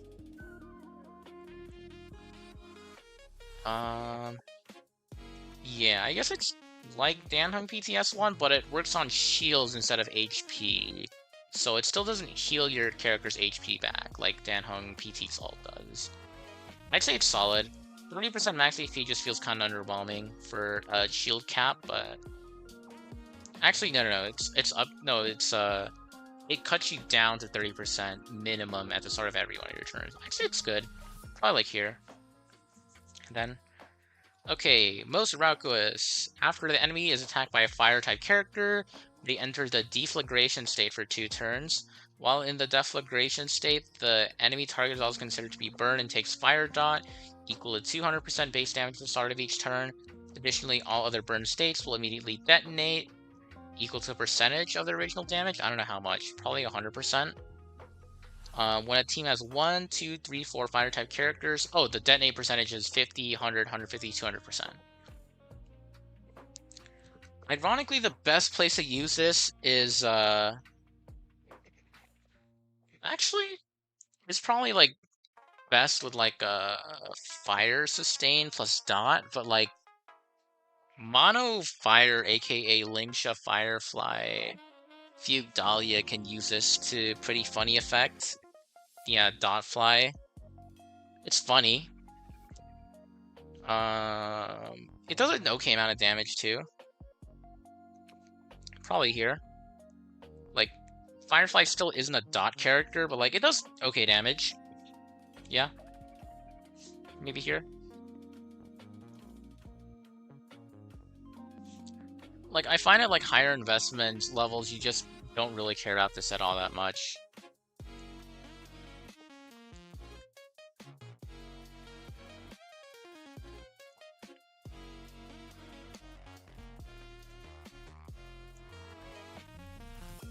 Alright.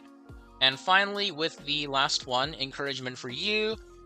Elation Path characters' elation damage is considered as follow-up damage, and their follow crit damage increases by 150%. Yeah, this is a shill one. I mean, just making elation damage equal to follow-up attack damage lets you unlock a whole bunch of other stuff. Like, there's a Curio that gives you a skill point back if you, at a 40 or 60% fixed chance if you use a follow-up attack. There's like a bunch of like just generic follow-up attack equations that are hunt that have like hunt attached to them, but like now elation characters can proc them. Yeah, I mean it's good.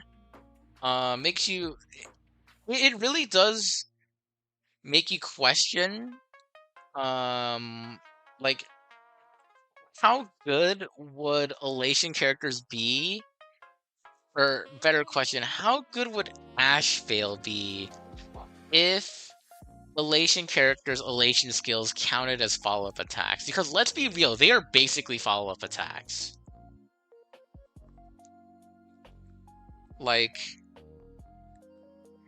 imagine, yeah, this elation plus Ash Veil is a very funny thought, especially since like they're normally meant to like not really work well with each other, but yeah.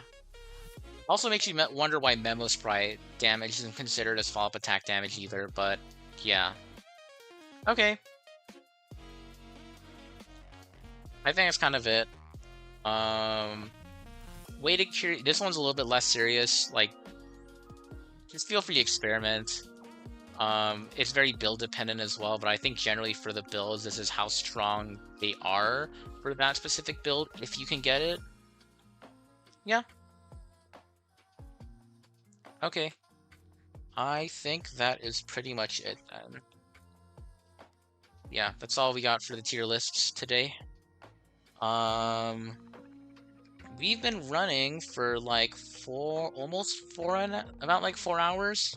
Working on 4.5.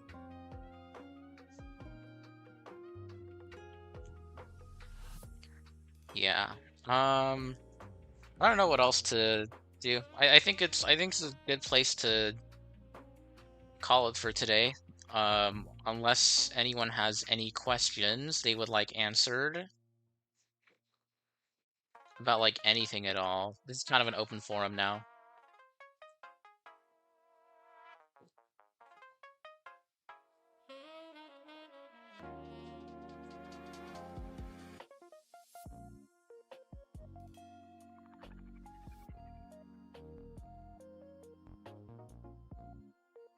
Any last question? Oh, blessings to you know what's funny? There are actually 144 blessings, and there's like 190 something curios. So this, if I do a blessing tier list, it might actually take less time. Actually, I don't know. It might take longer since I don't have as good of an idea on blessings. But maybe. I'll think about it. But yeah, I'm kind of surprised at the turnout. I honestly was not expecting as many people at the peak as appeared, especially since this is kind of an impromptu thing I started up because I realized that there's probably not a better time to have this go off.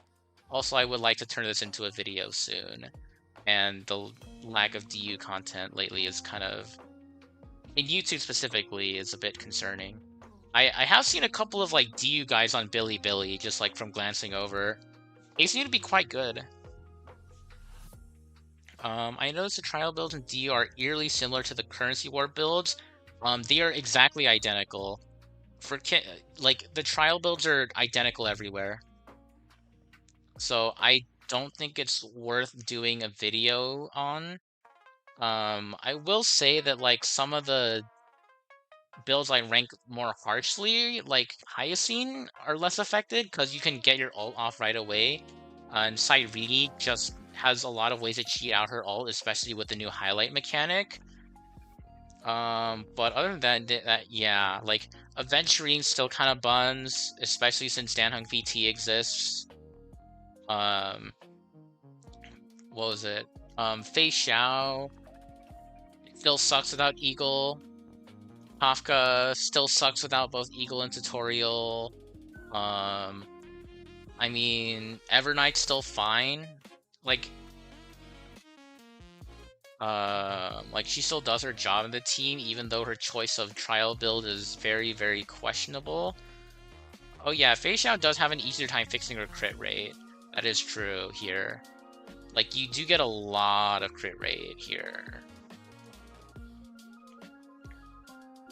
Less than before, since they changed critical boost to no longer boost crit rate, but instead made it like additional damage, I believe. But it's still totally fine. With current knowledge, do you think Elation will be stronger than Mono Rem? Maybe. Depends on how Hoya wants to crank up the numbers. Like, I think the one thing that does limit Elation a little bit is the fact that they have to wait for Aha instanced. So they're not capable of doing 0 AV stuff to the same extent as like a full Exodia Remembrance team is able to do. Like, they don't have anything like E2, E6 Cyrene that advances all their actions by 100%. And they don't scale with difficulty in the same way that Mono Rem does. So where it's like all the plight debuffs and the additional damage to Mono Rem is a buff more than is a debuff. Like, Elation doesn't have anything like that yet. Like, if content is harder, then it's just harder for them. They don't scale with difficulty like Rem does. So they are limited in those aspects, but like, if you crank the numbers high enough, anything will beat anything, okay? That's just the that's just frankly the simple truth of it all. Like, you want to make an archetype good? Give it bigger numbers. You want another archetype to feel bad? Give enemies bigger numbers. That's kind of how the MO of this game is, unfortunately. Was it? What do I think about having path synergies for more paths? Not just monopaths? Well, it's a good idea in practice, but I'm kind of 50-50 on it, because on one hand, we can get really good synergies, like with Remembrance, but on the other hand, we can also get stuff like Erudition and Nihility, where it feels like the Herda and Acheron are just kind of shackling down their supports. Like, Acheron a little bit less so, since she's just frankly not as good as a DPS by herself anymore, so she can afford to have better supports. But the Herda, like, Anaxa is just not really a fantastic support for her, unless you specifically count, like, what he does for her in Apoc Shadow, which is implant all weaknesses so she can break faster. Like, other than that, he just adds consistency and, like, 50% damage. Like, that's not really that much. And then, like, his Eidolons were kind of nerfed to be good as third support Eidolons. Like, 16% defense shred and 20% res down on an E1/E2 is pretty good for a support, but as a hyper carry, it's not the best on an Axa himself. So yeah, it really just depends on the direction they take. Oh, past areas gotta be part of a game itself rather than character kits like Elation? What does that mean exactly? Oh, I guess, yeah, if you incorporate, like, hey, if you say, like, X, well, I can think of, like, Endgame, where, like, way back in the day when they said, like, when, like, Seal and Jing Yuan first came out, like, very start of the game, when they said, like, oh, after, Hunter Erudition Unit takes their action at the start of every cycle, give them an additional advance forward and boost their damage. So it depends. Could be used for extreme shill situations. It could also open the door to some interesting new team comps, but I mean, yeah. Like, there's that cool Ruri video that he did where he got a 0 cycle against Apoc Shadow Nikador with Qingxue. Granted, it was like E2 support investment, but that was pretty funny to watch. And I mean, I myself got like, I don't know, like a 3600-ish clear if I remember correctly with Danheng PT sustain. But yeah, like it'll allow for some wacky stuff, but like that stuff probably won't be as strong as like I'd hope it to be, I guess. Should I try force fanning the teams that I've built or vertically invested, or try teams that fit with the RNG I get? Usually just stick with the teams you have, I would say, unless your team just like does not work with the equations at all. You can also do a mix of both.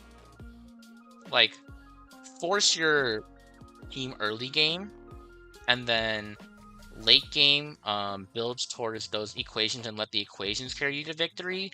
But generally, if you vertically invested into a team, that should be your best team for DU.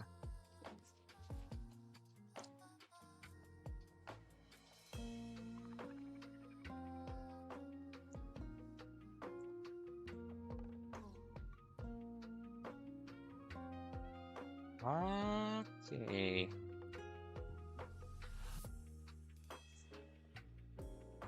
Well, if that's all, I'll wait like one more minute for questions, and then if there's nothing else that pops up, I'll just end the stream here. If I guess we get more viewers, damn. That is unfortunate timing, but yeah.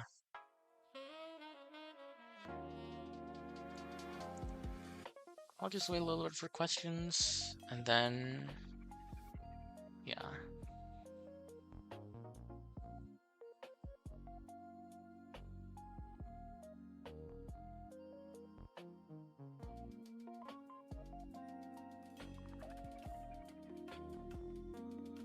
Does spamming certain maps matter? Well, you get a choice of one of 3 every run, and if you leave the run, then you tend to lose your Cogno-QI ranking, like, you lose progress, so it's important to prioritize the masks, but it's also important to be able to pick a variety of them.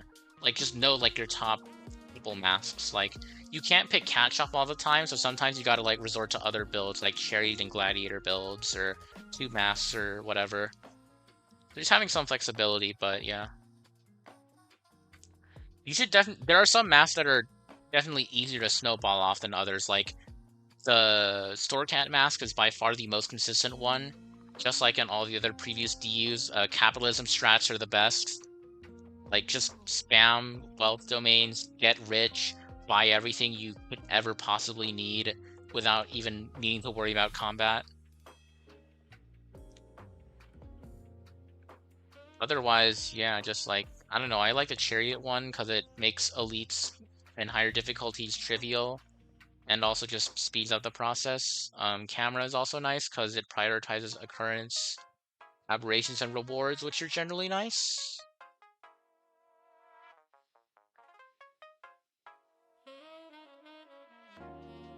Yeah, yeah, camera and chariot, and then the cat mask if you can get it, the money one, the fortune cat. Fringe can also be good, yeah, too, because of the escapades that it adds. Yeah, escapades are really strong in this mode. Like, they let you do some funny stuff.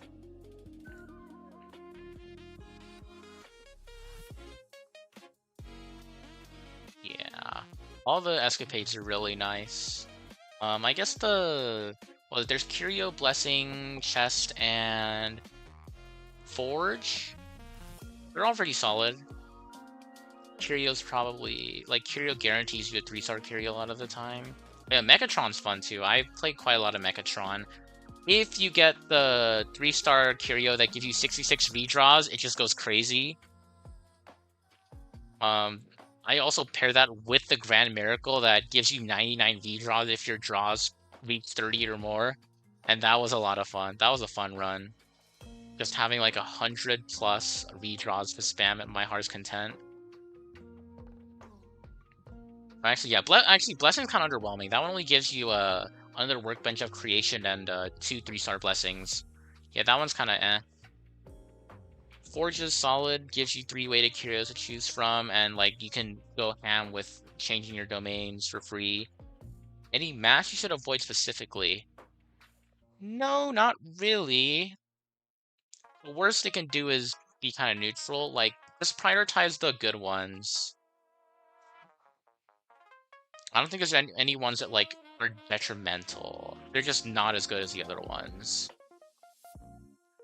What was it? Yeah, chess also gives you just a bunch of random stuff like Curios, blessings, cosmic fragments. Yeah.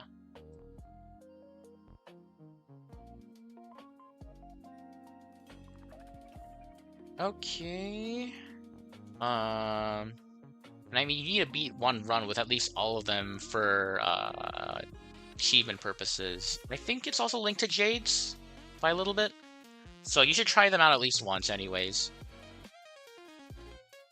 Yeah, pick all of them at least once for the rewards.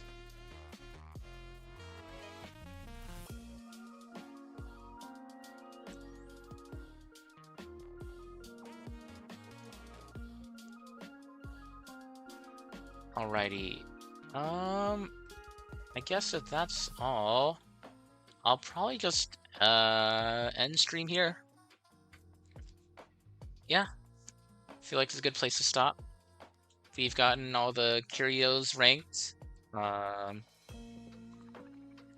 And it's getting a little bit late, so I should probably get dinner. Alright. Bye-bye, y'all. See you whenever, I guess, either next stream or next video I do. Have a good day.